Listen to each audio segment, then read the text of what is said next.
ಅತಳ ವಿತಳ ಸುತಳ ತಳಾತಳ ಮಹಾತಳ ರಸಾತಳ ಪಾತಾಳದಿಂದ ಭೂಲೋಕ ಭೂರಲೋಕ ಸುವರಲೋಕ ಮಹರಲೋಕ ಜನರಲೋಕ ತಪರಲೋಕ ಸುತ್ತ ಲೋಕದವರೆಗೆ ಬೆಳಗಿರುವಂತಹ ಓ ನನ್ನ ತಾಯಿಯೇ, ನಿನ್ನ ಅಡಿದಾವರೆಗಳಿಗೆ ನಾನು ನನ್ನ ತಲೆಯನ್ನು ಶಳಾಯಿಸಿದ್ದೇನೆ.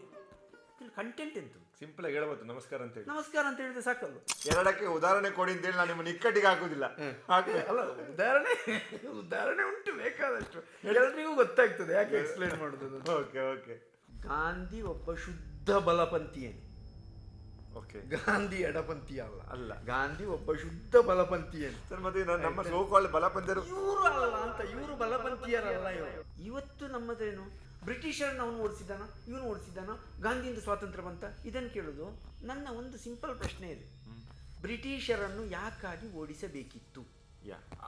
ಸ್ವಾತಂತ್ರ್ಯಕ್ಕಾಗಿ ಹೋರಾಟ ಮಾಡಿದ ಇಂಡಿಯನ್ ನ್ಯಾಷನಲ್ ಕಾಂಗ್ರೆಸ್, ಅದು ಇದು ಲಾಲ್ ಬಹದ್ದೂರ್ ಶಾಸ್ತ್ರಿ ಅವರ ನಂತರ ಸಂಸ್ಥಾ ಕಾಂಗ್ರೆಸ್ ಆಗಿ ಹೊರಟೋಗಿದೆ ಅದು. ಆಮೇಲೆ ಇಂದಿರಾ ಕಾಂಗ್ರೆಸ್ ಬಂದದ್ದು, ಆಮೇಲೆ ಅದನ್ನು ಇಂಡಿಯನ್ ನ್ಯಾಷನಲ್ ಕಾಂಗ್ರೆಸ್ ಅಂತ ಹೇಳಿ ಹೇಳಿದ್ರು. ಇವರು ದೇವರು ನನ್ನ ನಂಬಿಕೆ ಉಂಟಲ್ಲ, ಅದನ್ನ ಹಿಂದೂಗಳ ನಂಬಿಕೆಗೆ ನೋವಾಗ್ಲಿ ಅಂತೇಳಿ ಸ್ವಲ್ಪ ಜನ ಮಾತಾಡ್ತಾರೆ. ಸೊ ಅದನ್ನ ನಾವು ಎಕ್ಸ್ಟ್ರೀಮ್ ಎಡ ಅಂತ ಹೇಳೋದು. ಅದರಲ್ಲಿ ತುಂಬ ಗಮ್ಮತ್ತುಂಟು.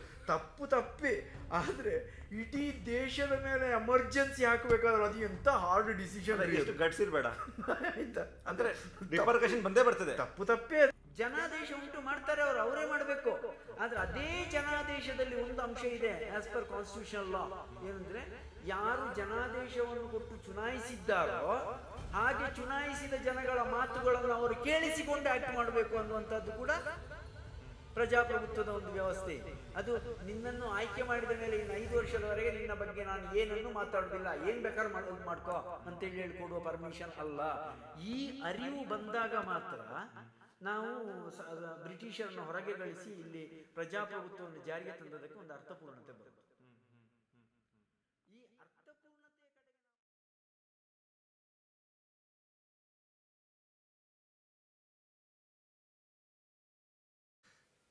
ಸ್ನೇಹಿತರೆ ನಮಸ್ತೆ, welcome to major question studios. ಇಂದು ವಿಶೇಷ ವ್ಯಕ್ತಿಯೊಬ್ಬರು ನಮ್ಮ ಜೊತೆ ಇದ್ದಾರೆ.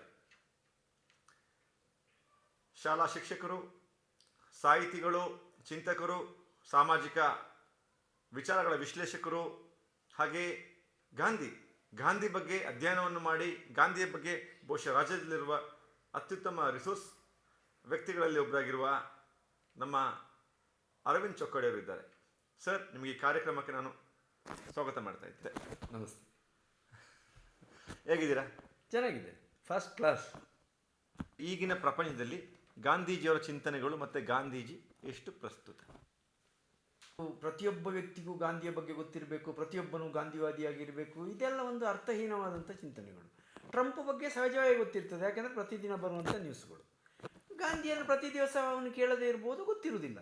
ಇವತ್ತು ಗೊತ್ತಿರುವುದಿಲ್ಲ ಅಂತ ಹೇಳಿದರೆ ಇದು ಅವನ ಜೀವಮಾನ ಪೂರ್ತಿ ಗೊತ್ತಿರುವುದಿಲ್ಲ ಅಥವಾ ಅವನು ತಿಳ್ಕೊಳ್ಳೋದಿಲ್ಲ ಅಂತೇಳಿ ಹೇಳುವ ಅರ್ಥ ಅಲ್ಲ. ಅನೇಕ ಸಂದರ್ಭದಲ್ಲಿ ನಾವು ತಂದೆ ತಾಯಿಗಳು, ಅಧ್ಯಾಪಕರು ಮತ್ತು ವ್ಯವಸ್ಥೆ ಏನು ಮಾಡ್ತೇವೆ ಅಂತೇಳಿ ಹೇಳಿದರೆ, ಮಕ್ಕಳಿಗೆ ಎಲ್ಲವೂ ಕೂಡಲೇ ಬಂದು ಬಿಡಬೇಕು, ಕೂಡಲೇ ಗೊತ್ತಾಗಿ ಬಿಡಬೇಕು. ವಾಟ್ ನೆಕ್ಸ್ಟ್, ಕೂಡಲೇ ಗೊತ್ತಾಯಿತು ಮತ್ತೆಂಥದ್ದು, ಅದರ ಬಗ್ಗೆ ನಾವು ಆಲೋಚನೆ ಮಾಡೋದಿಲ್ಲ. ಆದ್ದರಿಂದ ಅವನಿಗೆ ಗೊತ್ತಿಲ್ಲ ಅಂತೇಳಿ ಹೇಳುವಂಥದ್ದು ಅದು ಯಾವುದೇ ರೀತಿಯ ಕಲಿಕಾ ಹಿನ್ನಡೆ ಅಲ್ಲ, ಅದು ಒಂದು ಸಹಜವಾದ ಪ್ರಕ್ರಿಯೆ. ಇನ್ನು ಎರಡನೇದು ಗಾಂಧೀಜಿಯ ಪ್ರಸ್ತುತತೆ ಅಂತ ಹೇಳುವ ಪ್ರಶ್ನೆಯನ್ನು ನೀವು ಕೇಳಿದ್ದು, ಇದಕ್ಕೂ ಸಂಬಂಧ ಇಲ್ಲ. ನಾನು ಗಾಂಧಿಯವರನ್ನು ಇವತ್ತಿಗೂ ಪ್ರಸ್ತುತ ಅಂತ ಪರಿಗಣಿಸುವುದಕ್ಕೆ ಒಂದು ಮೂಲಭೂತವಾದ ಕಾರಣ ಏನು ಅಂತ ಹೇಳಿದರೆ, ನನ್ನ ಒಂದು ಚಿಂತನೆ ಇದೆ ಯಾವಾಗಲೂ, prepare for the worst condition ಅಂತ. ನಾವು ಅತ್ಯಂತ ಕಠಿಣವಾದ ಸ್ಥಿತಿಗೆ ನಮ್ಮನ್ನು ನಾವು ಸದಾ ಸಿದ್ಧರನ್ನಾಗಿ ಇಟ್ಟುಕೊಂಡ್ರೆ ನಮಗೆ ಯಾವತ್ತೂ ಕಷ್ಟ ಆಗೋದಿಲ್ಲ. ನಾವು ಬೆಸ್ಟಿಗೆ ಟ್ರೈ ಮಾಡಬೇಕು, ಆದರೆ ವರ್ಸ್ಟಿಗೆ ಪ್ರಿಪೇರ್ ಆಗಿರಬೇಕು ಅಂತ ನಾನು ಹೇಳೋದು. ಗಾಂಧಿ ಯಾಕೆ ಸಾರ್ವಕಾಲಿಕ ನಾಯಕ ಆಗಿ ಭಾರತಕ್ಕೆ ಕಾಣಿಸ್ತಾನೆ ಅಂತ ಹೇಳಿದರೆ, ಭಾರತ ಗಾಂಧಿ ಎಮರ್ಜ್ ಆಗುವ ಕಾಲಕ್ಕೆ ಇದ್ದಷ್ಟು ವರ್ಸ್ಟ್ ಕಂಡೀಷನ್ನಲ್ಲಿ ಆ ಮೇಲಿನ ದಿನಗಳಲ್ಲಿ ಇರಲಿಲ್ಲ. ಅಂದರೆ ಅತ್ಯಂತ ಹತಾಶವಾದ ಭಾರತೀಯ ಸನ್ನಿವೇಶದಲ್ಲಿ ಒಂದು ನಾಯಕತ್ವವಾಗಿ ಎಮರ್ಜ್ ಆದದ್ದು ಗಾಂಧಿ. ಅಂದರೆ ಏನನ್ನು ಅಟೆಂಡ್ ಮಾಡಿದರೆ ಅತ್ಯಂತ ಹತಾಶ ಸನ್ನಿವೇಶದಲ್ಲಿಯೂ ಕೂಡ ಒಂದು ಭರವಸೆಯ ನಾಯಕತ್ವವನ್ನು ಸೃಷ್ಟಿ ಮಾಡ್ಬೋದು ಅನ್ನುವುದಕ್ಕೆ ಗಾಂಧಿ ಪ್ರಸ್ತುತ ಆಗ್ತಾರೆ. ಆಯಿತಾ, ಒಂದು ಅಂಶ. ಇದನ್ನು ಬೇರೆ ಬೇರೆ ಆ್ಯಂಗಲ್ನಲ್ಲಿ ನಾವು ವಿಶ್ಲೇಷಣೆ ಮಾಡ್ಬೋದು. ಒಂದು ಗಾಂಧೀಜಿಯವರ ಆರ್ಥಿಕ ಚಿಂತನೆಗಳು, ಗಾಂಧೀಜಿಯವರ ಆರ್ಥಿಕತೆ ಒಂದು ಮೂಲಭೂತವಾದ ಅವಶ್ಯಕತೆ. ನೋಡಿ, ಬಂಡವಾಳವಾದ, ಸಮಾಜವಾದ ಅನ್ನುವಂಥ ಎರಡು ಆರ್ಥಿಕ ಚಿಂತನೆಗಳನ್ನು ಇಟ್ಟುಕೊಂಡು ತುಂಬ ಉರುಡಾಪತ್ತಗಳು ನಡೀತವೆ. ಅದರ ನಡುವೆ ಮಿಶ್ರ ಅರ್ಥವ್ಯವಸ್ಥೆ ಅನ್ನೋದು ಒಂದು ಬಂದಿದೆ. ಆದರೆ ಗಾಂಧಿಯನ್ ಇಕಾನಮಿ ಅನ್ನೋದು ಈ ಮೂರಕ್ಕಿಂತಲೂ ಬೇರೆಯಾದದ್ದು. ಯಾಕೆ ಅಂತ ಹೇಳ್ತೇನೆ. ಬಂಡವಾಳವಾದವಾಗಲಿ, ಸಮಾಜವಾದವಾಗಲಿ, ಮಿಶ್ರ ಅರ್ಥವ್ಯವಸ್ಥೆ ಆಗಲಿ, ಇದು ಎಲ್ಲದರಲ್ಲಿಯೂ ಕೂಡ ಡಿಸ್ಟ್ರಿಬ್ಯೂಷನ್ ಆಸ್ಪೆಕ್ಟಲ್ಲಿ ಡಿಸ್ಪ್ಯೂಟ್ ಇದೆ. ಉತ್ಪಾದನೆಯಾದದ್ದನ್ನು ಹೇಗೆ ವಿತರಣೆ ಮಾಡಬೇಕು ಅನ್ನುವುದಕ್ಕಾಗಿ ಸಮಾಜವಾದಕ್ಕೂ ಬಂಡವಾಳವಾದಕ್ಕೂ ಕ್ಲಾಶ್ ಇದೆ. ಆದರೆ ಉತ್ಪಾದನಾ ವಿಧಾನದ ಬಗ್ಗೆ ಕ್ಲಾಶ್ ಇಲ್ಲ. ಬಂಡವಾಳವಾದಿಗಳು ಇದು ಕಂಪೆನಿಯನ್ನು ಒಪ್ಕೊಳ್ತಾರೆ, ಸಮಾಜವಾದಿಗಳು ಕಂಪೆನಿ ಅಂದರೆ ಪ್ರೈವೇಟ್ ಆರ್ ಪಬ್ಲಿಕ್, ಈ ಬೃಹತ್ ಕೈಗಾರಿಕೆಗಳನ್ನು ಸಮಾಜವಾದಿಗಳು ಒಪ್ಕೊಳ್ತಾರೆ, ಬಂಡವಾಳವಾದಿಗಳು ಒಪ್ಕೊಳ್ತಾರೆ. ಉತ್ಪಾದನಾ ವಿಧಾನದಲ್ಲಿ ಅವರಿಗೆ ಡಿಸ್ಪ್ಯೂಟ್ ಇಲ್ಲ. ಆದರೆ ಗಾಂಧಿಯ ಇಕಾನಮಿಯ ವಿಚಾರಕ್ಕೆ ಬಂದಾಗ ಅಲ್ಲಿ ಉತ್ಪಾದನಾ ವಿಧಾನವೇ ಬೇರೆ ಆಗ್ತದೆ. ಅದು ನಿಮಗೆ ಸಮಾಜವಾದಿ ಅಥವಾ ಬಂಡವಾಳವಾದಿ ಎರಡರಲ್ಲಿಯೂ ಇಲ್ಲ. ಉತ್ಪಾದನಾ ವಿಧಾನದಲ್ಲೇ ಇಂಟರಪ್ಟ್ ಮಾಡೋದಿದ್ರೆ, ನೀವು ಫ್ಯಾಕ್ಟ್ರಿಯಿಂದ ಶರ್ಟ್ ಮಾಡಿ ತಗೊಳ್ಳೋ ಬದಲು ನಿಮ್ಮ ಏನು ಬಟ್ಟೆಯನ್ನು ನೀವೇ, ಖಾದಿಯನ್ನು ನೀವೇ ಉತ್ಪಾದನೆ ಮಾಡಿಕೊಳ್ಳಬಹುದು. ಈ ರೀತಿಯ ಚಿಂತನೆಗಳು ಅಂದ್ರೆ ನಮ್ಮ ಗಾಂಧಿ ಅಂದ್ರೆ ಬಹುಶಃ ಜೀವನವನ್ನ ಸರಳೀಕರಣ ಮಾಡ್ಕೊಂಡು ಹೋಗೋದಕ್ಕೆ ಅದು ಕೂಡ ಗಾಂಧಿ ಆದವು. ನಮ್ಮ ಅಗತ್ಯಗಳನ್ನು ಕಮ್ಮಿ ಮಾಡ್ಕೊಳ್ಳೋದು, ಏನು ಒಂಥರ ಅವಲಂಬನೆ ಅಂತ ಹೇಳ್ತೀವಲ್ಲ, ಸ್ವಾವಲಂಬನೆ. ಗಾಂಧಿ ತತ್ವದ ತಳಹದಿ ಇರುವುದೇ ಸ್ವಾವಲಂಬನೆ. ಈ ಸ್ವಾವಲಂಬನೆ ಯಾಕೆ ಬಂತು ಅಂತ ಹೇಳಿದ್ರೆ, ಗಾಂಧಿ ಎಮರ್ಜ್ ಆದ ಕಾಲದಲ್ಲಿದ್ದ ಹತಾಶ ಸನ್ನಿವೇಶದಲ್ಲಿ ಸ್ವಾವಲಂಬನೆಯನ್ನು ಅಡಾಪ್ಟ್ ಮಾಡ್ಕೊಳ್ಬೇಕಾದ್ದು ಭಾರತೀಯ ಸನ್ನಿವೇಶದ ಅವಶ್ಯಕತೆಯೂ ಆಗಿತ್ತು. ನನ್ನ ವೀಕ್ಷಕರು ನನಗೆ ಹಲವು ಜನರು ಬೈತಾರೆ, ಡಾಕ್ಟರ್ ಮಧ್ಯೆ ಮಧ್ಯೆ ಮಾತಾಡ್ತಾರೆ ಹೇಳಿ. ಈ ಥರ ವಿಚಾರದಲ್ಲಿ ನಾನು ಮಧ್ಯೆ ಮಧ್ಯೆ ಮಾತಾಡಲಿಲ್ಲ ಅಂದರೆ ನಮ್ಮ ಡಿಸ್ಕಷನ್ ಸರಿ ಅಂದರೆ ಕೆಲವು ವಿಚಾರಗಳು ನಾನು ಜನರಿಗೆ ತಲುಪಿಸಲಿಕ್ಕೆ ಆಗೋದಿಲ್ಲ. ಸರ್, ಉದಾಹರಣೆಗೆ ಐ ಟೆಲ್ ಯು, ಮಾತಾಡ್ತೀನಿ. ಯಾಕಂದರೆ ಇಲ್ಲಾಂದರೆ ಸರ್ 1910ನಲ್ಲಿ ನನಗೆ ಬ್ರಿಟಿಷರನ್ನ ವಿರೋಧ ಮಾಡಬೇಕು. ನಾನು ವಿರೋಧ ಮಾಡೋದಂದ್ರೆ ಬ್ರಿಟಿಷರ ಮೇಲೆ ಬಾಂಬ್ ಹಾಕೋದು, ಗನ್ ಹಿಡಿಯೋದಕ್ಕಿಂತ ನಾನು ಬ್ರಿಟಿಷರ ವಸ್ತುಗಳನ್ನು ತಗೊಳ್ಳದೆ ಅವರನ್ನು ಅಪ್ರಸ್ತುತ ಮಾಡೋದಿದೆಯಲ್ಲ, I will view my own cloth, ಆ ಥರ ಒಂದು ರೆಸಿಸ್ಟೆನ್ಸ್ ಅಲ್ವಾ ಇದು. ಹಾಗಾಗಿ ಅಂದರೆ ನಾನು ಬಹುಶಃ ನಾವೆಲ್ಲ 1910ನಲ್ಲಿ ಹುಟ್ಟಿದ್ರೆ ಒಂದು ಯುವ ಭಾರತೀಯನಿಗೆ ಏನು ಅನಿಸ್ತಿದೆ ಗೊತ್ತಾ, ನಾನೊಬ್ಬ ಯೂಸ್ಲೆಸ್ ಫೆಲೋ. ಯಾಕಂದರೆ ನನ್ನ ದೇಶವನ್ನು ಇಷ್ಟು ಜನರು ಲೂಟಿ ಹೊಡೆದಿದ್ದಾರೆ, ಬೇರೆ ಬೇರೆ ದಾಳಿಗಳಾಗಿವೆ. ಈಗ ಬ್ರಿಟಿಷರ ಅಡಿಯಲ್ಲಿ ನಮ್ಮ we are a huge old grand ಸಿವಿಲೈಸೇಷನನ್ನು ಒಂದು ಚಿಕ್ಕ ದೇಶ, ಒಂದು ಚಿಕ್ಕ ಸಂಖ್ಯೆ ಇರೋ ದೇಶ ನಮ್ಮನ್ನು ಡಾಮಿನೇಟ್ ಮಾಡುವಾಗ ಅದೊಂದು ಹತಾಶ ಮನಸ್ಥಿತಿ ಅಥವಾ ಒಂದು ಕಾನ್ಫಿಡೆನ್ಸ್. ಈಗ ನೋಡಿ, ಈಗ 2026ನೇ ಇಸ್ವಿಯಲ್ಲಿ ಇರೋ 20 ವರ್ಷದ ಭಾರತೀಯನಿಗೆ I am something, my country is something ಅಂತ ಫೀಲಿಂಗ್ ಇದೆಯಲ್ಲ. 1910 ಆ ಟೈಮಲ್ಲಿ ಇದ್ದ ಭಾರತೀಯರಿಗೆ ಅವ್ರ ದೇಶದ ಬಗ್ಗೆ ಯಾವ ಕಲ್ಪನೆ ಇದ್ದಿರ್ಬೋದು? ದೇಶದ ಬಗ್ಗೆ ಇವತ್ತಿನ ಕಲ್ಪನೆ ಅವತ್ತು ಇದ್ದಿರುವುದಕ್ಕಂತೂ ಖಂಡಿತವಾಗಿಯೂ ಸಾಧ್ಯ ಇಲ್ಲ. ಸಪ್ರೆಸ್ಡ್ ಒಂದು ಇಡೀ ಭಾರತೀಯ ಸನ್ನಿವೇಶದ ಬಗ್ಗೆ ನಾವು ಭಾರತೀಯರು ಅನ್ನುವಂಥ ಪ್ರಜ್ಞೆ ಪುರಾತನ ಕಾಲದಿಂದಲೂ ಇದೆ, ಇಲ್ಲ ಅಂತ ಹೇಳಲಿಕ್ಕಾಗೋದಿಲ್ಲ. ಈಗ ಇಲ್ಲದಿದ್ದರೆ ಗ್ರಹಿಕೆ ಇರಲಿಲ್ಲ. ಈಗ ವಿಷ್ಣು ಪುರಾಣ ಹೆಚ್ಚು ಕಡಿಮೆ ಅದು ಕ್ರಿಸ್ತಶಕ 300ರ ಸುಮಾರಿನದ್ದು ಅಂತ ನಾವು ಅಂದ್ಕೊಳ್ತೇವೆ, ಸ್ವಲ್ಪ ಆಚೆ ಈಚೆ ಆಗ್ಬೋದು. ಅದರಲ್ಲಿ ಬರ್ತದೆ, ಉತ್ತರಂ ಯತ್ ಸಮುದ್ರಸ್ಯ ಹಿಮಾದ್ರೇಶ್ಚೈವ ದಕ್ಷಿಣಂ ವರ್ಷಂ ಯದ್ ಭಾರತ ತತ್ರ ಭಾರತಿ ಯತ್ರ ಸಂತತಿ ಅಂತೇಳಿ. ಹಾಗೆ ಅಂತೇಳಿ ಹೇಳಿದರೆ ಇಡೀ ಭಾರತವನ್ನು ಒಂದು ಭಾರತೀಯ ಸಂತತಿಯಾಗಿ ಕಾಣುವ ಪರಿಕಲ್ಪನೆ ಮೊದಲು ಇತ್ತು, ಅದಿಲ್ಲ ಅಂತ ಹೇಳಲಿಕ್ಕೆ ಆಗುವುದಿಲ್ಲ. ಆದರೆ ಇವತ್ತು ನಾವು ಗ್ರಹಿಸಿಕೊಳ್ಳುವಂಥ ರಾಷ್ಟ್ರೀಯತೆಯ ಪ್ರಜ್ಞೆ ಅಥವಾ ಇದು ನನ್ನ ದೇಶ ಅಂತೇಳಿ ಹೇಳುವಂಥದ್ದು, ಅಥವಾ ನೀವು ಹೆಚ್ಚು ಹೇಳೋದಾದರೆ 1980s ಸಂದರ್ಭದಲ್ಲಿಯೂ ಕೂಡ ಕಾಶ್ಮೀರದಲ್ಲಿ ಏನೋ ಒಂದು ಆಗ್ತಾ ಇದೆ, ಅದಕ್ಕೆ ನಾನು ಸ್ಪಂದಿಸಬೇಕಾಗಿದೆ, ಇದು ನನ್ನದು ಅಂತ ಹೇಳುವ ಪ್ರಜ್ಞೆ ವ್ಯಾಪಕವಾಗಿ ಇರಲಿಲ್ಲ. ಆವಾಗ ವ್ಯಾಪಕವಾಗಿದ್ದದ್ದು ಯಾವುದು? ನಮ್ಮ ಜೀವನ ಸನ್ನಿವೇಶದ ಪ್ರಜ್ಞೆ. ಇದನ್ನು ನಾವು ಪೆರಿಫೆರಲ್ ನ್ಯಾಷನಲಿಸಮ್ ಅಂತ ಕರಿತೇವೆ, ಪ್ರಾದೇಶಿಕ ರಾಷ್ಟ್ರೀಯತೆ ಅಂತೇಳಿ. ಅವರ ಆಸುಪಾಸಿನ ಪ್ರದೇಶವನ್ನು ಒಂದು ಅದಕ್ಕೆ ಬದ್ಧವಾಗಿ ಒಂದು ಕಲ್ಪನೆಯನ್ನು ರೂಪಿಸಿಕೊಳ್ಳುವುದು ಪ್ರಾದೇಶಿಕ ರಾಷ್ಟ್ರೀಯತೆ ಅಂತ ಹೇಳುವ ಅರ್ಥದಲ್ಲಿ. ಆ ಅರ್ಥ ಅಲ್ಲಿ ಹೆಚ್ಚು ಮಹತ್ವದ್ದಾಗ್ತದೆ. ಎಗೈನ್ ಗಾಂಧಿ ಯಾಕೆ ಮುಖ್ಯರಾಗ್ತಾರೆ ಅಂದರೆ, ಈ ಪ್ರಾದೇಶಿಕವಾದಂಥ ಎಲ್ಲ ಪ್ರಜ್ಞೆಗಳನ್ನು ಒಂದು ಸಮಷ್ಟಿಯಾಗಿ ತಕ್ಕೊಂಡು ಹೋಗಿ ಒಂದು ದೇಶೀಯವಾದ ಪರಿಕಲ್ಪನೆಯನ್ನು ರೂಪಿಸುವ ಕೆಲಸವನ್ನು ಮಾಡಿದ್ರಲ್ಲ. ಗಾಂಧಿ ಒಬ್ಬ ಮಹಾನ್ ಸಂಘಟಕ. ಆಯ್ತಾ. ಇಡೀ ಭಾರತದ ಆವಾಗ ನೋಡಿ 565 ಸಂಸ್ಥಾನಗಳಿದ್ದವು. ಬ್ರಿಟಿಷರದ್ದು ಸುಮಾರು 17 ಪ್ರಾಂತ್ಯಗಳಿತ್ತು. ಇಷ್ಟೆಲ್ಲ ಅನೇಕ ವಿಂಗಡಣೆಗಳು ಇದ್ದಾಗಲೂ ಕೂಡ ಈ ವಿಂಗಡಣೆಗಳೆಲ್ಲದರ ಅನುಭವಗಳು ಬೇರೆ ಬೇರೆ. ಈಗ ಬ್ರಿಟಿಷರ ಆಡಳಿತ ಪರಿಣಾಮ ಬೀರ್ತಾ ಇದ್ದದ್ದು ಬ್ರಿಟಿಷರ ನೇರಾಧೀನದಲ್ಲಿದ್ದವರಿಗೆ. ಉಳಿದವರ ರಾಜರುಗಳು ಆಳ್ತಾ ಇದ್ರು, ರಾಜರುಗಳು ಸ್ವತಂತ್ರವಾಗಿ ಆಡಳಿತ ಮಾಡ್ತಾ ಇದ್ರು. ಅವರು ಸಹಾಯಕ ಸೈನ್ಯ ಪದ್ಧತಿಯಲ್ಲಿ ಬ್ರಿಟಿಷರಿಗೆ ಎಷ್ಟಕ್ಕೆ ಬದ್ಧರಾಗಿದ್ದಾರೋ ಅಷ್ಟನ್ನು ಮಾಡಿದರೆ ಆಗಿತ್ತು ಅವರಿಗೆ. ಅಲ್ಲಿ ಆಡಳಿತ ಅನುಭವ, ಇಲ್ಲಿ ಆಡಳಿತ ಅನುಭವ ಎಲ್ಲ ಬೇರೆ ಬೇರೆ. ಈ ಅನೇಕ ಬೇರೆ ಬೇರೆ ಆಡಳಿತ ಅನುಭವಗಳು ಇರುವವರನ್ನೆಲ್ಲರನ್ನು ಕೂಡ ಒಂದು ಸಾಮಾನ್ಯ ವೇವ್ ಲೆಂತಿಗೆ ತಂದಾಗ ಉಂಟಾದ ಸಂಘಟನೆ ಇದೆ ಅಲ್ಲ, ಅದು ಗಾಂಧಿ ಮಾಡಿ. ಗಾಂಧೀಜಿ ಭಾರತದ ಸ್ವಾತಂತ್ರ್ಯ ಹೋರಾಟಕ್ಕೆ ಎಂಟರ್ ಆಗುವ ಮೊದಲು ಈ ಕಾಂಗ್ರೆಸ್ ಅನ್ನೋದು ಈ ರೋಟರಿ ಕ್ಲಬ್, ಲಯನ್ಸ್ ಕ್ಲಬ್ ಆಗಿ ಒಂದು ಎಲೈಟ್ ಹಿಂದೂ ಅಪ್ಪರ್ ಕಾಸ್ಟ್ ಎಲೈಟ್ಗಳದು ಒಂದು ಸಂಜೆ ಹೊತ್ತಿಗೆ ಸೇರಿ ಬ್ರಿಟಿಷರನ್ನು ಓಡಿಸೋದು ಹೇಗೆ ಅಂತ ಒಂದು ಚಿಂತನಾ ಸಭೆ ಹಾಗೆ ಇತ್ತು. ಅದೊಂದು ಮಾಸ್ ಮೂಮೆಂಟ್ ಮಾಡಿದ್ದು ಗಾಂಧಿ. ಹೆಸರು in some extent yes, in some extent no. ಯಾಕೆ ಅಂತ ಹೇಳ್ತೇನೆ, ರೋಟರಿ ಕ್ಲಬ್ಗಿಂತ ಸ್ವಲ್ಪ ಅಭಿವೃದ್ಧಿ ಹೊಂದಿದ ರೂಪ ಅಂತ ಹೇಳ್ಬೋದು. ಉದಾಹರಣೆ ಕೊಟ್ಟಿದ್ದು ಮತ್ತೆ ನನ್ನ ರೋಟರಿ ಅಥವಾ ಲಯನ್ಸ್ ಮಿತ್ರ ಅಂದ್ರೆ ಅರ್ಥ ಆಯ್ತು. ಒಂದು ಸಮಾಜದ ಅಪ್ಪರ್ ವರ್ಗಗಳದೊಂದು ಸಂಘಟನೆ. ಅಪ್ಪರ್ ವರ್ಗ ಅಂತ ಹೇಳಿದಾಗಲೂ ಅಂದ್ರೆ ಇಂಟೆಲೆಕ್ಚುಯಲ್ ಇರ್ಬೋದು. ಹೌದು, ಅದು ಕೇವಲ ಹಿಂದೂಗಳದ್ದೇ ಆಗಿರ್ಲಿಲ್ಲ. ಯಾಕೆಂದ್ರೆ ಅಲ್ಲಿ ಪಾರ್ಸಿಗಳ ಕಾಂಟ್ರಿಬ್ಯೂಷನ್ ಜಾಸ್ತಿ ಇತ್ತು. ಈಗ ದಿನ್ಶಾ ವಾಚಾ, ಫಿರೋಜ್ ಶಾ ಮೆಹ್ತಾ, ಆಮೇಲೆ ದಾದಾಬಾಯಿ ನವರೋಜಿ, ಇವರೆಲ್ಲ ಪ್ರಾರಂಭಿಕ ಕಾಂಗ್ರೆಸ್ಸಿಗರು, ಅವರೆಲ್ಲ ಪಾರ್ಸಿಗಳು. ಪಾರ್ಸಿಗಳ ಕಾಂಟ್ರಿಬ್ಯೂಷನ್ ದೊಡ್ಡದು. Elite class. ಹೌದು ಸರ್. ಆಗಿನ ಕಾಂಗ್ರೆಸ್ನ ಮೂಲ ಉದ್ದೇಶ ಏನಿತ್ತು? ಯಾವುದು?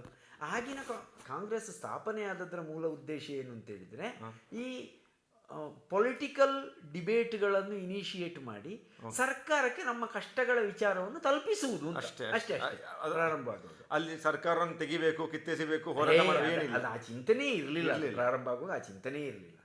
ಆದರೆ ಇದನ್ನು ಮಾಸ್ ಮೂಮೆಂಟ್ ಆಗಿ ತಗೊಂಡೋದ ವಿಚಾರವನ್ನು ನೀವು ಕೇಳುವಾಗ, ಇದು ಮಾಸ್ ಮೂಮೆಂಟ್ ಆಗಿ ತಗೊಂಡು ಹೋದವರಲ್ಲಿ ನಾವು ಬಾಲಗಂಗಾಧರ ತಿಲಕರನ್ನು ಮರಿಲಿಕ್ಕಾಗುವುದಿಲ್ಲ.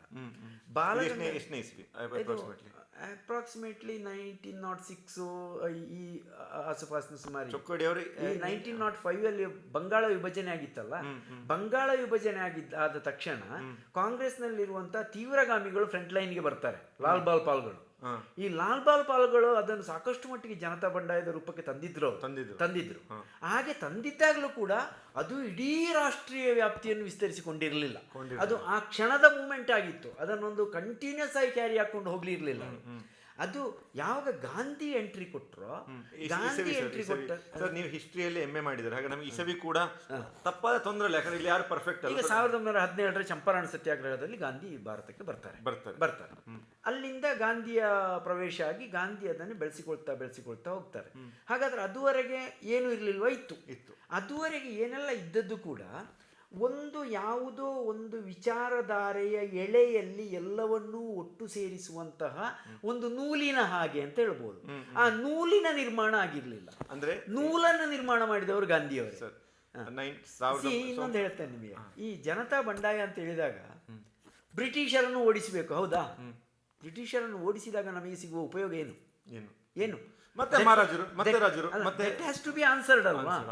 ಅಲ್ವಾ?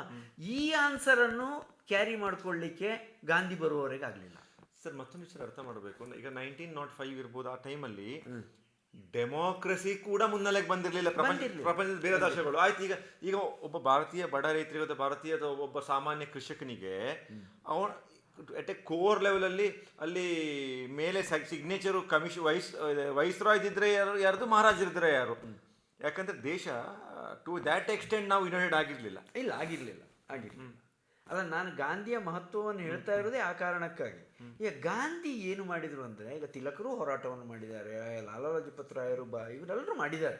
ಅವ್ರು ಮಾಡಿದ್ದನ್ನು ನಾವಿಲ್ಲ ಅಂತ ಹೇಳುವಾಗೆಲ್ಲ ಇದು ಸಾವರ್ಕರ್ ಅವರು ಕೂಡ ಅಭಿನವ ಭಾರತ ಇತ್ಯಾದಿಗಳನ್ನು ಸ್ಥಾಪನೆ ಮಾಡಿದವರೇ ಆ ಕಾಲ. ಅಂದ್ರೆ Savarkar was very aggressive against British. ಅಂದ್ರೆ ಅವರಿಗೆ ಆಡಳಿತಾತ್ಮಕವಾಗಿ ಅದು ಡೆಮೋಕ್ರಸಿ ಆಗ್ಬೇಕಾ ಅಥವಾ ಹಿಂದೂ ಮಹಾರಾಜರು ಕೂತ್ಕೋಬೇಕಾ ಅದರ ಬಗ್ಗೆ ಕಲ್ಪನೆ ಇರಲಿಲ್ಲ. ಅದಲ್ಲ, ಮತ್ತೆ ಅವರಿಗೆ ಬ್ರಿಟಿಷರು ಇರಬಾರ್ದು, ಹೋರಾಟ ಆಗ್ಬೇಕು ಅಂತ. ಮತ್ತೆ ಅಲ್ಲಿ ಒಂದ್ ಕಡೆ ಅಲ್ಲಿ ಪೇಶ್ವರು, ಇಲ್ಲಿ ಮೈಸೂರು ಮಹಾರಾಜರು, ಇಲ್ಲಿ ನಿಜಾಮರು, ಅದಿದ್ರ ತೊಂದರೆ ಇರಲಿಲ್ಲ. ಅದರ ಬಗ್ಗೆ ಅವರೇನು ಬಹಳ ಅವಾಗ ಆ ಕ್ಷಣಕ್ಕೆ ಬಹಳ ಸ್ಪಷ್ಟವಾಗಿದ್ರು ಅಂತ ಗೊತ್ತಿಲ್ಲ. ಅವರ ಹಿಂದುತ್ವದ ಕೃತಿ ಬಂದ ಮೇಲೆ ಅದರ ಕುರಿತಾದ ಅವರ ಕಲ್ಪನೆ ಏನು ಅನ್ನುವಂಥದ್ದು ನಮಗೆ ಗೊತ್ತಾಗಲಿ ಶುರುವಾದ. ಅವರು ಅಭಿನವ ಭಾರತವನ್ನು ಪ್ರಾರಂಭ ಮಾಡುವಾಗ ಇದರ ಚಿಂತನೆ ಏನಿತ್ತು ಅಂತ ಗೊತ್ತಾಗುದಿಲ್ಲ ನಮಗೆ. ಆವಾಗಿನ ಕಾಂಗ್ರೆಸ್ಸಿಗೆ ಕೂಡ ಇಲ್ಲಿ ಡೆಮೋಕ್ರಸಿ ಬೇಕು ಏನು ಬೇಕು ಅಂತ ಕಲ್ಪನೆ ಇರಲಿಲ್ಲ 1910 ಎಲ್ಲ. ಟೂ ಅರ್ಲಿ ಅಲ್ವಾ ಆ ಟೈಮಲ್ಲಿ. ಆದರೆ ಅದು ಡೆಮೋಕ್ರಸಿ ಅನ್ನುವಂಥದ್ದು ಯಾವ ರೂಪದಲ್ಲಿ ಅಂತ ಹೇಳುವುದನ್ನು ನಾವು ಮೊದಲು ಕ್ಲಿಯರ್ ಮಾಡ್ಕೊಳ್ಬೇಕು.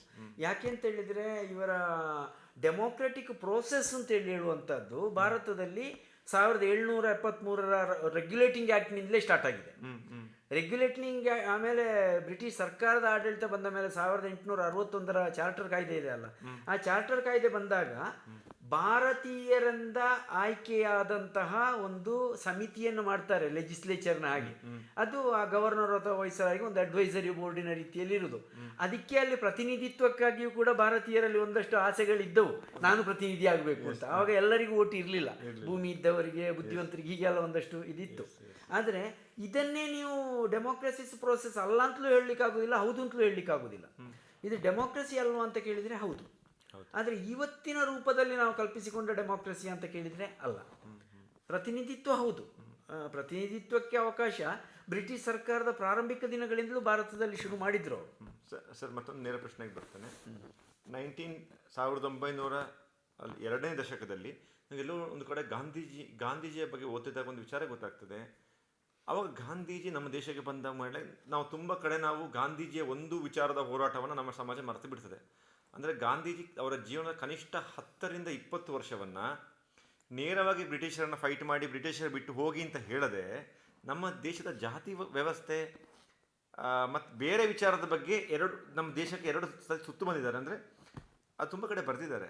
ಅಸ್ಪೃಶ್ಯತೆ ವಿರುದ್ಧ ಗಾಂಧೀಜಿಯಷ್ಟು ಹೋರಾಟ ಬೇರೆ ಯಾರು ಮಾಡಿರ್ಲಿಕ್ಕಿಲ್ಲ ಜಾತಿ ವ್ಯವಸ್ಥೆ ವಿರುದ್ಧ.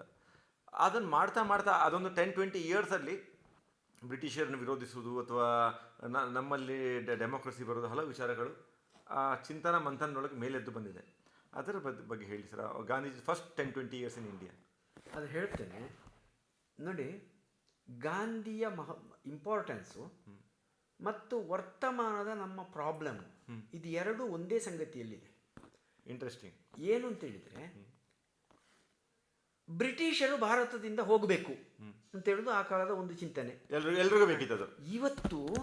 ಇವತ್ತು ನಮ್ಮದೇನು, ಬ್ರಿಟಿಷರನ್ನು ಅವನು ಓಡಿಸಿದ್ದಾನೋ ಇವನು ಓಡಿಸಿದ್ದಾನೋ, ಗಾಂಧಿಯಿಂದ ಸ್ವಾತಂತ್ರ್ಯ ಬಂತ, ಇದನ್ನು ಕೇಳೋದು. ನನ್ನ ಒಂದು ಸಿಂಪಲ್ ಪ್ರಶ್ನೆ ಇದೆ, ಬ್ರಿಟಿಷರನ್ನು ಯಾಕಾಗಿ ಓಡಿಸಬೇಕಿತ್ತು? ಅದೇ ಅಡ್ರೆಸ್ ಆಗ್ತಾ ಇಲ್ಲ.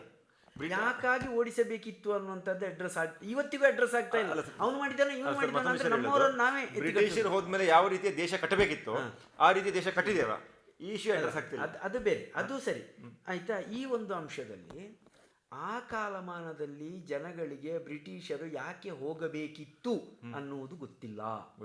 ಆದ ಕಾರಣ ಅವರು ಹೋರಾಟಕ್ಕೆ ಬಂದರು. ಈ ಗಣೇಶೋತ್ಸವ, ಶಿವಾಜಿ ಜಯಂತಿ, ಇದಕ್ಕೆಲ್ಲ ಹೋರಾಟಕ್ಕೆ ಬಂದರು ಜನಗಳು. ಆದರೆ ಅವರ ಬೇಸಿಕ್ ನೀಡ್ಸ್ ಇದೆ ಅಲ್ಲ, ಆ ಬೇಸಿಕ್ ನೀಡ್ಸನ್ನು ಅಟೆಂಡ್ ಮಾಡುವುದಕ್ಕೆ ಈ ವಂಗಭಂಗ ಚಳವಳಿ ಅಂತ ಅದಕ್ಕೆ ಸಾಧ್ಯ ಆಗಲಿಲ್ಲ. ಆದರೆ ಗಾಂಧಿ ಎಮರ್ಜ್ ಆದಾಗ ಗಾಂಧಿ ಅಲ್ಲಿ ಸಹಕಾರಿ ಪದ್ಧತಿ ಅನ್ನುವುದು ಭಾರತದಲ್ಲಿ ಗಾಂಧಿ ಬರುವುದಕ್ಕೆ ಮೊದಲು ಇತ್ತು. ಆದರೆ ಆ ಸಹಕಾರಿ ಪದ್ಧತಿ ಅನ್ನುವುದನ್ನು ಒಂದು ಮಾಸ್ ಮೂವ್ಮೆಂಟ್ ಆಗಿ ತಗೊಂಡು ಹೋದವರು ಗಾಂಧಿ. ಅಂದರೆ ಸಹಕಾರದ ಮೂಲಕ ನಾವು ಪರಸ್ಪರ ಸಹಕಾರವನ್ನು ತಂದುಕೊಡುವ ಮೂಲಕ ಮನುಷ್ಯನ ಬೇಸಿಕ್ ನೀಡ್ಸನ್ನು ಅವನು ಫುಲ್ಫಿಲ್ ಮಾಡ್ಕೊಳ್ಬೋದು.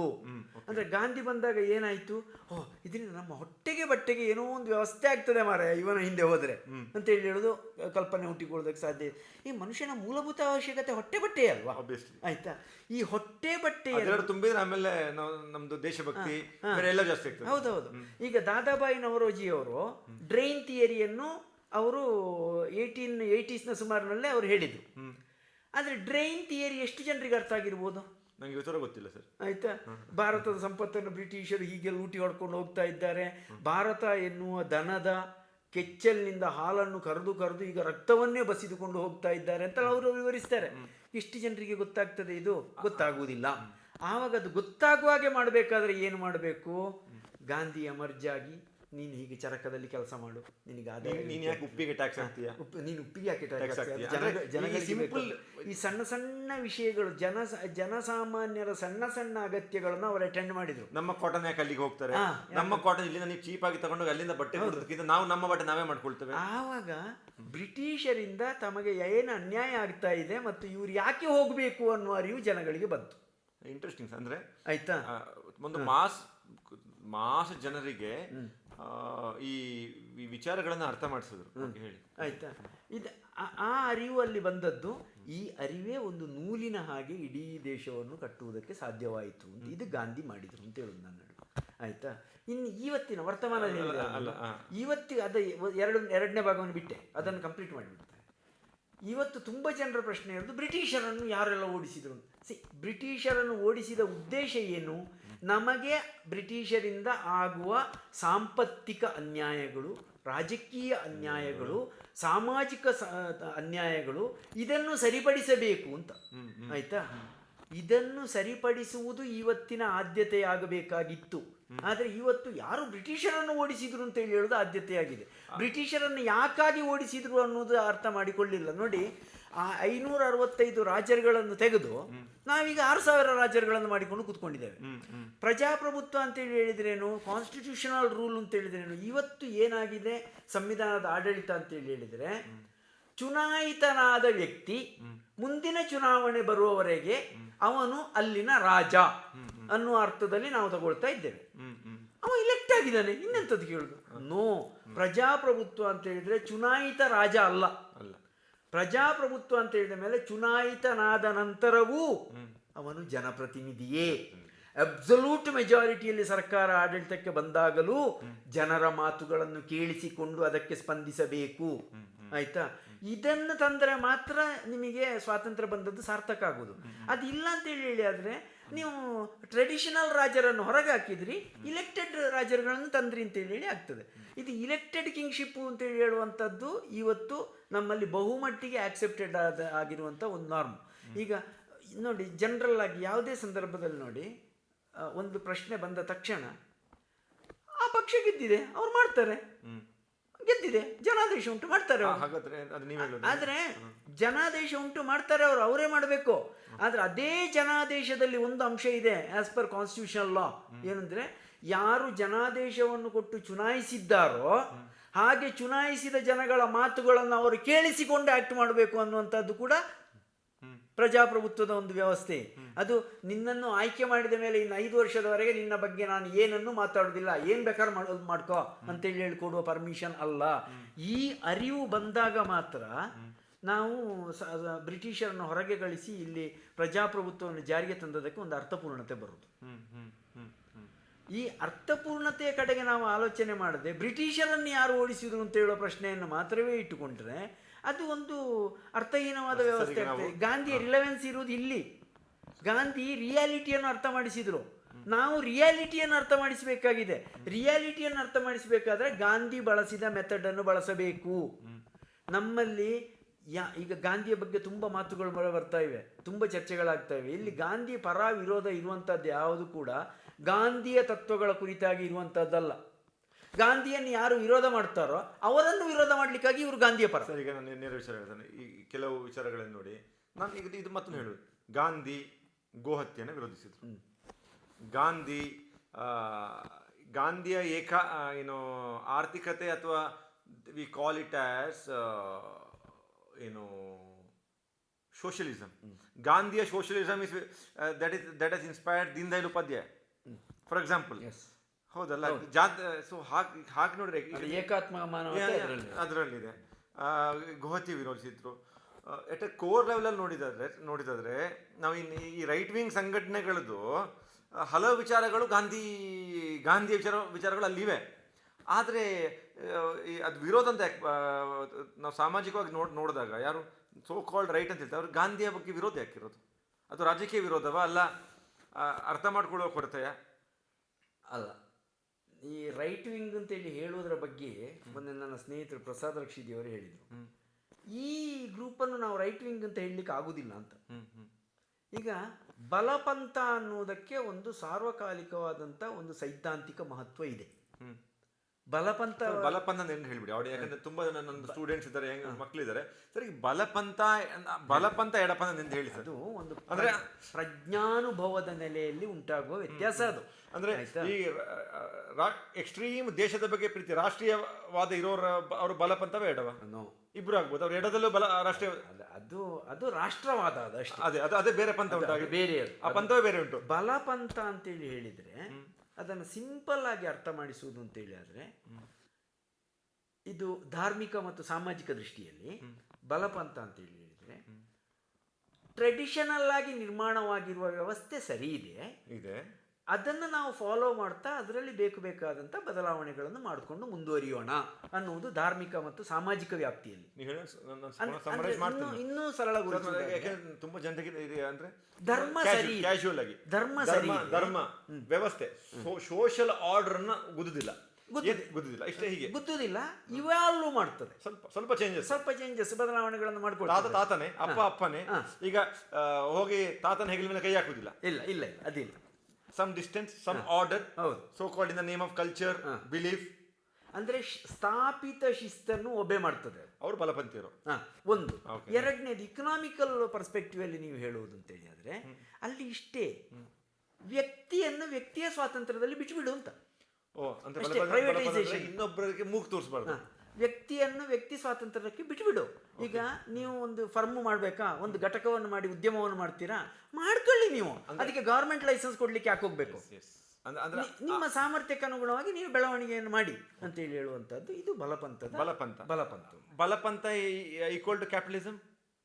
ಬಲಪಂಥ in sum it is capitalism. So ಬಲಪಂಥ is more close to capitalism. ಅಲ್ಲ, ಬಲಪಂಥ ಕ್ಯಾಪಿಟಲಿಸಮ್. ಯಾರಿಗೆ ಎಷ್ಟು ಶಕ್ತಿ ಇದೆ ಅಷ್ಟು ದುಡ್ಡು ಮಾಡಿ. ಲೇಸಸ್ ಅಫೇರ್ ಪಾಲಿಸಿ ಅಂದ್ರೆ ಸರ್ಕಾರ ಲೇಸಸ್ ಅಫೇರ್ ಪಾಲಿಸಿ ಅಡಾಪ್ಟ್ ಮಾಡ್ಕೊಳ್ಬೇಕು ಅನ್ನೋದು ಬಲಪಂಥ. ಆದರೆ ಈ ಬಲಪಂಥದಲ್ಲಿಯೂ ಒಂದು ಪರಿಕಲ್ಪನೆ ಸರ್. ಈಗ ಫಸ್ಟ್ ಗೆ ಮೇನ್ ಡಿವಿಷನ್ ಬಲ ಎಡ, ಮತ್ತೆ ಎಕ್ಸ್ಟ್ರೀಮ್ ಎಡಕ್ಕೆ ಹೋಗುವ. ನೆಕ್ಸ್ಟ್ ಎಡಕ್ಕೆ ಬನ್ನಿ. ನೆಕ್ಸ್ಟ್ ಎಡಕ್ಕೆ ಬರ್ತಾನೆ.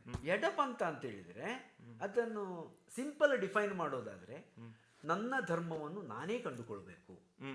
ನನ್ನ ದೇವ್ರು ಯಾವುದು, ನನ್ನ ದೇವಸ್ಥಾನ ನೀವು ಹೇಳಬಾರ್ದು. ಅಲ್ಲ, ಹೇಳಬಾರ್ದು. I will find my own god. ಏನು ಮಾಡ್ತದೆ ಎಡಪಂಥದ ಆಶಯ ಏನು ಅಂತ ಹೇಳಿದ್ರೆ, ಸ್ಥಾಪಿತವಾದ ವ್ಯವಸ್ಥೆಯೇ ಶೋಷಕವಾಗಿದೆ, ಅದನ್ನು ಶಾಟರ್ ಮಾಡು. ಆ ಸ್ಥಾಪಿತವಾದ ವ್ಯವಸ್ಥೆಯನ್ನು ಬ್ರೇಕ್ ಮಾಡಿ ಹೊಸ ವ್ಯವಸ್ಥೆಯನ್ನೇ ನಿರ್ಮಾಣ ಮಾಡಬೇಕು ಅನ್ನುವುದು ಎಡಪಂಥ. ಕನ್ವೆನ್ಷನ್ ಅಂದ್ರೆ ಈಗ ಧರ್ಮ ಇರ್ಬೋದು, ದೇವರ ವಿಚಾರ ಇರ್ಬೋದು, ಅದಕ್ಕೆ ಅದರ ಇತಿಹಾಸದ ಮಾತು ಇದೆ. ಎಡಪಂಥನ ಅದನ್ನು ಒಪ್ಪುದಿಲ್ಲ. I will live my life how I want. Whose father's what goes. Economic ವಿಚಾರಕ್ಕೆ ಬಂದ್ರೆ, ಇಕನಾಮಿಕ್ ಪರ್ಸ್ಪೆಕ್ಟಿವ್ಗೆ ಬಂದಾಗ ಎಡಪಂಥ ಅಂತ ಹೇಳುದು ಸೋಷಿಯಲಿಸ್ಟಿಕ್ ಪ್ಯಾಟರ್ನ್ ಆಫ್ ಸೊಸೈಟಿಯ ಕ್ರಿಯೇಷನ್ ಅನ್ನು ಬಯಸ್ತದೆ. ಸಮಾಜವಾದಿ ಸಮಾಜದ ನಿರ್ಮಾಣ. ಓಕೆ, 10 ಜನ ಸೇರ್ಬಿಟ್ಟು ಒಂದಿಷ್ಟು ದುಡಿದ್ರೆ ನೋಡ್ರಪ್ಪ ಎಲ್ಲರೂ ಈಕ್ವಲಿ ಹಂಚ್ಕೊಳ್ಳಿ. ಡಿಸ್ಟ್ರಿಬ್ಯೂಷನ್ ಆಸ್ಪೆಕ್ಟ್, ಹಂಚಿಕೆ ಹೀಗೆ ಈಕ್ವಲ್ ಇರಬೇಕು.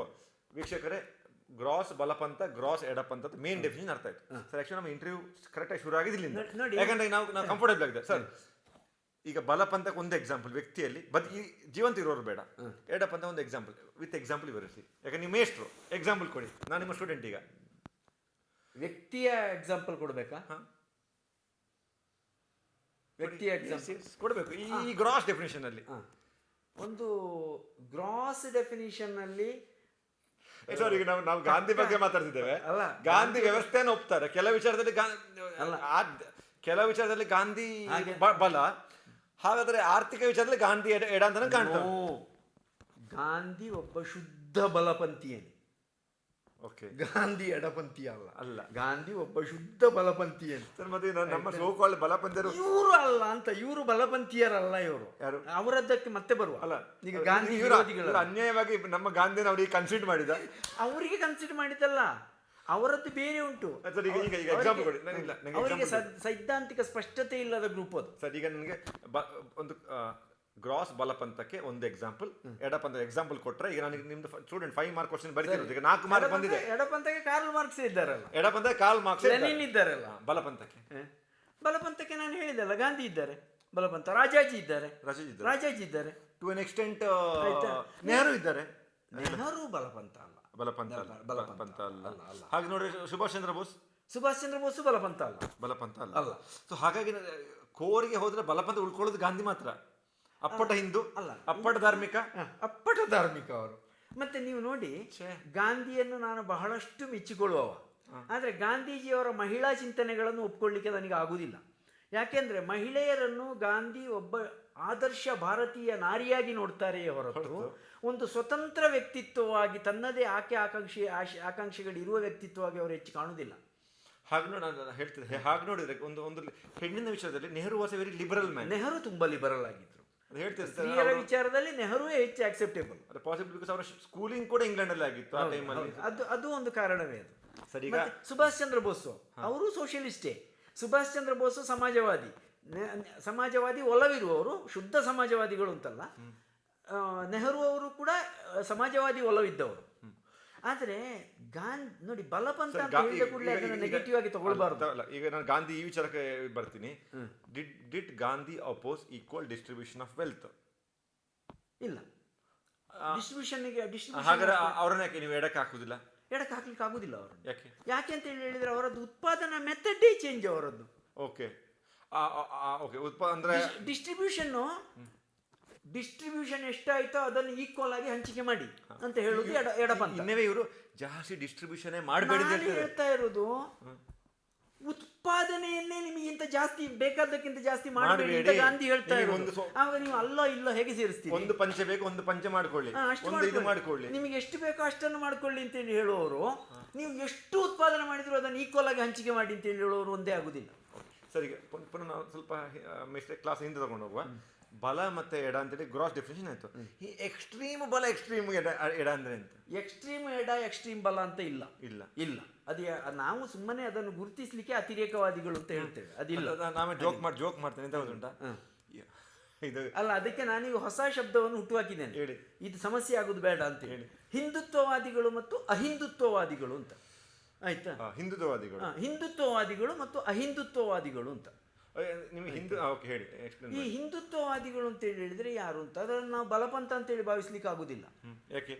ಯಾಕೆ ಆಗುದಿಲ್ಲ ಅಂದ್ರೆ, ಬಲಪಂಥ ಅನ್ನುವುದು ರಾಜಕೀಯವನ್ನು ಮಾತ್ರ ಅಟೆಂಡ್ ಮಾಡುವಂತ ಸಿದ್ಧಾಂತ ಅಲ್ಲ.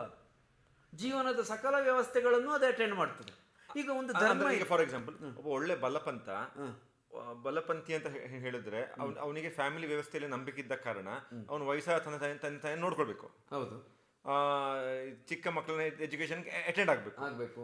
ಅಂದ್ರೆ ಒಂದು ನಿಮ್ ಪ್ರಕಾರ ಒಳ್ಳೆ ಬಲಪಂಥಿ ಆಗುದು, ಒಂದು ಒಳ್ಳೆ ಸಮಾಜ ನಾಗರಿಕ ಆಗುದು ದೊಡ್ಡ ಸಾಧನೆ. ಅದು ಒಬ್ಬ ಒಳ್ಳೆ ಬಲಪಂಥಿಯನ್ನಾಗೋದು ಅಷ್ಟು ಸುಲಭ ಇಲ್ಲ. ಈ ಎಲ್ಲ ಸೋಷಿಯಲ್ ವ್ಯವಸ್ಥೆಯನ್ನು ಅರ್ಥ ಮಾಡ್ಕೊಂಡು ಅದರ ಪ್ರಕಾರ ಬದುಕಿ ಎಲ್ಲ ಸೋಷಿಯಲ್ ಜವಾಬ್ದಾರಿಯನ್ನು ಅಟೆಂಡ್ ಆಗುದು. ಒಳ್ಳೆ ಗಂಡ, ಒಳ್ಳೆ ಮಗ, ಒಳ್ಳೆ ಅಪ್ಪ. ಹೌದು, ಬಹಳ ಕಷ್ಟ ಉಂಟು, ಸುಲಭ ಇಲ್ಲ. ಯಾಕೆಂದ್ರೆ ಧರ್ಮ ಅಂದ್ರೆ ಏನು? ಧರ್ಮ ಅಂತ ಹೇಳಿದ್ರೆ ನೆಹರು ಬಹಳ ಚಂದದಲ್ಲಿ ಎಕ್ಸ್ಪ್ಲೇನ್ ಮಾಡ್ತಾರೆ. ಧರ್ಮದ ಜವಾಬ್ದಾರಿಗಳೇನು? ಧರ್ಮ ಅಂತ ಹೇಳಿ ಹೇಳಿದ್ರೆ, ಧರ್ಮ ಎನ್ನುವ ಪದದ ಅರ್ಥ ಕರ್ತವ್ಯ ಅಂತ ಹೇಳುವುದನ್ನು ಡಿಸ್ಕವರಿ ಆಫ್ ಇಂಡಿಯಾದಲ್ಲಿ ಹೇಳ್ತಾರೆ. ಈಗ ನೋಡಿ, ನಾವು ಧರ್ಮ ಅಂತ ಹೇಳುವಾಗ ಸತಿ ಧರ್ಮ, ಪತಿ ಧರ್ಮ, ಪುತ್ರ ಧರ್ಮ, ಭ್ರಾತೃಧರ್ಮ, ಮಾತೃಧರ್ಮ, ಪಿತೃಧರ್ಮ ಅಂದ್ರೆ ನಮ್ಮ ಪ್ರತಿಯೊಬ್ಬನ ಪೊಸಿಷನ್ಗೆ ಅನುಗುಣವಾಗಿ ಧರ್ಮ ಏನು ಅನ್ನೋದು ಡಿಸೈಡ್ ಆಗ್ತದೆ. ಅದನ್ನು ಪಾಲಿಸಿಕೊಂಡು ಬದುಕುವುದು ಅಷ್ಟು ಸುಲಭ ಇಲ್ಲ, ದೊಡ್ಡ ಸಾಧನೆ ಅದು. ಆಯ್ತಾ?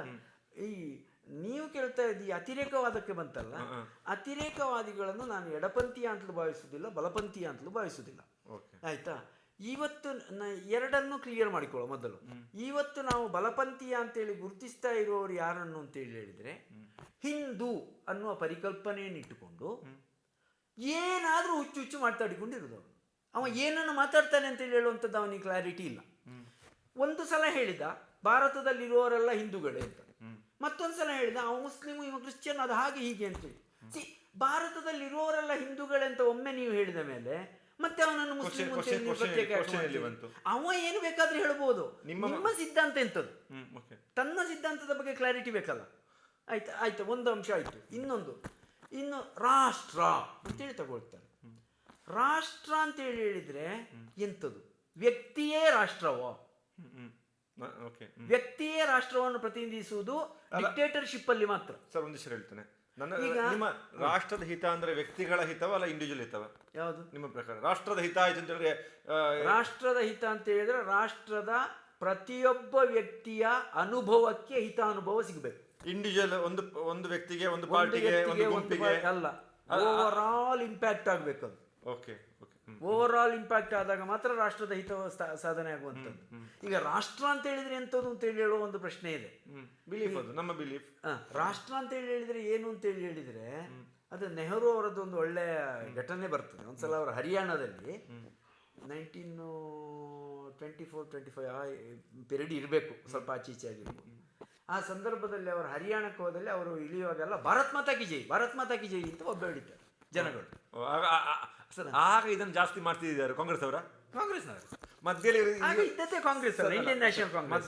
ಇವತ್ತಿನ ಕಾಂಗ್ರೆಸ್ ಅಲ್ಲ, ಇಂಡಿಯನ್ ನ್ಯಾಷನಲ್ ಕಾಂಗ್ರೆಸ್. ಅವ್ರದ್ದು ಮೇನ್ ವಾಕ್ಯ ಭಾರತ್ ಮಾತಾ ಕಿ ಜೈ, ಭಾರತ್ ಮಾತಾ ಕಿ ಜೈ. ಅದು ಮತ್ತೆ ಎಲ್ಲಿ ಕಮ್ಮಿಯಾಗಿ ಬೇರೆಯವರು ತಗೊಂಡ್ಬಿಟ್ರು. ಅದು ಮತ್ತೆ ಹೇಳ್ತೇನೆ, ಅದೇ ಯಾಕೆ ಅಂತ ಹೇಳಿದ್ರೆ ಸ್ವಾತಂತ್ರ್ಯಕ್ಕಾಗಿ ಹೋರಾಟ ಮಾಡಿದ ಇಂಡಿಯನ್ ನ್ಯಾಷನಲ್ ಕಾಂಗ್ರೆಸ್ ಅದು ಇದು ಲಾಲ್ ಬಹದ್ದೂರ್ ಶಾಸ್ತ್ರಿ ಅವರ ನಂತರ ಸಂಸ್ಥಾ ಕಾಂಗ್ರೆಸ್ ಆಗಿ ಹೊರಟೋಗಿದೆ ಅದು. ಆಮೇಲೆ ಇಂದಿರಾ ಕಾಂಗ್ರೆಸ್ ಬಂದದ್ದು, ಆಮೇಲೆ ಅದನ್ನು ಇಂಡಿಯನ್ ನ್ಯಾಷನಲ್ ಕಾಂಗ್ರೆಸ್ ಅಂತೇಳಿ ಹೇಳಿದ್ರು.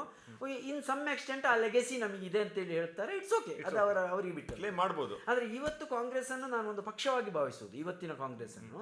ಆದರೆ ಲಾಲ್ ಬಹದ್ದೂರ್ ಶಾಸ್ತ್ರಿ ಅವರು ಹೋಗುವುದಕ್ಕಿಂತ ಮೊದಲಿನ ಕಾಂಗ್ರೆಸ್ ಅದು ಪಕ್ಷವಾಗಿದ್ದಾಗಲೂ ಕೂಡ ಅದು ಸಮಗ್ರ ಭಾರತವನ್ನು ಅಟೆಂಡ್ ಮಾಡಿದೆ. ಅದಕ್ಕೆ ಇರುವಂತ ವರ್ಚಸ್ಸನ್ನು ಇವತ್ತು ನಾವು ಪೊಲಿಟಿಕಲ್ ಪಾರ್ಟಿಗೆ ಕೊಡ್ಲಿಕ್ಕೆ ಆಗುದಿಲ್ಲ. ಅದು ಇಂಡಿಯನ್ ನ್ಯಾಷನಲ್ ಕಾಂಗ್ರೆಸ್ ಅಂದ್ರೆ ಇಂಡಿಯಾವನ್ನು ಬಹುಮಟ್ಟಿಗೆ ರೆಪ್ರೆಸೆಂಟ್ ಮಾಡುವ ಕೆಲಸವನ್ನೇ ಮಾಡಿದೆ. ಅದಾಯ್ತಾ, ಅಲ್ಲಿ ಭಾರತ್ ಮಾತಾ ಕಿ ಜೈ ಅಂತ ಹೇಳಿದಾಗ ನೆಹರು ಹೇಳ್ತಾರೆ ಭಾರತ್ ಮಾತೆ ಅಂದ್ರೆ ಯಾರು ಅಂತ ಹೇಳ್ತಾರೆ. ಅವಾಗ ಒಬ್ಬ ಹೇಳ್ತಾನೆ ಭಾರತ ಮಾತೆ ಅಂದ್ರೆ ಈ ದೇಶ. ಸರಿ, ದೇಶ ಯಾವುದು? ಅದು ಈ ಮಣ್ಣು, ಮತ್ತೆ ಮಣ್ಣು ಮಾತ್ರ ದೇಶ ಆಗ್ತದ? ಇಲ್ಲ, ಈ ಬೆಟ್ಟ, ಈ ನದಿ, ಅದು ಇದೆಲ್ಲ ಸುಮಾರು ಉತ್ತರಗಳು ಬರ್ತವೆ. ಕೊನೆಗೆ ನೆಹರು ಹೇಳ್ತಾರೆ ಇದೆಲ್ಲವನ್ನು ಒಟ್ಟು ಸೇರಿಸಿ ನಾನೊಂದು ಹೇಳ್ತೇನೆ, ಭಾರತ ಮಾತೆ ಅಂದರೆ ಯಾರು ಅಂತೇಳಿ. ಭಾರತ ಮಾತೆ ಅಂದರೆ ನಾನು ಮತ್ತು ನೀವು, ನಾವೆಲ್ಲರೂ ಭಾರತ ಮಾತೆಯೇ. ನಾವೆಲ್ಲರೂ ಸೇರಿದಾಗ ಭಾರತ ಮಾತೆ ಆಗುವುದು. ಅಂದ್ರೆ ಪ್ರತಿಯೊಬ್ಬ ವ್ಯಕ್ತಿಯು, ಪ್ರತಿಯೊಂದು ಅಸ್ತಿತ್ವವು ಭಾರತ ಮಾತೆಯ ವಿವಿಧ ಅಂಗಗಳೇ ಅಂತ ಹೇಳ್ತಾರೆ ಅವರು. ಅಂದ್ರೆ ಭಾರತ ಮಾತೆಗೆ ಹಿತ ಆಗಬೇಕು ಅಂತೇಳಿ ಆದರೆ ಭಾರತೀಯ ವ್ಯವಸ್ಥೆಯ ಎಲ್ಲದಕ್ಕೂ ಹಿತ ಅನುಭವ ಆಗಬೇಕು. ನೀವು ರಾಶಿಗಟ್ಲೆ ಮರಗಳನ್ನು ಕಡ್ದು ಸರ್ವನಾಶ ಮಾಡಿ ಬಿಸಾಕ್ತಾ ಇದ್ದೀರಿ. ಇದರಲ್ಲಿ ದೇಶಕ್ಕೆ ಏನು ಹಿತ ಬಂತು? ಅದಕ್ಕೆ ರಾಷ್ಟ್ರಭಕ್ತಿ ಬೇಡ? ಅಷ್ಟು ಮರಗಳ ಅರಣ್ಯ ನಾಶವನ್ನು ಮಾಡಿ ಬಿಸಾಕುವಾಗ ಆ ದೊಡ್ಡ ದೊಡ್ಡ ಪರ್ವತಗಳನ್ನು ಹೊಡೆದು ಉರುಳಿಸ್ತಾ ಇದ್ದೀರಿ. ರಾಷ್ಟ್ರಭಕ್ತಿ ಬೇಡ? ಏನು ಹೇಳ್ತದೆ ವೇದಗಳು? ಏನು ಹೇಳ್ತವೆ? ಮಹಾಭಾರತದಲ್ಲಿ ಒಂದು ಇಶ್ಯೂ ಬರ್ತದೆ. ನಕುಲ ಸೌದೆಯನ್ನು ಕಟ ಹೊಡೆದು ರಾಶಿ ಹಾಕುವಾಗ ಧರ್ಮರಾಯ ಬಂದು ಹೇಳ್ತಾನೆ, ನಮ್ಮ ಅಗತ್ಯಕ್ಕಿಂತ ಜಾಸ್ತಿ ಒಂದು ಕಟ್ಟಿಗೆಯನ್ನು ಒಡೆಯುವುದು ಕೂಡ ಅಧರ್ಮ ಅಂತ ಹೇಳ್ತಾನೆ. ಗಾಂಧಿ ಅದನ್ನೇ ಹೇಳಿದ್ದು. ಏನು, ನಿಮ್ಮ ಅವಶ್ಯಕತೆಗಿಂತ ಜಾಸ್ತಿ ಮಾಡಬೇಡಿ ಅಂತೇಳಿ ಹೇಳುವಂಥದ್ದು. ಇಲ್ಲಿ ನಾವು ನಮಗೆ ಬೇಕಾದ ದುಂಡಾವರ್ತನೆಗಳಿಗೆಲ್ಲ ರಾಷ್ಟ್ರದ ಹೆಸರನ್ನು ಬಳಸಿದ ಕೂಡಲೇ ಅದನ್ನು ರಾಷ್ಟ್ರಭಕ್ತಿ ಅಂತ ಒಪ್ಕೊಳ್ಳಿಕ್ಕೆ ನಾನು ತಯಾರಿಲ್ಲ. ಆಯ್ತಾ? ಯಾಕೆ ಇದು ಬೇಕಾಗ್ತದೆ? ಒಂದು ಸೌಂಡ್ ಇಫೆಕ್ಟ್ ಮಾತ್ರ ಇರ್ತದೆ. ಯಾವುದು? ನಮ್ಮ ಈ ಹಿಂದುತ್ವವಾದಿಗಳಲ್ಲಿ ಸೌಂಡ್ ಇಫೆಕ್ಟ್ ಮಾತ್ರ ಇರೋದು. ಆ ಸೌಂಡ್ ಇಫೆಕ್ಟ್ ನಿಮಗೊಂದು ಭಾಷಣದ ಸ್ಟೈಲ್ ಹೇಳ್ತೇನೆ, ಇದು ಹೇಗಿರ್ತದೆ. ಅತಳ ವಿತಳ ಸುತಳ ತಳಾತಳ ಮಹಾತಳ ರಸಾತಳ ಪಾತಾಳದಿಂದ ಭೂಲೋಕ ಭೂವರಲೋಕ ಸುವರಲೋಕ ಮಹರಲೋಕ ಜನರಲೋಕ ತಪರಲೋಕ ಸತ್ಯ ಲೋಕದವರೆಗೆ ಬೆಳಗಿರುವಂತಹ ಓ ನನ್ನ ತಾಯೇ, ನಿನ್ನ ಅಡಿದಾವರೆಗಳಿಗೆ ನಾನು ನನ್ನ ತಲೆಯನ್ನು ಶಳಾಗಿಸಿದ್ದೇನೆ. ಕಂಟೆಂಟ್ ಎಂತ? ಸಿಂಪಲ್ ಆಗಿ ಹೇಳ್ಬೋದು, ನಮಸ್ಕಾರ ಅಂತ ಹೇಳಿ. ನಮಸ್ಕಾರ ಅಂತ ಹೇಳಿದ್ರೆ ಸಾಕಲ್ಲ. ಇದಿಷ್ಟೆಂತದ್ದು? ಈ ಸೌಂಡ್ ಇಫೆಕ್ಟ್ ಮಾತ್ರ ಇರೋದು. ಆಯ್ತಾ? ಇದು ಒಳಗಡೆ ಇದು ಈ group it is only A just balloon ಮಾತ್ರ. ಆಕರ್ಷಕವಾದ ಬಲೂನನ್ನು ಹಾರಿ ಬಿಡಲಾಗಿದೆ. ನಿಮಗೆ ಚಂದ ಕಾಣ್ತದೆ, ಅದರ ಒಳಗೆ ಇರುವುದು ಟೊಳ್ಳು. ಆಯ್ತಾ? ಇದನ್ನ ನಾನು ಬಲಪಂಥ ಅಂತ ಹೇಳಲಿಕ್ಕೆ ತಯಾರಿಲ್ಲ. ನಾವು ಗುರುತಿಸಲಿಕ್ಕೆ ಹೇಳ್ಬೋದು. ಆಯ್ತು, ಎಡಪಂಥದ ವಿಷಯಕ್ಕೆ ಎಕ್ಸ್ಟ್ರೀಮ್ ಎಡದ ಬಗ್ಗೆ ಹೇಳಿ. ಎಕ್ಸ್ಟ್ರೀಮ್ ಎಡ ಅಂತಲೂ ಇಲ್ಲ. ಇವರಿಗೆ ವಿರುದ್ಧವಾಗಿ ಅಹಿಂದುತ್ವವಾದಿಗಳಿದ್ದಾರೆ. ಅಂದ್ರೆ ಹಿಂದೂಗಳಿಗೆ ನಾನು ಹೇಳ್ತೇನೆ, ನಾನು ಎಕ್ಸ್ಟ್ರೀಮ್ ದೇವಸ್ಥಾನ ಹೋಗುದಿಲ್ಲ. ಬಟ್ ನನಗೆ ಕಾವೇರಿ ದೇವರು, ನಮ್ಮ ಗ್ರಾಮ ದೇವಸ್ಥಾನ ವಿಪರೀತ ನಂಬಿಕೆ ಇದೆ. ನನಗೆ ನಾನು ಹೋಗುದಿಲ್ಲ, ಅದು ನಾನು ಹೋಗ್ತೀನಿ, ವರ್ಷಕ್ಕೆ 2-3 ಸತಿ ಹೋಗ್ತೇನೆ. ಅಂದ್ರೆ ಇವರು ದೇವರು ನನ್ನ ನಂಬಿಕೆ ಉಂಟಲ್ಲ, ಅದನ್ನ ಹಿಂದೂಗಳ ನಂಬಿಕೆಗೆ ನೋವಾಗ್ಲಿ ಅಂತೇಳಿ ಸ್ವಲ್ಪ ಜನ ಮಾತಾಡ್ತಾರೆ. ಸೊ ಅದನ್ನ ನಾವು ಎಕ್ಸ್ಟ್ರೀಮ್ ಎಡ ಅಂತ ಹೇಳೋದು. ಅದರಲ್ಲಿ ತುಂಬಾ ಗಮ್ಮತ್ತುಂಟು. ಅಂದ್ರೆ ಭಾರಿ ಗಮ್ಮತ್ತಿದೆ. ಈಗ ನನ್ನ ದೇವರು, ನಾನು ಗಣೇಶನಿಗೆ ಹೊಟ್ಟೆ ಇದೆ, ಕೃಷ್ಣ ಕಳ್ಳ ಅಂತ ಹೇಳ್ತೀನಿ. ಅದನ್ನ ನನ್ನ ದೇವ್ರಿಗೆ ನಾನು ಹೇಳಿದಾಗ ಅದು ನನ್ನ ಅಕ್ಸೆಪ್ಟೇಬಲ್. ಅಂದ್ರೆ ಮತ್ತೊಂದು ವ್ಯಕ್ತಿ ಹೇಳಿದಾಗ ನಮಗೆ ಉಳಿದು ಬಿಡ್ತದೆ, ಇರಿಟೇಷನ್ ಆಗ್ತದೆ. ಅಲ್ಲ, ಅದು ಭಾವನೆಗೆ ಸಂಬಂಧಪಟ್ಟ ವಿಚಾರ. ಅದನ್ನು ಮತ್ತೆ ಬರುವ. ಇಲ್ಲೀಗ ಇದು ಎಡದ ಎಕ್ಸ್ಟ್ರೀಮ್ ಅಂತ ಹೇಳ್ತೇವಲ್ಲ, ಎಡದ ಎಕ್ಸ್ಟ್ರೀಮ್ ಅಲ್ಲ, ಅಹಿಂದುತ್ವವಾದಿಗಳು ಯಾರು ಅಂತ ಹೇಳ್ತೇನೆ. ಅಹಿಂದುತ್ವವಾದಿಗಳು ಅಂತೇಳಿ ಹೇಳಿದ್ರೆ ಅವರು ಪಕ್ಕಾ ಜಾತಿವಾದಿಗಳು. ಆಯ್ತಾ. ಓಕೆ. ಯಾಕೆ ಅಂದರೆ ಸರ್ ನಾನು ಎಕ್ಸ್ಟ್ರೀಮ್ ದೇವಸ್ಥಾನ ಹೋಗುದಿಲ್ಲ, ಬಟ್ ನನಗೆ ಕಾವೇರಿ ದೇವರು ನಮ್ದು ನಮ್ಮ ಗ್ರಾಮ ದೇವಸ್ಥಾನ ವಿಪರೀತ ನಂಬಿಕೆ ಇದೆ. ದೇವ್ರು ನನಗೆ, ನಾನು ಹೋಗೋದಿಲ್ಲ, ಅದು ನಾನು ಹೋಗ್ತೀನಿ, ವರ್ಷಕ್ಕೆ 2-3 ಸತಿ ಹೋಗ್ತೇನೆ. ಅಂದ್ರೆ ಇವರು ದೇವರು ನನ್ನ ನಂಬಿಕೆ ಉಂಟಲ್ಲ, ಅದನ್ನ ಹಿಂದೂಗಳ ನಂಬಿಕೆಗೆ ನೋವಾಗ್ಲಿ ಅಂತೇಳಿ ಸ್ವಲ್ಪ ಜನ ಮಾತಾಡ್ತಾರೆ. ಸೊ ಅದನ್ನ ನಾವು ಎಕ್ಸ್ಟ್ರೀಮ್ ಎಡ ಅಂತ ಹೇಳೋದು. ಅದರಲ್ಲಿ ತುಂಬಾ ಗಮ್ಮತ್ತುಂಟು, ಅಂದ್ರೆ ಭಾರಿ ಗಮ್ಮತ್ತಿದೆ, ಭಾರಿ ಗಮ್ಮತ್ತಿದೆ. ಅದು ಈಗ ನನ್ನ ದೇವರು, ನಾನು ಗಣೇಶನಿಗೆ ಹೊಟ್ಟೆ ಇದೆ, ಕೃಷ್ಣ ಕಳ್ಳ ಅಂತ ಹೇಳ್ತೀನಿ. ಆಯ್ತು, ಅದನ್ನ ನನ್ನ ದೇವ್ರಿಗೆ ನಾನು ಹೇಳೋದಾಗ ಅದು ನನ್ನ ಅಕ್ಸೆಪ್ಟೇಬಲ್. ಅಂದ್ರೆ ಮತ್ತೊಂದು ವ್ಯಕ್ತಿ ಹೇಳಿದಾಗ ನಮಗೆ ಉಳಿದು ಬಿಡ್ತದೆ, ಇರಿಟೇಷನ್ ಆಗ್ತದೆ.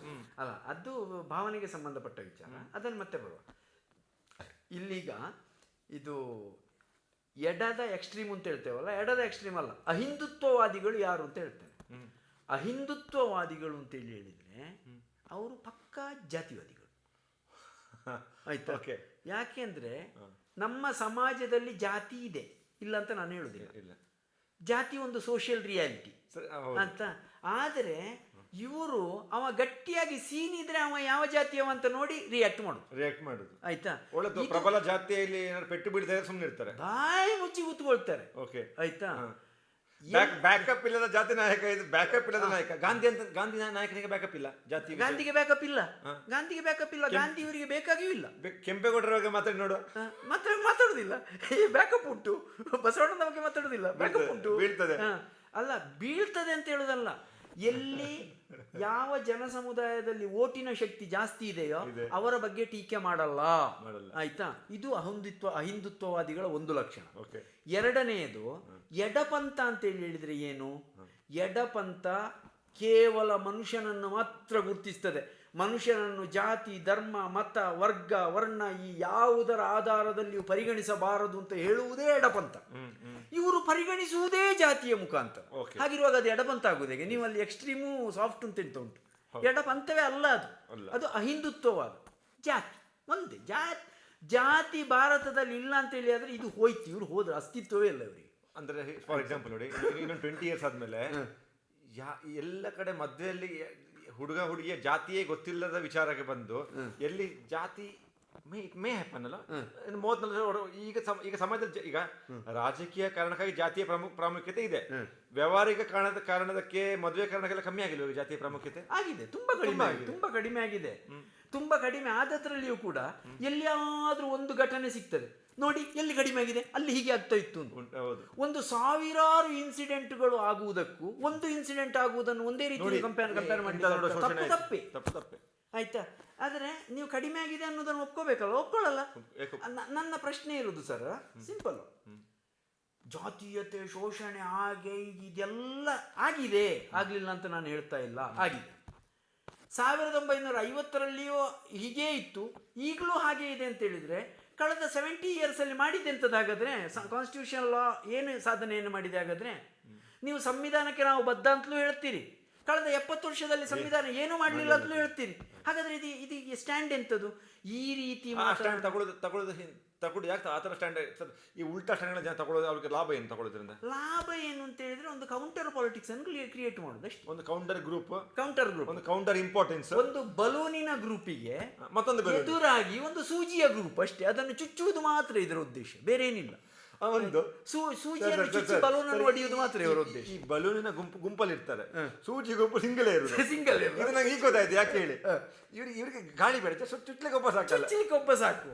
ಆಯ್ತು, ಚುಚ್ಚಿಕೊಂಡಿರುವುದು. ಇದನ್ನು ನೀವು ಈ ಎರಡೂ ಸಿದ್ಧಾಂತ ಬಲಪಂಥ ಎಡಪಂಥ ಅಂತ ಹೇಳುವ ನೋಡಬಾರ್ದು. ಎರಡಕ್ಕೆ ಉದಾಹರಣೆ ಕೊಡಿ ಅಂತೇಳಿ ನಾನು ನಿಮ್ಮನ್ನು ಇಕ್ಕಟ್ಟಿಗೆ ಹಾಕುದಿಲ್ಲ. ಅಲ್ಲ, ಉದಾಹರಣೆ ಉಂಟು ಬೇಕಾದಷ್ಟು, ಎಲ್ಲರಿಗೂ ಗೊತ್ತಾಗ್ತದೆ ಯಾಕೆ ಎಕ್ಸ್ಪ್ಲೇನ್ ಮಾಡೋದು. ಓಕೆ, ಇದು ಬಹಳ ಇಂಟ್ರೆಸ್ಟಿಂಗ್ ಇದೆ. ನೆಕ್ಸ್ಟ್ ವಿಚಾರಕ್ಕೆ ಬರ್ತೇನೆ. ಸೊ ನಮ್ದು ಅಂದರೆ ನಾವು ಪ್ಯಾನ್ ಇಂಡಿಯಾ ಆಗಿ ಕಾಶ್ಮೀರ ಇರ್ಬೋದು, ಗುಜರಾತ್ ಇರ್ಬೋದು, ತಗೊಳ್ಳಿ, ಕಾಶ್ಮೀರ ಇರ್ಬೋದು, ಗುಜರಾತ್ ಇರ್ಬೋದು, ಕರ್ನಾಟಕ ಇರ್ಬೋದು, ತಮಿಳ್ನಾಡು ಇರ್ಬೋದು, ನಮ್ಮ ಇಡೀ ಬೇರೆ ಬೇರೆ ಭಾಷೆಯ, ಬೇರೆ ಬೇರೆ ಪ್ರಾಂತ್ಯದ, ಬೇರೆ ಬೇರೆ ಕಲ್ಚರ್ನ ಜನ ಫಸ್ಟ್ ಟೈಮ್ ನಾಯಕ ಅಂತ ಒಪ್ಕೊಂಡಿದ್ದು ಗಾಂಧಿಯನ್ನ. Is is the first pan India leader. ಹೌದು, 1920s ಅಲ್ಲಿ 30s ಅಲ್ಲಿ ಅಂದ್ರೆ ಗಾಂಧಿ ಬಂದ್ರೆ ಜನ ಸೇರ್ತಾ ಇದ್ರು. ಗಾಂಧಿಗೆ ಜನ ಸೇರ್ತಾ ಇದ್ರು. ಏನೋ ಒಂದು ಕುತೂಹಲ, ಇದ್ಯಾರು ಒಂದು ಶರ್ಟ್ ಹಾಕದೆ. ಅದು ನಿಮಗೊಂದು ಚಂದದ ಕಥೆಯನ್ನು ಹೇಳ್ತೇನೆ. ದಕ್ಷಿಣ ಕನ್ನಡದಲ್ಲಿ ಬಹಳ ಪಾಪ್ಯುಲರ್ ಆದಂಥ ಒಂದು ಕಥೆ ಅದು ಗಾಂಧಿಯ ಕುರಿತಾಗಿ. ಗಾಂಧಿ ಮಂಗಳೂರಿಗೆ ಬರ್ತಾರೆ ಅಂತ. ಗಾಂಧಿ ಮಂಗಳೂರಿಗೆ ಬರ್ತಾರೆ ಅಂತ ಹೇಳಿದ್ರೆ ಗಾಂಧಿಯರು ಕುಡ್ಲಾಗ ಬರ್ಪೇರಿಗೆ ಪೋಡು ಈಗೆಲ್ಲ ಆಯ್ತು. ಆಯ್ತು ಅಂತ ಹೇಳಿ ಆವಾಗ ಜಮೀನ್ದಾರಿಗೆ ಅಲ್ಲ, ಅಲ್ಲಿ ಅವರು ಕೆಲವು ಜನ ಇದ್ದರು, ಅವರಿಗೆಲ್ಲ ಇದು ಏನು ಅಂತ ಹೇಳಿದರೆ ಹೋಗ್ಲಿಕ್ಕೆ ಆಗಲಿಲ್ಲ ಮಂಗಳೂರಿಗೆ. ಜಮೀನ್ದಾರರು ಕೆಲಸ ಮಾಡಬೇಕಲ್ಲ, ಜಮೀನ್ದಾರರ ಅಧೀನದಲ್ಲಿ ಕೆಲಸದವರು, ಕಾರ್ಮಿಕರು, ರೈತರು. ಅವರು ಏನು ಮಾಡಿದ್ರು, ಗಾಂಧಿಯವರು ಬಂದಿದ್ದಾರೆ ಅಂತ ಹೇಳಿದ್ರೆ ಅವರಿಗೂ ನಾವು ಏನೋ ಮಾಡಬೇಕು ಅಂತ ಅನಿಸಿತ್ತು ಅವರಿಗೆ, ಕೆಲಸದವರಿಗೆ, ಜಮೀನ್ದಾರರಿಗೆ, ಕೆಲಸದವರಿಗೆ. ಅವರು ಏನು ಮಾಡಿದರು ಅಂತ ಹೇಳಿದರೆ, ಆ ಜಮೀನ್ದಾರನು ಕೂಡ ಸ್ವಲ್ಪ ಗಾಂಧಿವಾದಿ, ಗಾಂಧಿ ಬಂದದ್ದನ್ನು ನೋಡಲಿಕ್ಕೆಲ್ಲ ಹೋಗಿದ್ದ. ಹೋಗಿ ಎಲ್ಲ ಬಂದಾದಾಗ ಹೇಗೆಲ್ಲ ಆಗಿದೆ ಇವರು ಹೇಳಿದರು, ಅದು ಗಾಂಧಿ ಅಂಥದ್ದು ಹೇಳಿದ್ರು, ಇಂಥದ್ದು ಹೇಳಿದ್ರು. ಇವರಿಗಾಗಿ ಇವರು ಎಲ್ಲರೂ ಒಂದಷ್ಟು ಜನ ರೈತರು ಹೋಗಿ ಜಮೀನ್ದಾರನ ಹತ್ರ ಹೇಳಿದಂತೆ, ನಾವು ಗಾಂಧಿ ಹೇಳಿದ್ದನ್ನು ಏನಾದರೂ ಮಾಡ್ತೇವೆ, ಎಂತ ಮಾಡಬೇಕು ಅಂತೇಳಿ. ಆಯಿತು, ಅವನು ಇದೆಲ್ಲ ಆಗಲಿಕ್ಕಿಲ್ಲ, ಗಾಂಧಿಯ ಚಿಂತನೆಯನ್ನೆಲ್ಲ ಇವರು ಎಂತ ಮಾಡೋದು, ಎಂತ ಅವ್ರು ಆಗಲಿಕ್ಕಿಲ್ಲ ಅಂತೇಳಿ. ಆಗಲಿಕ್ಕಿಲ್ಲ ಅಂದರೆ ಇವರು ಕೇಳೋದಿಲ್ಲ. ಕಡೆಗೆ ಅವರು ಒಂದು ಪ್ಲ್ಯಾನ್ ಮಾಡಿದಂತೆ, ಮದ್ಯಪಾನ ನಿಷೇಧ, ಯಾಕೆಂದರೆ ಇವರು ಸ್ವಲ್ಪ ಸಾಕಷ್ಟು ಒಳ್ಳೆ ಕುಡುಕರು, ಮದ್ಯಪಾನ ನಿಷೇಧವನ್ನು ಇವರಿಗೆ ಹೇಳುವ ಅಂತೇಳಿ, ನೀವು ಒಂದು ಕೆಲಸ ಮಾಡಿ, ವಾರದಲ್ಲಿ ಒಂದು ದಿವಸ ಒಂದು ಸಲ ಒಂದು ಜಾಥಾ ಮಾಡಿ, ಇಡೀ ಗ್ರಾಮದ ಉದ್ದಕ್ಕೂ ಹೋಗೋದು. ಎಂಥದ್ದು, ನಮ್ಮಲ್ಲಿ ಗಡಂಗು ಉಂಟು ನೋಡಿ, ಗಡಂಗ್ ಅಂದರೆ ಇದು ಹೆಂಡ ಕುಡಿಯುವ ಜಾಗ, ಗಡಂಗ್ ರದ್ದಾವೋಡು ಅಂತ, ಗಡಂಗ್ ಇರಬಾರ್ದು ಇನ್ನು ಅಂತ ಒಂದು ಜನ ಆಂದೋಲನ ಮಾಡಿ ಅಂತೇಳಿ. ಸರಿ ಅಂತ ಇವರು ಒಂದು ದಿವಸ ಒಟ್ಟು ಸೇರಿ ಆದಾಗ ಇದು ಅಲ್ಲಿ ಗಡಂಗಿನವನಿಗೆ ತಲೆಬಿಸಿ ಆಯಿತು. ಇನ್ನು ಇವರು ಗಡಂಗ್ ರದ್ದಾಗಬೇಕು ಅಂತ ಹೇಳಿದ್ರೆ ನನ್ನ ಬಿಸ್ನೆಸ್ ಬೀಳ್ತದೆ ಅಂತ. ಅವ ಏನು ಮಾಡಿದ, ಈ ಗಡಂಗ್ ರದ್ದಾವಡು ಅಂತೇಳಿ ಹೇಳಿಕೊಂಡು ಹೋಗೋರಿದ್ದಾರಲ್ಲ, ಅವರಿಗೆ ಅಲ್ಲಿ ದಾರಿಯಲ್ಲಿ ಆವಾಗ ನಾವು ಫ್ರೀಯಾಗಿ ಮಜ್ಜಿಗೆ ಕೊಡೋದು, ನೀರು ಕೊಡೋದು, ಇದೆಲ್ಲ ಇರ್ತದಲ್ಲ ಪದ್ಧತಿ. ಅವ ಏನು ಮಾಡಿದ, ಹೆಂಡ ಇಟ್ಟುಕೊಂಡು ಕೂತ್ಕೊಂಡ. ಬಂದವರಿಗೆಲ್ಲ ಒಂದೊಂದು ಲೋಟ ಹೆಂಡ, ಯಾವುದು ಜಾತ ಹೋಗುವವರಿಗೆ. ಆಯ್ತಾ, ಕುಡಿಯುವವರು ಕೆಲವರು ಇದ್ರು, ಕುಡಿಯದವರು ಕುಡಿಲಿಲ್ಲ, ಕುಡಿಯೋದವರು ಕುಡಿದ್ರು. ಹಾಗೆ ಕುಡಿದವರದ್ದೇನಾಯಿತು, ಧರ್ಮಕ್ಕೆ ಸಿಕ್ಕಿತು ಅಂತ ಹೇಳಿದ್ರೆ ಫುಲ್ಲು ಕುಡಿದವ್ರದ್ದು ಟೈಟಾಗಿ ನಾಲಿಗೆ ಸ್ವಲ್ಪ ತೊದಲಿಕ್ಕೆಲ್ಲ ಶುರುವಾಯ್ತಂತ. ಆವಾಗ ಗಡಂಗ್ ರದ್ದಾವೋಡು, ಗಡಂಗ್ ರಡ್ಡಾವೋಡು ಅಂತ ಗಡಂಗ್ ಎರಡಾಗಬೇಕು ಅಂತೇಳಿ ಘೋಷಣೆ ಮಾಡಿಕೊಂಡು ಜೋಕು. ಆಯ್ತಾ, ಅಂಥದ್ದೊಂದು ಇನ್ಸಿಡೆಂಟ್ ಆಗಿದೆ ಅಂತ. ಆಗಿರ್ಬೋದು, ಆಗಿಲ್ಲದೇ ಇರ್ಬೋದು. ಆದರೆ ಇದನ್ನು ನಾನು ಯಾಕೆ ಹೇಳಿದೆ ಅಂದರೆ, ಅತ್ಯಂತ ರೂಟ್ ಲೆವೆಲಲ್ಲಿರುವ ಮನುಷ್ಯರು, ಆಯಿತಾ, ಅವರಿಗೆ ಗಾಂಧಿ ಅವ್ರ ಜೊತೆ ಕೂಡ ಕನೆಕ್ಟ್ ಆದ, ಅವರಿಗೂ ಕೂಡ ಗಾಂಧಿ ಕನೆಕ್ಟ್ ಆದ ಸ್ಟೈಲ್ ನೋಡಿ. ಗಾಂಧಿ ಹೇಳಿದ್ದಾರೆ ನಾವು ಏನೋ ಮಾಡಬೇಕು ಅಂತ, ಅಷ್ಟು ತಲೆಗೆ ಬಂದಿದೆ ಅಲ್ಲ ಅವರಿಗೆ. ಆ ಮಾಸ್ ಲೀಡರ್ಶಿಪ್ ತಗೊಂಡವರು. ಸರಿ, ಮತ್ತೊಂದು ವಿಚಾರ ಹೇಳ್ತಾನೆ ನಾನು. ಇದನ್ನು ಹೇಗೆ ನಾನು ಕ್ವಶನಿಗೆ ಪ್ರಿಪೇರ್ ಆಗಿಲ್ಲ, ಯಾಕಂದರೆ ಹೀಗೆ ಓಪನ್ ಆಗಿ ಬಂದು ಕೂತ್ಕೊಂಡದ್ದು. ಟುಡೇ 2000 ಇಸ್ವಿ ಕಳೆದ ದಶಕ ಇರ್ಬೋದು, ಈ ದಶಕ ಇರ್ಬೋದು, ನಮ್ಮ ದೇಶವನ್ನು ಸರ್ವವ್ಯಾಪಿಯಾಗಿ ಹೆಚ್ಚು ಕಮ್ಮಿ ಎಲ್ಲ ವ್ಯಕ್ತಿಗೆ ತಲುಪಿದ ವ್ಯಕ್ತಿ ಅಂದರೆ ಮೋದಿ ಅಂತ ಹೇಳ್ಬೋದು. ಹೌದು, ಒಂದು ರೀತಿಯಲ್ಲಿ ತಲುಪಿದ್ದಾರೆ. ನಿಮಗೆ ಅವ್ರು ಇಷ್ಟ ಉಂಟೋ ಇಲ್ವೋ ಬೇರೆ, ಅದು ನಿಮ್ಮ ತಲುಪಿದ್ದಾರೆ. ಗಾಂಧಿ ಕೂಡ ಜನರನ್ನು ತಲುಪಿದ್ರು. ಗಾಂಧಿ ಜನರನ್ನು ತಲುಪಿದ್ದಕ್ಕೂ ಮೋದಿ ಜನರನ್ನು ತಲುಪಿದ್ದಕ್ಕೂ ಡಿಫರೆನ್ಸ್ ಏನು? ಇದರ ಬಗ್ಗೆ ನೀವು ಹೇಗೆ ವಿಶ್ಲೇಷಣೆ ಮಾಡ್ತೀರಿ? ಇದು ತುಲನೆ ಮಾಡುವುದು ಕಷ್ಟ. ಯಾಕೆ ಕಷ್ಟ ಅಂತ, ಕಾಲ ಬೇರೆ, ಮಾಧ್ಯಮ ಇರಲಿಲ್ಲ, ಕಾಲ ಬೇರೆ, ಮಾಧ್ಯಮಗಳಿರಲಿಲ್ಲ, ಆಯ್ತಾ. ಎರಡನೆಯದಾಗಿ ಗಾಂಧಿ ತಲುಪಿದ ಕಾಲದಲ್ಲಿ ದೇಶವೇ ಇರಲಿಲ್ಲ, ಭೂಪ್ರದೇಶ ಮಾತ್ರ ಇತ್ತು. ಅಂದ್ರೆ ರೋಡ್ ಇಲ್ಲ, ರಾಷ್ಟ್ರ ಇರಲಿಲ್ಲ, ಸಂವಿಧಾನ ಇರಲಿಲ್ಲ, ನಮ್ಮದೇ ಆಡಳಿತ ಇರಲಿಲ್ಲ, ಬ್ರಿಟಿಷರ ಆಡಳಿತ ಇರಲಿಲ್ಲ, ಅಧಿಕಾರ ಇರಲಿಲ್ಲ, ಯಾವುದೂ ಇರಲಿಲ್ಲ. ಅದು ಎಲ್ಲವೂ ಇರುವ ಕಾಲದಲ್ಲಿ ಇವರು ತಲುಪಿದ್ದಕ್ಕೆ ಇಂದಿರಾ ಗಾಂಧಿ ಕೂಡ ಎಲ್ಲರನ್ನು ತಲುಪಿದ್ದಾರೆ. ಇಂದಿರಾ ಗಾಂಧಿ ಅವರು ತಲುಪಿದ್ದಾರೆ. ಅದನ್ನು ಬೇಕಾದ್ರೆ ಕಂಪೇರ್ ಮೋದಿ ಅಂಡ್ ಇಂದಿರಾ ಗಾಂಧಿ ತಲುಪಿಸಬಹುದು. ಅದನ್ನು ಕಂಪ್ಯಾರೇಬಲ್. ಇಂದಿರಾ ಗಾಂಧಿ ಮತ್ತು ಮೋದಿ ಅವರು ಕಂಪ್ಯಾರೇಬಲ್. ಓಕೆ, ಸಿಮಿಲಾರಿಟೀಸ್ ಹೇಳಿ ಸರ್. ಯಾವುದು ಸಿಮಿಲಾರಿಟೀಸ್ ಹೇಳಿ? ಇಂದಿರಾ ಗಾಂಧಿ ಮತ್ತು ಮೋದಿ ಅವರ ಸಿಮಿಲಾರಿಟಿ ಅಂತೇಳಿ ಹೇಳೋದು ಸ್ವಲ್ಪ ಕಷ್ಟ. ಅಂದರೆ ಕೆಲವು ಜನ ಒಂದು ಸರ್ವಾಧಿಕಾರಿ ಧೋರಣೆ ಇತ್ಯಾದಿಗಳಲ್ಲೆಲ್ಲ ಒಂದೇ ರೀತಿ ಇದ್ದಾರೆ ಅಂತ ಅನಲೈಸ್ ಮಾಡ್ತಾರೆ. ಆದರೆ ನನಗೆ ಅದು ಒಪ್ಪಿತ ಅಲ್ಲ, ನನಗೆ ಅದು ಒಪ್ಪಿತವಾಗಿ hard task master, hard decision takers. ನನಗೆ ಮೋದಿಯವರು ಅಷ್ಟೇ ಹಾರ್ಡ್ ಡಿಸಿಷನ್ ತಗೊಳ್ತಾ ಇರುವವರು ಅಂತ ನನಗೆ ಅನಿಸ್ತಾ ಇಲ್ಲ. ಇಲ್ಲ, ಮೋದಿಯವರು ಅಂತ ಹಾರ್ಡ್ ಡಿಸಿಷನ್ ತಗೊಂಡಿದ್ದಾರೆ ಅಂತ ನನಗೆ ಅನಿಸ್ತಾ. Indira Gandhi taken more hard decision. Indira Gandhi hard decision ತಗೊಂಡಿದ್ದಾರೆ. ಅದು ತಪ್ಪಿದ್ರು ಕೆಲವು ಹಾರ್ಡ್ ಇದೆ, emergency mistake which is hard decision. ಅದು ತಪ್ಪು ಇರ್ಬೋದು, ಬಟ್ ತಗೊಂಡಿದ್ದಾರೆ. ತಪ್ಪೇ. ಆದರೆ ಇಡೀ ದೇಶದ ಮೇಲೆ ಎಮರ್ಜೆನ್ಸಿ ಹಾಕಬೇಕಾದ್ರೆ ಅದು ಎಂತ ಹಾರ್ಡ್ ಡಿಸಿಷನ್. ಎಷ್ಟು ಗಟ್ಸ್ ಇರಬೇಡ ಆಯ್ತಾ, ಅಂದ್ರೆ ರಿಪರ್ಕಷನ್ ಬಂದೇ ಬರ್ತದೆ. ತಪ್ಪೇ ಅದು. ಆಯ್ತಾ, ಹಿಂದೂ ಮೆಜಾರಿಟಿಯಲ್ಲಿ ನಾವು ಸರ್ವಾಧಿಕಾರನ ಒಪ್ಕೊಳ್ಳೋದಿಲ್ಲ. ನಮ್ಮ ಧರ್ಮ ಒಂದು ದೇವರನ್ನು ಒಪ್ಕೊಳ್ಳೋದಿಲ್ಲ. ನಮ್ಮ ಧರ್ಮ ನಮಗೆ 300 ದೇವರು ಬೇಕು, 3 ಕೋಟಿ ದೇವರು ಬೇಕು. ಇನ್ನು 4 ಬಂದ್ರೆ ಇರ್ಲಿ ಅಂತ ಒಂದು ಹಿಂದೂ ಮೆಜಾರಿಟಿ ದೇಶದ ಮೇಲೆ ಎಮರ್ಜೆನ್ಸಿ ಅನ್ನ ಹೇಳಲಿಕ್ಕೆ ಒಂದು ಧೈರ್ಯ ಬೇಕಲ್ಲ. ಬೇಕು.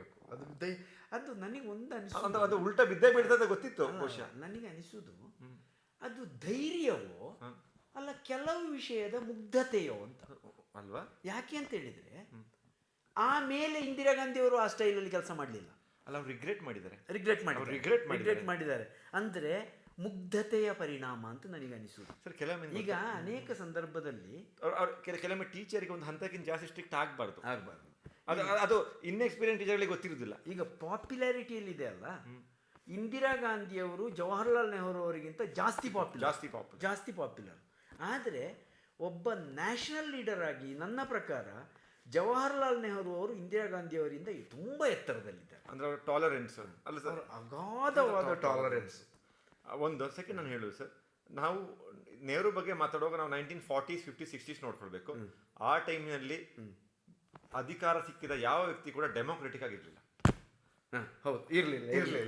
ಇವರೊಬ್ರು ಡೆಮೋಕ್ರೆಟಿಕ್ ಆಗಿ ಉಳ್ಕೊಂಡ್ಬಿಟ್ರು. ಅದು ದೊಡ್ಡ ವಿಶೇಷ. ಅದು ಅಂದ್ರೆ ಅವರು ಡೆಮೋಕ್ರೆಟಿಕ್ ಆಗಿ ಈಗ ಅವರ ಮಗಳು ಒಂದು ಹಂತ ನಂತರ ಅವರು ಡೆಮೋಕ್ರಸಿ ಕೆಲವು ಇದನ್ನ ವೈಲೇಟ್ ಮಾಡಿದ್ರೆ ಎಮರ್ಜೆನ್ಸಿ ಹೇಳಿದ್ರು.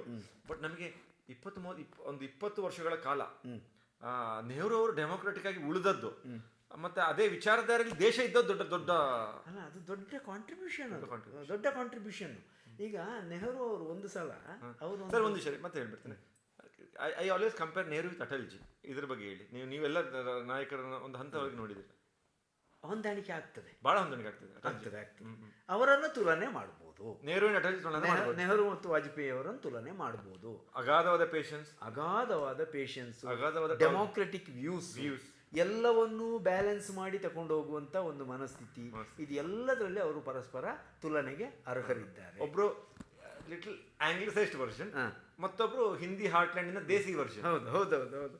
ಮತ್ತು ನನಗೆ ಅನಿಸುವುದು ನೆಹರು ತಗೊಂಡಂತ ಹಾರ್ಡ್ ಡಿಸಿಷನ್ ಅನ್ನು ಇಂದಿರಾ ಗಾಂಧಿ ಅವರು ತಗೊಳ್ಳಿಕ್ಕೆ ಸಾಧ್ಯ ಆಗಲಿಲ್ಲ ಅಂತ. ಆಯ್ತಾ, ಅಲ್ಲ ಕಾಲಮಾನ ಬೇರೆ. ನೆಹರು ಅವರ ಕಾಲಕ್ಕಾದಾಗ ಅದರ ಅವಶ್ಯಕತೆ ಬೇರೆ ರೀತಿ ಇತ್ತು, ಇಂದಿರಾ ಗಾಂಧಿ ಅವರ ಕಾಲಕ್ಕಾದಾಗ ಬೇರೆ ಇತ್ತು. ನೆಹರು ತುಂಬಾ ಗಟ್ಟಿ ನಿರ್ಧಾರವನ್ನು ತಗೊಂಡಿದ್ದಾರೆ. ಅವರು ಉದಾಹರಣೆಗೆ ಗಟ್ಟಿ ನಿರ್ಧಾರವನ್ನು ತಗೊಳ್ಳಿಲ್ಲ ಅಂತೇಳಿ ಆದರೆ ಗೋವಾ ವಿಮೋಚನೆ ಹೇಗೆ ಆಗ್ತಿತ್ತು ಸರ್? ಗೋವಾ ವಿಮೋಚನೆ ಆಗೋದಕ್ಕೆ ಸಾಧ್ಯ ಇತ್ತಾ? ಅಥವಾ ಗಟ್ಟಿ ನಿರ್ಧಾರವನ್ನು ತಗೊಳ್ಳಿಲ್ಲ ಅಂತೇಳಿ ಹೇಳೋದಾದ್ರೆ ಇದು ಮಹಲ್ನೋಬಿಸ್ ಮಾದರಿಯ ಡೆವಲಪ್ಮೆಂಟ್ ಬರುವುದಕ್ಕೆ ಸಾಧ್ಯ ಇತ್ತು. ಆ ಕಾಲಕ್ಕೆ ಅದು ಅವಶ್ಯಕತೆ ಇತ್ತು. ಮಿಶ್ರ ಅರ್ಥ ವ್ಯವಸ್ಥೆ ಬರಲಿ ಸಾಧ್ಯ ಇತ್ತು. ನೆಹರು ಅವರ ಹತ್ರ ಈ ಟಾಟಾದವರೆಲ್ಲ ಇದು ಸ್ವಾತಂತ್ರ್ಯ ಹೋರಾಟ ಮಾಡಿದ ಉದ್ಯಮಿಗಳು ನೆಹರು ಅವರ ಹತ್ರ ಹೋಗಿ ಕೇಳಿದ್ರಂತೆ, ನಾವು ಸ್ವಾತಂತ್ರ್ಯ ಹೋರಾಟಕ್ಕೆ ಕಾಂಟ್ರಿಬ್ಯೂಟ್ ಮಾಡಿದ್ದೇವೆ, ನಮಗೂ ನಿಮ್ಮ ಕ್ಯಾಬಿನೆಟ್ ಅಲ್ಲಿ ಒಂದು ಅವಕಾಶವನ್ನು ಕೊಡಬೇಕು ಅಂತ.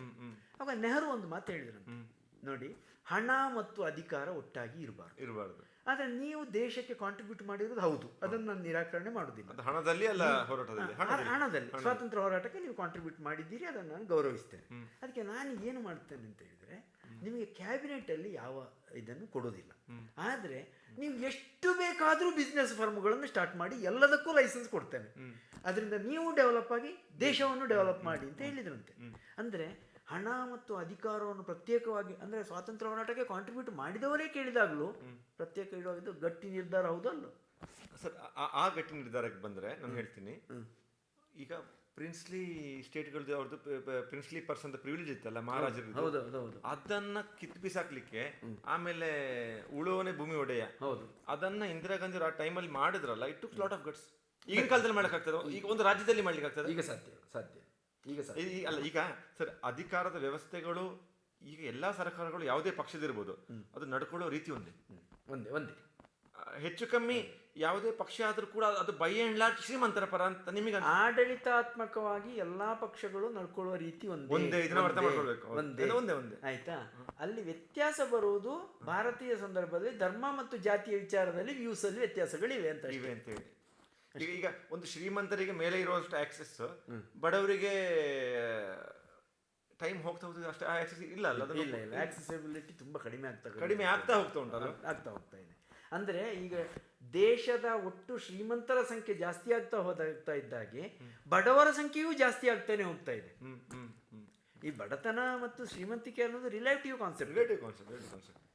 ಸರ್ ಈಗ ನಾವು ಇದು ನೆಹರು ಅವ್ರ ವಿಚಾರಕ್ಕೆ ಬಂದಾಗೆ ಮತ್ತೊಂದು create I want to Nehru is, ನಮಗೆ ಗಾಂಧಿ ಹೇಳಿದ ಎಲ್ಲ ವಿಚಾರವನ್ನ ಕೆಲವೊಮ್ಮೆ ಒಪ್ಲಿಕ್ಕೆ ಆಗುದಿಲ್ಲ. ಅಂದ್ರೆ ಬೈ ಅಂಡ್ ಲಾರ್ಜ್ ಎರಡನೇ ಮಹಾಯುದ್ಧ ಟೈಮಲ್ಲಿ Gandhi was opposed to industrialisation, Gandhi was opposed to scientific development ಅಂತ ಹೇಳ್ಬೋದು, ಸೈಂಟಿಫಿಕ್ ಟೆಂಪರ್ ಅಂತ ಹೇಳ್ಬೇಕು. ಯಾಕಂದ್ರೆ ಎಷ್ಟೊಂದು ಕಡೆ ಗಾಂಧಿ ಇಂಗ್ಲಿಷ್ ಮೆಡಿಸಿನ್ ಅನ್ನೇ ಇದು ಮಾಡಿದ್ದಾರೆ.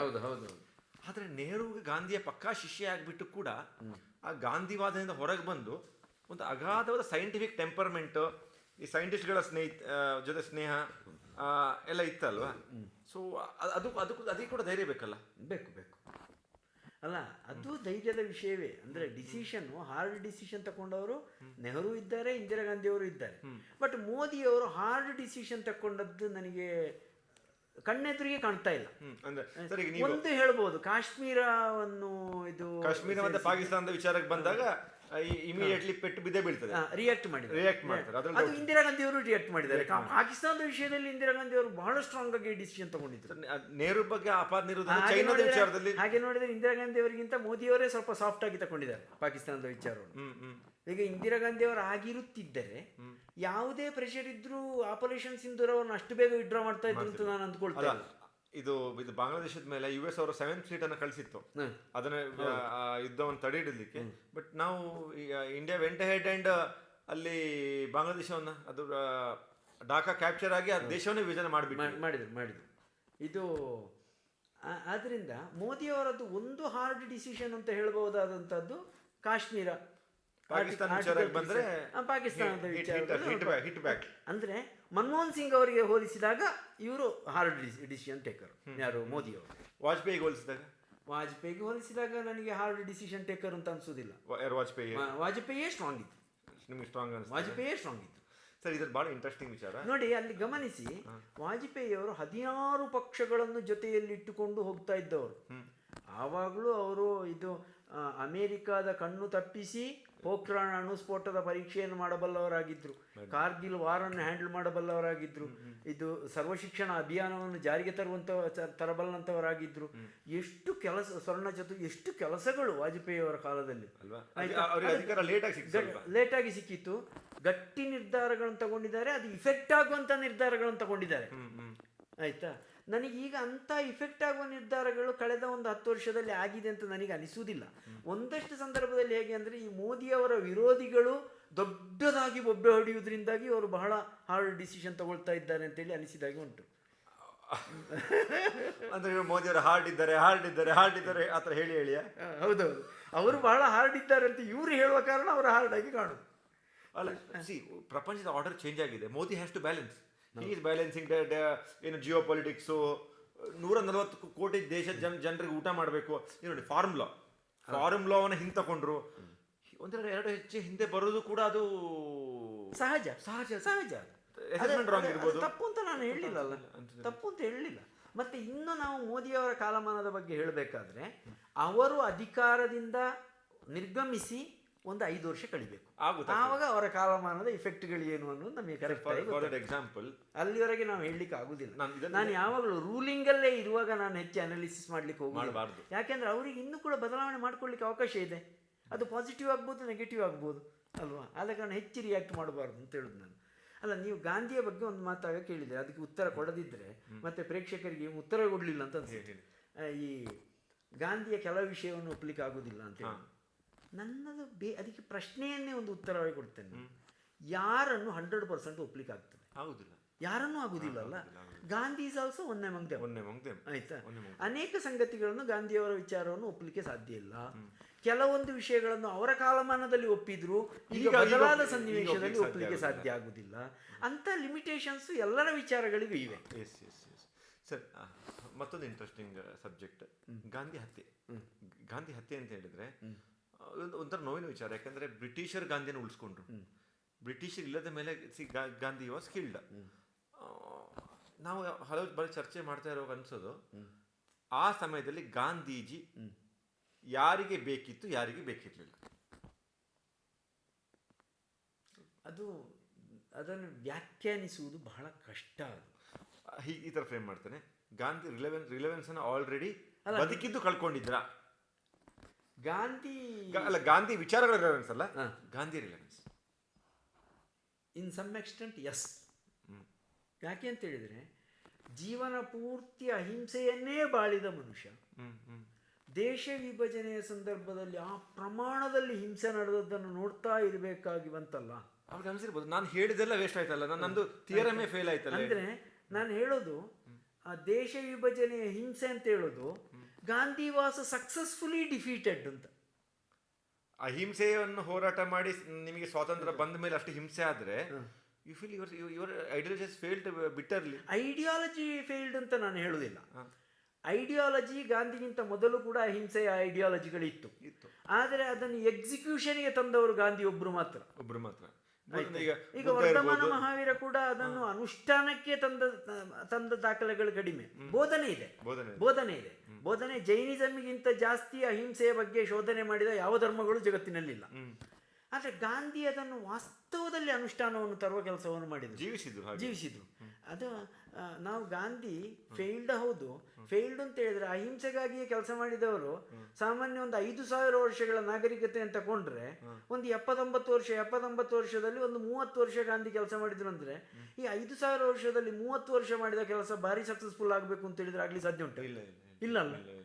ಆವಾಗ ಅದು ಏನು, ಇನ್ನು ಫ್ಯೂಚರಲ್ಲಿ we have responsibility to carry the ideology ಅಂತ. ಸರ್, ಹೀಗೆ ಮತ್ತೊಂದು ಪ್ರಶ್ನೆ ಬರ್ತದೆ. ನಾವು ಅಹಿಂಸೆಯಿಂದ ಸ್ವಾತಂತ್ರ್ಯವನ್ನು ಪಡೆದ್ವಿ ಅಂತ ಹೇಳೋ ವಿಚಾರ ಈಗ ಎಷ್ಟು relevance? Let me complete the question. ಈ ನಾನು ನೇಪಾಳ ನೋಡಿದೆ, ಶ್ರೀಲಂಕಾ ನೋಡಿದೆ, ಅಲ್ಲಿ ಚಿಕ್ಕ ಪುಟ್ಟ ಇದಕ್ಕೆ ಜನ ರೋಡಿಗೆ ಬಂದು ಹಿಂಸೆ, ಹತ್ಯೆಗಳಾಗಿ ಕ್ರಾಂತಿ ಆ ಥರ ಎಲ್ಲ ಆಗಿಬಿಡ್ತದೆ. ಈಗ ನಮ್ಮ ಮೈಂಡ್ ಸೆಟಲ್ಲಿ ನಮಗೆ ಹೇಳಿದ್ದಾರೆ ನೋಡಿ, ನಮಗೆ ಅಹಿಂಸೆಯಿಂದ ಸ್ವಾತಂತ್ರ್ಯ ಸಿಕ್ತು, ಇದು ನಮ್ಮ ವಿಚಾರಗಳು, ಟಾಲರೆನ್ಸ್ ಅಂತ ಹೇಳಿ. ಈ ವಿಚಾರಗಳನ್ನು ಮಕ್ಕಳಿಗೆ ಇನ್ಸ್ಟಿಲ್ ಮಾಡುವುದರಿಂದ ಒಂದು ಆರ್ಡರ್ ಮೇಂಟೈನ್ ಮಾಡಲಿಕ್ಕಾದರೂ ಒಂದು ಅದಕ್ಕೊಂದು ಸೊಸೈಟಿಯಲ್ಲಿ ರೋಲ್ ಇದೆಯಾ ಹೇಳಿ? ಅಹಿಂಸಾವಾದದ ಬಗ್ಗೆ ಇವತ್ತಿನ ದಿನದಲ್ಲಿ ಅಹಿಂಸಾವಾದಕ್ಕೆ ರೋಲ್ ಇದೆ. ಆದರೆ ಅಹಿಂಸಾತ್ಮಕ ಹೋರಾಟದಿಂದ ಬ್ರಿಟಿಷರು ಭಾರತವನ್ನು ಬಿಟ್ಟು ಹೋದರು. ನಾನು ಹೆಚ್ಚು ಸ್ಪೆಸಿಫಿಕ್ ಆಗಿ ಹೇಳ್ತಾ ಇದ್ದೇನೆ, ಸ್ವಾತಂತ್ರ್ಯ ಬಂತು ಅಂತ ಹೇಳಿ ಶಬ್ದ ಬಳಸ್ತಾ ಇಲ್ಲ. ಬ್ರಿಟಿಷರು ಭಾರತವನ್ನು ಬಿಟ್ಟು ಹೋದರು ಅಂತೇಳಿ ಹೇಳಿದರೆ ಅದು ಸತ್ಯ ಅಲ್ಲ, ಸಂಪೂರ್ಣ ಸತ್ಯ ಆಗುವುದಿಲ್ಲ. ಅವರಿಗೆ ಅವರದೇ ಒತ್ತಡ ಇತ್ತು. ಬ್ರಿಟಿಷರು ಭಾರತವನ್ನು ಬಿಟ್ಟು ಹೋಗುವುದಕ್ಕೆ ಮುಖ್ಯವಾದ ಕಾರಣ ಏನು ಅಂತ ಹೇಳಿದರೆ ಎರಡನೇ ಮಹಾಯುದ್ಧದ ನಂತರ ಬ್ರಿಟನ್ ತುಂಬ ಸಫರ್ ಆಗಿತ್ತು. ಮತ್ತು ಆ ಕಾಲಕ್ಕೆ ವಿಶ್ವಶಕ್ತಿಗಳಾಗಿ ಎಮರ್ಜ್ ಆದಂಥ ಅಮೆರಿಕ ಮತ್ತು ರಷ್ಯಾಗಳೆರಡೂ ಭಾರತ ಸ್ವಾತಂತ್ರ್ಯದ ಪರವಾಗಿದ್ದವು. ಇದು ಮೇನ್ ರೀಸನ್ ಒಂದು. ಎರಡನೇದು ಏನು ಅಂತ ಹೇಳಿದರೆ, ದೇಶಾದ್ಯಂತ ನೌಕಾ ಬಂಡಾಯ ಆಗಿತ್ತು. ನೌಕಾ ಬಂಡಾಯ ಅಂದರೆ ಬ್ರಿಟಿಷರ ಸೈನ್ಯವೇ ಅವರ ವಿರುದ್ಧ ಬಂಡಾಯ ಎದ್ದದ್ದು, ಬ್ರಿಟಿಷ್ ಪೊಲೀಸ್ ಸಿಸ್ಟಮೇ ಅವರ ವಿರುದ್ಧ ಬಂಡಾಯ ಇಡಲಿಕ್ಕೆ ಕಾರಣ ಆಗಿತ್ತು. ಆ ಬಂಡಾಯಕ್ಕೆ ಕಾರಣವಾಗಿ ಸುಭಾಷ್ ಚಂದ್ರ ಬೋಸರು ಮಾಡಿದಂಥ ಹೋರಾಟ ಪರೋಕ್ಷವಾಗಿ ಪ್ರೇರಕವಾಗಿತ್ತು. ಇದು ಆಗಿದೆ. ಆದರೆ ಇದು ಎಲ್ಲ ಆಗುವಿಕೆಗಳ ಹಿಂದೆ ಒಂದು ರಾಷ್ಟ್ರವನ್ನು ಸಂಘಟಿಸಿ ಇಂಥದ್ದೊಂದು ಆಗಬೇಕು ಅಂತ ಹೇಳುವ ಇಂಪ್ಯಾಕ್ಟನ್ನು ಜನ ಸಮುದಾಯದ ಮೇಲೆ ಮಾಡಿದ್ದುಂಟಲ್ಲ, ಅದು ಅಹಿಂಸಾತ್ಮಕ ಹೋರಾಟವೇ. ಈಗ ನಾನು ಅಹಿಂಸಾತ್ಮಕ ಹೋರಾಟದಿಂದ ಭಾರತ ಬ್ರಿಟಿಷರಿಂದ ಮುಕ್ತವಾಯಿತು ಅಂತ ನಾನು ಹೇಳುವುದಿಲ್ಲ. ಆದರೆ ಅಹಿಂಸಾತ್ಮಕ ಹೋರಾಟವು ಭಾರತವನ್ನು ಸ್ವಾತಂತ್ರ್ಯಗೊಳಿಸಿರುವುದರ ತಾಯಿ ಅಂತ ಹೇಳ್ತೇನೆ. ತಾಯಿ ಅಹಿಂಸಾತ್ಮಕ ಹೋರಾಟವೇ. ಅದರಿಂದ ಜನನವಾದದ್ದು ವಾದ ಹೋರಾಟಗಳೆಲ್ಲವೂ ಒಟ್ಟು ಸೇರಿ ಸ್ವಾತಂತ್ರ್ಯ ಬಂತು ಅಷ್ಟೇ. ಸ್ವಾತಂತ್ರ್ಯ ಅಂದರೆ ಭಾರತದಿಂದ ಬ್ರಿಟಿಷರು ಹೋದರು. ಇಲ್ಲಿ ಎರಡನೇ ವಿಚಾರ ಇದೆ, ಮತ್ತು ಐ ವಾಂಟ್ ಟು ಶೇರ್ ನಿಮ್ಮ ಒಪಿನಿಯನ್ ತಗೊಳ್ಬೇಕು. ಬ್ರಿಟಿಷರು ಭಾರತವನ್ನು ಬಿಟ್ಟು ಹೋದರು, ಅದರಲ್ಲಿ ಗಾಂಧಿ ಕೊಡುಗೆ ಎಷ್ಟಿದೆ, ಗಾಂಧಿಯ ಒಬ್ಬರದೇ ಕೊಡುಗೆ, ಈ ಚರ್ಚೆ ಬೇಡ. ಈ other than throwing a British, ಭಾರತಕ್ಕೆ ಗಾಂಧಿಯ ಬಹುದೊಡ್ಡ ಕೊಡುಗೆಗಳೇನು? ಬ್ರಿಟಿಷ್ ವಿಷಯ ಬಿಟ್ಟು ಬಿಡುವ. ಒಂದು ಸಾರ್ವಜನಿಕ ಜೀವನದಲ್ಲಿ ಒಂದು ವ್ಯಕ್ತಿ ಇದ್ರಲ್ಲ 30-40 ವರ್ಷ, ಸಾರ್ವಜನಿಕ ವ್ಯಕ್ತಿಯಲ್ಲಿ ಈಗ ನಾನು ನೇರವಾಗಿ ಹೇಳ್ಬಿಡ್ತೀನಿ, ಅಟಲ್ ಜಿಯವರ ಕೊಡುಗೆ ದೊಡ್ಡದು ಕೊಡುಗೆ ಏನು ಅಂತ ಹೇಳಿದ್ರೆ ನಾನು ಹೇಳ್ತೀನಿ, ಕಾಂಗ್ರೆಸ್ ರಹಿತವಾದ ಒಂದು ಸುಭದ್ರ ಸರ್ಕಾರ ಕೊಡಬಹುದು ಸಾಧ್ಯ ಅನ್ನೋದನ್ನು ತೋರಿಸಿದ್ರು. ಅವರ ಐಡಿಯಾಲಜಿಗೆ ವಿರುದ್ಧವಾಗಿ ಒಂದು ಐಡಿಯಾಲಜಿಯಿಂದ ಕೂಡ ಸಾಮರಸ್ಯ ಮತ್ತೆ ಗವರ್ನೆನ್ಸ್ ಸಾಧ್ಯ ಅಂತ ತೋರಿಸಿದ್ರು. ಇದಕ್ಕೆ ಅಟಲ್ ಜಿ ದೊಡ್ಡ ಕೊಡುಗೆ.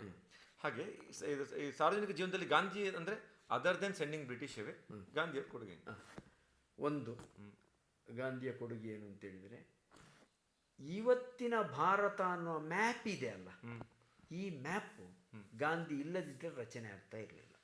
565 ಸಂಸ್ಥಾನಗಳಿದ್ದವು ಭಾರತದಲ್ಲಿ. ಬ್ರಿಟಿಷರು ಭಾರತದಿಂದ ಹೋದದ್ದು ಅವರ ಕೇವಲ 17 ಪ್ರಾಂತ್ಯಗಳಿಂದ ಮಾತ್ರ ಹೋದದ್ದು. ಈ 565 ಸಂಸ್ಥಾನಗಳನ್ನು ಭಾರತದ ಒಕ್ಕೂಟದ ಅಧೀನಕ್ಕೆ ತರುವಂತಹದ್ದು. ಅದರ ಹಿಂದೆ ಒಂದು ಪ್ರಜ್ಞೆ ಇದೆ, ನಾವೆಲ್ಲರೂ ಒಂದಾಗಬೇಕು ಅನ್ನೋ ಪ್ರಜ್ಞೆಯನ್ನು ರೂಪಿಸಿದ್ದು. ಆ ಪ್ರಜ್ಞೆಯನ್ನು ರೂಪಿಸಿದ್ದು ಗಾಂಧಿಯ ಚಳವಳಿಯ ಪ್ರಧಾನವಾದಂಥ ಅಂಶ. ಇಲ್ಲ ಇದ್ರೆ ಅಲ್ಲಿ ಒಂದು ಚಳವಳಿ, ಇಲ್ಲಿ ಒಂದು ಚಳವಳಿ, ಅಲ್ಲಿ ವೀರಪಾಂಡ್ಯ ಕಟ್ಟಬೊಮ್ಮನ್, ಕೊಡಗಿನಲ್ಲಿ ಕೊಡಗಿನ ಬಂಡಾಯಗಾರರು, ಕರಾವಳಿಯಲ್ಲಿ ಕರಾವಳಿಯ ಬಂಡಾಯಗಾರರು, ಹೀಗೆ ಬಂಡಾಯ ಮಾಡ್ತಾರೆ. ಅವರೊಂದು ಪ್ಯಾನ್ ಇಂಡಿಯಾ ಫಿಗರ್ ಆದಾಗ ಒಂದು ಪ್ಯಾನ್ ಇಂಡಿಯಾ ಐಡೆಂಟಿಟಿ ಬಂತು. ಈ ರೂಪದ ರಾಷ್ಟ್ರದ ಸಂಘಟನೆ ಗಾಂಧಿಯವರ ಕೊಡುಗೆ. ಆಯ್ತಾ ಸರ್? ಮತ್ತೊಂದು ಕ್ರಾಸ್ ಕ್ವಶನ್ ಕೇಳಿದೆ. ನನಗೆ ನನ್ನ ಆಡಿಯನ್ಸ್ ಬೈತಾರೆ, ಮಧ್ಯೆ ಮಾತಾಡ್ತಾರೆ ಹೇಳಿ. ನನಗೆ ಕೆಲವು ಸ್ಪೆಸಿಫಿಕ್ ಉತ್ತರಗಳು ಬೇಕಿರ್ತದೆ. ಜಾತಿಯ ಎಗೇನ್ಸ್ಟು ತುಂಬ ಉಗ್ರವಾಗಿ ಹಾರ್ಡ್ ಆಗಿ ಹೋರಾಡಿದ್ರು ಅಂಬೇಡ್ಕರ್. ಹೌದು, ಅಂಬೇಡ್ಕರ್ ಅಂತವರು ಲಾ ಮಿನಿಸ್ಟರ್ ಆಗಿ ಅಥವಾ ಕಾನ್ಸ್ಟಿಟ್ಯೂಷನ್ ಮಾಡಬೇಕಂತ ವಾತಾವರಣ ನಿರ್ಮಾಣ ಆಗ್ಬೇಕಾದ್ರೆ ಜಾತಿಯ ವಿರುದ್ಧ ಮೇಲ್ಜಾತಿಯವರು ಹೋರಾಡಬೇಕಿತ್ತು. ಹೌದು, ಅಸ್ಪೃಶ್ಯತೆ ವಿರುದ್ಧ ಹೋರಾಟ ಮಾಡಿದ್ದು ಕೂಡ ಅದರಲ್ಲಿ ಗಾಂಧಿಗೆ ಎಷ್ಟು ಮಾಡ್ಬೋದು? ಅದು ಅಸ್ಪೃಶ್ಯತೆಯ ವಿರುದ್ಧ ಅತ್ಯಂತ ದೊಡ್ಡ ಹೋರಾಟವನ್ನು ಮಾಡಿದವರು ಗಾಂಧಿ. ಅಸ್ಪೃಶ್ಯತಾ ವಿಮೋಚನಾ ಚಳವಳಿಯಲ್ಲಿ ಒಟ್ಟು ಕಾಂಟ್ರಿಬ್ಯೂಷನ್ ಅನ್ನು ನೀವು ತಗೊಂಡ್ರೆ 50% ಗಾಂಧಿಯದ್ದೇ ಇದೆ. ಅಂಬೇಡ್ಕರ್ ಜಾಸ್ತಿ Gandhi you feel? Ambedkar theoretically Ambedkar ಗಾಂಧಿಗಿಂತ ಜಾಸ್ತಿ ಕಾಂಟ್ರಿಬ್ಯೂಷನ್ ಇದೆ. Intellect, foot soldier. ನೋಡಿ, ಅಂಬೇಡ್ಕರ್ ಏನನ್ನು ಮಾಡಬಹುದಾಗಿತ್ತು? ಅನ್ಟಚೇಬಲ್ಸ್ ಅಂತ ಗುರುತಿಸಲ್ಪಟ್ಟವರಲ್ಲಿ ಒಂದು ವೈಚಾರಿಕ ಪ್ರಜ್ಞೆಯನ್ನು ತಂದು ಒಂದು ಸಂಘಟನೆಯನ್ನು ಮಾಡಿ ಅವರನ್ನು ಹೋರಾಟಕ್ಕೆ ಅಣಿಗೊಳಿಸಬಹುದಾಗಿತ್ತು. ಆದರೆ ಅಸ್ಪೃಶ್ಯರು ಹೋರಾಟಕ್ಕೆ ನಿಂತಾಗ ಅದನ್ನು ದಮನಿಸದ ಹಾಗೆ, ಮೇಲುಜಾತಿಯವರು ದಮನಿಸದ ಹಾಗೆ ಮಾಡಬೇಕಾದ್ರೆ ಏನು ಮಾಡಬೇಕಿತ್ತು? ಮೇಲು ಜಾತಿಯವರಲ್ಲಿ ಒಂದು ಸಾಮಾಜಿಕ ಪ್ರಜ್ಞೆ ಹುಟ್ಟಬೇಕಾದಂಥ ಅವಶ್ಯಕತೆ, ಪಾಪ ಪ್ರಜ್ಞೆ ಹುಟ್ಟಿಸಬೇಕಾದ ಅಗತ್ಯ ಇತ್ತು, ನೈತಿಕತೆಯ ಪ್ರಜ್ಞೆಯನ್ನು ಹುಟ್ಟಿಸಬೇಕಾದ ಅಗತ್ಯ ಇತ್ತು. ಆ ಕೆಲಸವನ್ನು ಗಾಂಧಿ ಮಾಡಿದ್ರು. ಆ ಕೆಲಸವನ್ನು ಮಾಡದೇ ಇದ್ರೆ ಇವರು ದಮನ ಮಾಡ್ತಾನೆ ಹೋಗ್ತಾ ಇದ್ರು. ಇನ್ನು ಟೈಮ್ ಜಾಸ್ತಿ ಬೇಕಾಗ್ತಾ ಇತ್ತು. ಬೇರೆ ಯಾರು ಬರಬೇಕಿತ್ತು. ಅಂದ್ರೆ ಒಂದು ಕೆಲವು ಹಂತದಲ್ಲಿ ಗಾಂಧಿ ಮತ್ತು ಅಂಬೇಡ್ಕರ್ ಪರಸ್ಪರ ಸಪೋರ್ಟರ್ಸ್ ಆಗಿಯೂ ಕಾಣ್ತಾರೆ. ಅಂದ್ರೆ ಅವರಿಗೆ ಗೊತ್ತಿಲ್ಲದೆ ಆದ ಸಪೋರ್ಟರ್ಸ್. ಈಗ ಒಂದು 80 ವರ್ಷ ಕಳೆದು ಹಿಂದೆ ಬಂದು ನೋಡಿದಾಗ they both are working for the same cause ಅಂತ ಅನ್ಸ್ತದೆ. ಹೌದೌದು. ಪರ್ಸನಲ್ ಟೈಮ್ ಅಲ್ಲಿ ಅವರಿಗೆ ಒಬ್ಬರ ಇರೋದು ಒಬ್ಬರ ಬಹಳ ಇಲ್ಲ. ಆ ಕಾಲಕ್ಕೆ ಒಬ್ಬರು ಬಹಳ ಅಂತಲ್ಲ, ಗಾಂಧಿಯ ಮೇಲೆ ಅಂಬೇಡ್ಕರ್ಗೆ ಸಾಕಷ್ಟು ವಿರೋಧ ಇತ್ತು. ಗಾಂಧಿಗೆ ಬಹಳ ವಿರೋಧ ಇರಲಿಲ್ಲ ಅಂಬೇಡ್ಕರ್ ಮೇಲೆ. ಅದು ಇಲ್ಲಿ ಕೌಂಟರ್ ಸೈಡಲ್ಲಿ ಇದು ಆಗ್ತದೆ. ಸಾವರ್ಕರ್ಗೆ ಗಾಂಧಿಯ ಮೇಲೆ ವಿರೋಧ ಇತ್ತು, ಗಾಂಧಿಗೆ ಸಾವರ್ಕರ್ನ ಮೇಲೆ ಬಹಳ ವಿರೋಧ ಇರಲಿಲ್ಲ. ನಾವು ಅದನ್ನು ಕೆಲವೊಮ್ಮೆ ತಪ್ಪಾಗಿ ವ್ಯಾಖ್ಯಾನ ಮಾಡ್ತೇವೆ. ಪರಸ್ಪರ ಗೌರವ ಇತ್ತು, ಪರಸ್ಪರ ವೈಚಾರಿಕ ವಿರೋಧ ಇತ್ತು. ಹಾಗಿಲ್ಲ. ಗಾಂಧಿಗೆ ಅವರಿಬ್ಬರ ನಿಲುವುಗಳು ಅರ್ಥ ಆಗ್ತಿತ್ತು. ಅಂಬೇಡ್ಕರ್ರನ್ನು ಗಾಂಧಿ ವಿರೋಧ ಮಾಡಿ ಆಡಿದ ಮಾತುಗಳು ನಮಗೆ ಸಿಗುವುದಿಲ್ಲ. ಆದ್ರೆ ಗಾಂಧಿಯನ್ನು ವಿರೋಧ ಮಾಡಿ ಅಂಬೇಡ್ಕರ್ ಮಾತನಾಡಿದ್ದು ಸಿಗ್ತದೆ. ಆಯ್ತಾ? ಅಂದ್ರೆ ಅಂಬೇಡ್ಕರ್ ಕಾಸ್ ಅನ್ನು ಗಾಂಧಿ ಅರ್ಥ ಮಾಡಿಕೊಂಡು ಕೂಡ ಅದೇ ರೀತಿಯಲ್ಲಿ ಸ್ಪಂದಿಸಲಿಲ್ಲ, ಅದನ್ನು ಒಪ್ಪಿಕೊಳ್ಳೋ. ಅದೇ ರೀತಿ ಸಾವರ್ಕರ್ ವಿಚಾರದಲ್ಲಿಯೂ ಸಾವರ್ಕರ್ ಗಾಂಧಿಯನ್ನು ವಿರೋಧ ಮಾಡಿದ ಡಾಕ್ಯುಮೆಂಟರಿ ನಿಮಗೆ ಸಿಗ್ತದೆ ಹೊರತು ಸಾವರ್ಕರನ್ನು ದೂರೀಕರಿಸಿದ್ದು, ಟೀಕೆ ಮಾಡಿದ್ದು, ಇಂಥದ್ದು ಗಾಂಧಿ ಮಾಡಿದಂಥದ್ದು ಸಿಗುವುದಿಲ್ಲ. ಯಂಗ್ ಇಂಡಿಯಾದಲ್ಲಿ ಗಾಂಧಿ ಬರೀತಾರೆ, ಸಾವರ್ಕರ್ ಪ್ರತಿಭಾವಂತ ಇದ್ದಾರೆ, ಅವರಿಗೆ ಒಂದು ಉನ್ನತ ಜವಾಬ್ದಾರಿಯನ್ನು ಕೊಡಬೇಕು ಅಂತಲೇ ಬರೀತಾರೆ ಅವರು. ಸರಿ, ಈ ವಿಚಾರಕ್ಕೆ ಬರ್ತೇನೆ. ಅಂದರೆ ಯಾಕೆಂದ್ರೆ ಅವರು ನಾಯಕ ಆಗಿದ್ದು, ಎಲ್ಲರನ್ನು ಒಟ್ಟಾಗಿ ತಗೊಂಡು ಹೋಗೋದು ಅವರ ಜವಾಬ್ದಾರಿ ಆಗಿದೆ. ಸರ್, ಇಲ್ಲಿ ಅಂಬೇಡ್ಕರ್ಗೆ felt that Gandhi was going slow in fighting caste system. ಹೇಳಿ, ಅಂಬೇಡ್ಕರ್ ಯಾವುದು ಗಾಂಧಿ ಕಾಸ್ಟ್ ಸಿಸ್ಟಮ್ ಅನ್ಟಚಬಿಲಿಟಿಯನ್ನ ಫೈಟ್ ಮಾಡ್ತಿಲ್ಲ ಅಂತ ಅನ್ಸಿಲ್ಲ. ಅವ್ರಿಗೆ ಅನ್ಸಿತ್ತು ಗಾಂಧಿ ಇಸ್ ಗೋಯಿಂಗ್ ಸ್ಲೋ. ಹೇಳಿ, ಅಂಬೇಡ್ಕರ್ಗೆ ಇದು ಇತ್ತು, ಬ್ರಿಟಿಷರು ಇದೇ ರೀತಿ ಸ್ವಾತಂತ್ರ್ಯ ಕೊಟ್ಟು ಹೋದ್ರೆ ಈ ಜಾತಿ ವ್ಯವಸ್ಥೆ ಹೀಗೆ ಉಳಿದು ಬಿಡ್ತದೆ, which may be more serious than getting independence. ಹೇಳಿ, ಅವರ ನಿಲುವನ್ನು ನಾವು ಗೌರವಿಸಬೇಕಲ್ಲ, ಅದರಲ್ಲಿ ತಪ್ಪೇನಿಲ್ಲ. ಯಾಕೆಂದ್ರೆ ಅವರು ಆ ಪರಿಸ್ಥಿತಿ ಅವರು ಅನುಭವಿಸಿದ್ದಾರೆ ಅಂತ. ಬಟ್ ಅಲ್ಲಿ ಒಂದು ವಿಚಾರ ನಾನು ಕ್ಲಿಯರ್ ಮಾಡಿಬಿಡ್ತೇನೆ, ಇದಕ್ಕೆ ಸಂಬಂಧಪಟ್ಟಾಗೆ ಅಲ್ಲ. Caste system and untouchability are different concepts. ಅದು ಇವತ್ತು ತುಂಬ ಜನರದ್ದಾಗಿ ಬಿಟ್ಟಿದೆ. ಶೂದ್ರರು ಮತ್ತು ಶೂದ್ರರನ್ನು ಅಸ್ಪೃಶ್ಯರನ್ನಾಗಿ ಮಾಡಿದ್ರು. Shudra community is not untouchable community. ಶೂದ್ರರು ಸವರ್ಣೀಯರೇ, ಅವರ್ಣೀಯರಲ್ಲ ಅವರು. ಸರಿ, OBC ಎಲ್ಲರೂ ಬರ್ತಾರೆ. ಯಾರು OBC ಯಲ್ಲಿ ಬರುವ ಯಾರೂ ಅವರ್ಣೀಯರಲ್ಲ, ಎಲ್ಲರೂ ಸವರ್ಣೀಯರೇ. ಆಯ್ತಾ? ಯಾಕೆಂದ್ರೆ ಇದು ಶೂದ್ರ ವರ್ಣ ಅದು ಅಸ್ಪೃಶ್ಯ ಸಮುದಾಯ ಅಲ್ಲ ಅದು ಮಾತಾಡುವಾಗ ಹಾಗೆ ತಪ್ಪಾಗಿ ಬರಬಾರ್ದು ಅನ್ನೋ ಕಾರಣಕ್ಕೆ ಕ್ಲಿಯರ್ ಮಾಡಿದೆ ಅಷ್ಟೇ. ಮತ್ತೆ ನೀವು ಹೇಳಿದ ಅಂಬೇಡ್ಕರ್ ದೃಷ್ಟಿಕೋನದಿಂದ ನೋಡಿದಾಗ ಅಂಬೇಡ್ಕರ್ ಸರಿ, ಗಾಂಧಿಯವರ ದೃಷ್ಟಿಕೋನದಿಂದ ನೋಡಿದಾಗ ಗಾಂಧಿಯವರದ್ದು ಸರಿ ಅಲ್ಲ ಸರ್. ಈಗ ಈಗ ಅಸ್ಪೃಶ್ಯತೆ ಅನ್ನೋದು ನಮ್ಮ ಸಮಾಜದಲ್ಲಿ ಒಂದು ಎರಡು ಅಸ್ಪೃಶ್ಯತೆಗೆ ನಮ್ಮ ಹಿಂದೂ ಸಮಾಜದಲ್ಲಿ ಕನಿಷ್ಠ ಒಂದು 2000 ವರ್ಷದ ಇತಿಹಾಸ ಇದೆಯಾ? ಅಸ್ಪೃಶ್ಯತೆ ಹೆಚ್ಚು ಕಡೆ 1,000-1,500 ವರ್ಷ ಅಂತ ಇತಿಹಾಸ ಇರ್ಬೋದು. ಈಗ ಒಂದು ಸಮುದಾಯ ಅಷ್ಟು ವರ್ಷ ಕಾದಿದೆ, ಹಾಗಾಗಿ ಆ ನೋವು ಅಂಬೇಡ್ಕರ್ಗಿದೆ, ಹಾಗೆ ಅವರು ಇಂಪೇಷಂಟ್ ಆಗೋದಕ್ಕೆ ಅರ್ಥ ಇದೆ 100%. ಅಂಬೇಡ್ಕರ್ ಅಂತಲ್ಲ, ಇವತ್ತು ಒಬ್ಬ ಇದು ಅನ್ಟಚೇಬಲ್ ಕಮ್ಯುನಿಟಿಯಿಂದ ಬಂದವ, ಅನ್ಟಚೇಬಲ್ ಅಂತ ಹೇಳೋದಿಲ್ಲ, ಇವತ್ತು ಅನ್ಟಚೇಬಲ್ ಅಲ್ಲ, ಆದ್ರೆ ಆ ಕಮ್ಯುನಿಟಿಯಿಂದ ಬಂದವ ಎಷ್ಟೇ ಸಿಟ್ಟು ಮಾಡಿಕೊಂಡ್ರು ಆ ಸಿಟ್ಟಿಗೆ ಅರ್ಥ ಇದೆ, ಅದನ್ನು ನಿರಾಕರಣೆ ಮಾಡೋದು ಅರ್ಥ ಇದೆ. ಮತ್ತೆ ಗಾಂಧಿ ವ್ಯೂಯಿಂದ ನೋಡಿದ್ರೆ ಗಾಂಧಿ ಎಷ್ಟು ಅನ್ಟಚಬಿಲಿಟಿ ವಿರುದ್ಧ ಜನರನ್ನು ಟೆಂಪಲ್ಗೆ ತಗೊಂಡು ಹೋಗೋದಿರ್ಬೋದು, ಹೋರಾಟ ಪ್ಯಾನ್ ಇಂಡಿಯಾ ಮಾಡಿದ್ರು, ಅಷ್ಟು ಯಾರು ಮಾಡಿರ್ಲಿಲ್ಲ. ನಮ್ಮ ತಿಲಕ್ ಮಾಡಿದ್ರೆ ಇಲ್ಲ, ಮಾಡಲಿಲ್ಲ, ಬೇರೆ ಯಾರು ಮಾಡಿ ಅಲ್ಲ, ಬೇರೆ ಹಿಂದಿನ ಕಾಂಗ್ರೆಸ್ಸಿನ ಅಪ್ಪರ್ ಕಾಸ್ಟ್ ಲೀಡರ್ಗಳಿಗೆ ಯಾರು ಇದು ಇಶ್ಯೂ ಅಂತ ಕಾಣಲಿಲ್ಲ, ಇಶ್ಯೂ ಆಗಿ ಕಾಣಲಿಲ್ಲ. ಸರ್ ಗಾಂಧಿಗೆ ಇಶ್ಯೂ ಕಾಣಲಿಕ್ಕೆ ಅವರು ಸೌತ್ ಆಫ್ರಿಕಾದ ಎಕ್ಸ್ಪೀರಿಯನ್ಸಸ್ ಮೇ ಬಿ ಅದು ಒಂದಷ್ಟು ಕಾರಣ. How did Gandhi recognise this issue as serious where previous ಹಿಂದೆ ಯಾರು ಅಷ್ಟೊಂದು ಏನು ಅದು ಅದು ಅದು ಕೂಡ ಒಂದು ಕಾರಣವೇ. ಆದರೆ ಸೌತ್ ಆಫ್ರಿಕಾದ ಇಶ್ಯೂಗಳು ನೋಡಿ, ಗಾಂಧಿ ಎಷ್ಟು ಸ್ಪಷ್ಟ ಇದ್ದಾರೆ ಮತ್ತು ಪ್ರಾಮಾಣಿಕ ಇದ್ದಾರೆ ಅಂದರೆ, ಅವರು ಜೀವನದ ಅವಶ್ಯಕತೆಗಳಿಗೆ ಅನುಗುಣವಾಗಿ ಆಗ್ತಾ ಇದ್ದಂಥ ಪರಿವರ್ತನೆಗಳಿಗೆ ಹೊಂದಿಕೊಂಡು ಪರಿವರ್ತನೆಯನ್ನು ಮಾಡ್ತಾ ಹೋದದ್ದು. ಸೌತ್ ಆಫ್ರಿಕಾದಲ್ಲಿ ಅವರು ಭಾರತೀಯರ ಪರವಾಗಿ ಪ್ರತಿಭಟನೆ ಮಾಡಿದ್ದು, ಆಯ್ತಾ, ರೇಷಿಯಲ್ ಡಿಸ್ಕ್ರಿಮಿನೇಷನ್ ವಿರುದ್ಧ ಅಂತ ಅಲ್ಲ. ಅಲ್ಲಿ ನೋಡಿ, ಅಲ್ಲಿರುವ ಡಿಫರೆನ್ಸ್ ಏನು ಗೊತ್ತುಂಟಾ? ಬ್ಲ್ಯಾಕ್ ಪೀಪಲ್ ಅನ್ನು ಅಲ್ಲಿ ಬ್ರಿಟಿಷ್ ಗವರ್ಮೆಂಟ್ ಕೀಳಾಗಿ ಕಾಣ್ತಾ ಇತ್ತು. ಗಾಂಧಿ ಅಲ್ಲಿ ನಿಂತದ್ದು ಹೇಗೆ ಅಂದ್ರೆ, ಗಾಂಧಿ ಸ್ವಲ್ಪ ಬ್ಲ್ಯಾಕ್ ಅಂತ ಅವ್ರ ಪ್ರಕಾರ, ನೀವು ಬ್ಲ್ಯಾಕಿನ ವಿರೋಧ ಮಾಡೋ, ಬ್ಲ್ಯಾಕ್ ಅನ್ನು ನೀವು ಡಿಸ್ಕ್ರಿಮಿನೇಟ್ ಮಾಡಬಾರ್ದು ಅಂತ ಅಲ್ಲ ಗಾಂಧಿಯ ಆರ್ಗ್ಯುಮೆಂಟ್. ನಾವು ಗೌರವರ್ಣದವರು ಭಾರತೀಯರು, ವಿ ಆರ್ ನಾಟ್ ಬ್ಲ್ಯಾಕ್ಸ್ ಅಂತ. ಅರ್ಥ ಆಯ್ತಾ?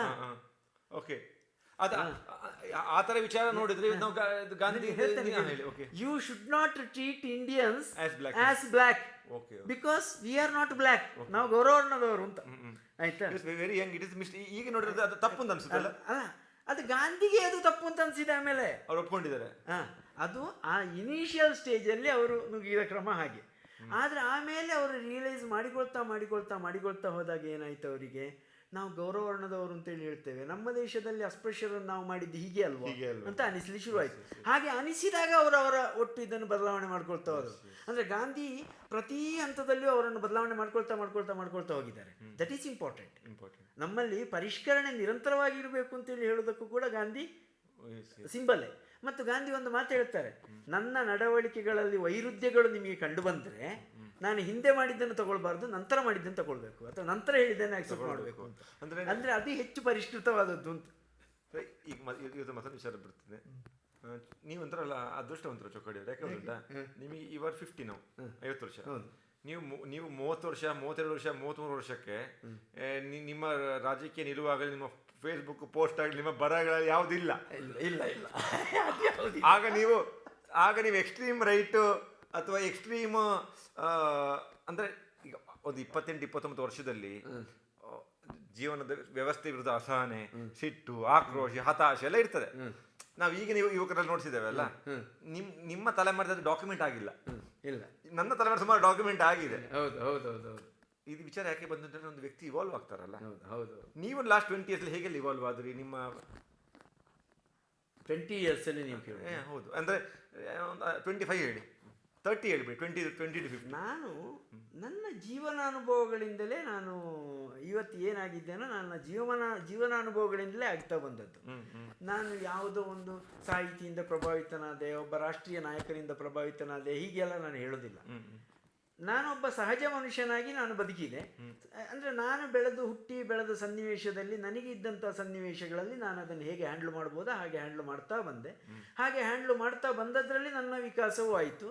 ನನ್ನ ವಿಕಾಸಕ್ಕೆ ತಕ್ಕ ಹಾಗೆ ಕಾಲಕಾಲಕ್ಕೆ ನನ್ನ ಆಲೋಚನೆಗಳು, ಅದಕ್ಕೆ ಫೀಡರ್ಸು ಅಥವಾ ನಾಯಕತ್ವದ ಕಲ್ಪನೆಯೋ ಇದು ಕೂಡ ಬದಲಾವಣೆ ಆಗ್ತಾ ಬಂದಿದೆ. ಈಗ ನಾನು ಕೂಡ ಕಾಲೇಜಿಗೆ ಹೋಗೋ ಸಂದರ್ಭದಲ್ಲಿ ಗಾಂಧಿಯ ಪರ ಇದ್ದವನಲ್ಲ. ನಿಮಗೆ ಗಾಂಧೀಜಿ ಆ ಥರ ಫೀಲಿಂಗ್ ಬರ್ತಿತ್ತ? ಈಗ ಹೇಳ್ತಾ ಇದ್ದಾರಲ್ಲ ಆ ರೀತಿ ಅಲ್ಲ, ಅಷ್ಟೇ ಅಗ್ರೆಸಿವ್ ಇರಲಿಲ್ಲ. ಗಾಂಧಿಯ ಬಗ್ಗೆ ನನಗೆ ಗೌರವ ಇತ್ತು, ಒಲವಿರಲಿಲ್ಲ. ಆದ್ರೆ ಒಲವಿರ್ಲಿಲ್ಲ. ಗಾಂಧಿ ಅಂತ ಒಂದು ಚಪ್ಪೆ ಅಂತ ಅನಿಸ್ತಾ ಇತ್ತು. ಚಪ್ಪೆ ಸುಮ್ನೆ ಯಾರು ಹೊಡೆದ್ರೆ ಸುಮ್ನೆ ಇರ್ಬೇಕಂತ, ಚಪ್ಪೆಪ್ಪ ಅಂತ ಯಾರು ಹೊಡೆದ್ರೆ ಸುಮ್ನೆ ಇರ್ಬೇಕು. ಅವರು ನಮಗೆ ಸುಭಾಷ್ ಚಂದ್ರ ಬೋಸ್ ಲೀಡರ್ ಅಂತ, ಸುಭಾಷ್ ಚಂದ್ರ ಬೋಸ್ ಅಲ್ಲಿ ಜಪಾನಿಗೆ ಹೋಗ್ಬೇಕು, ಎಂತ ಸಾಹಸ, ಎಂತ fast.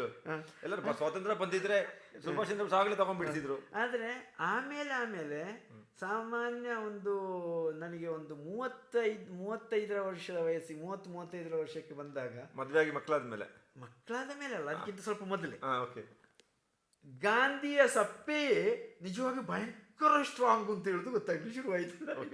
Passive resistance is the strongest resistance. ಮೌನವಾಗಿ ಇರುವುದು ಒಂದು ಭಯಂಕರವಾದ ಪ್ರತಿಭಟನೆ ಅನ್ನೋದು ಆಮೇಲೆ ಗೊತ್ತಾಗ್ಲಿ ಶುರುವಾಯಿತು.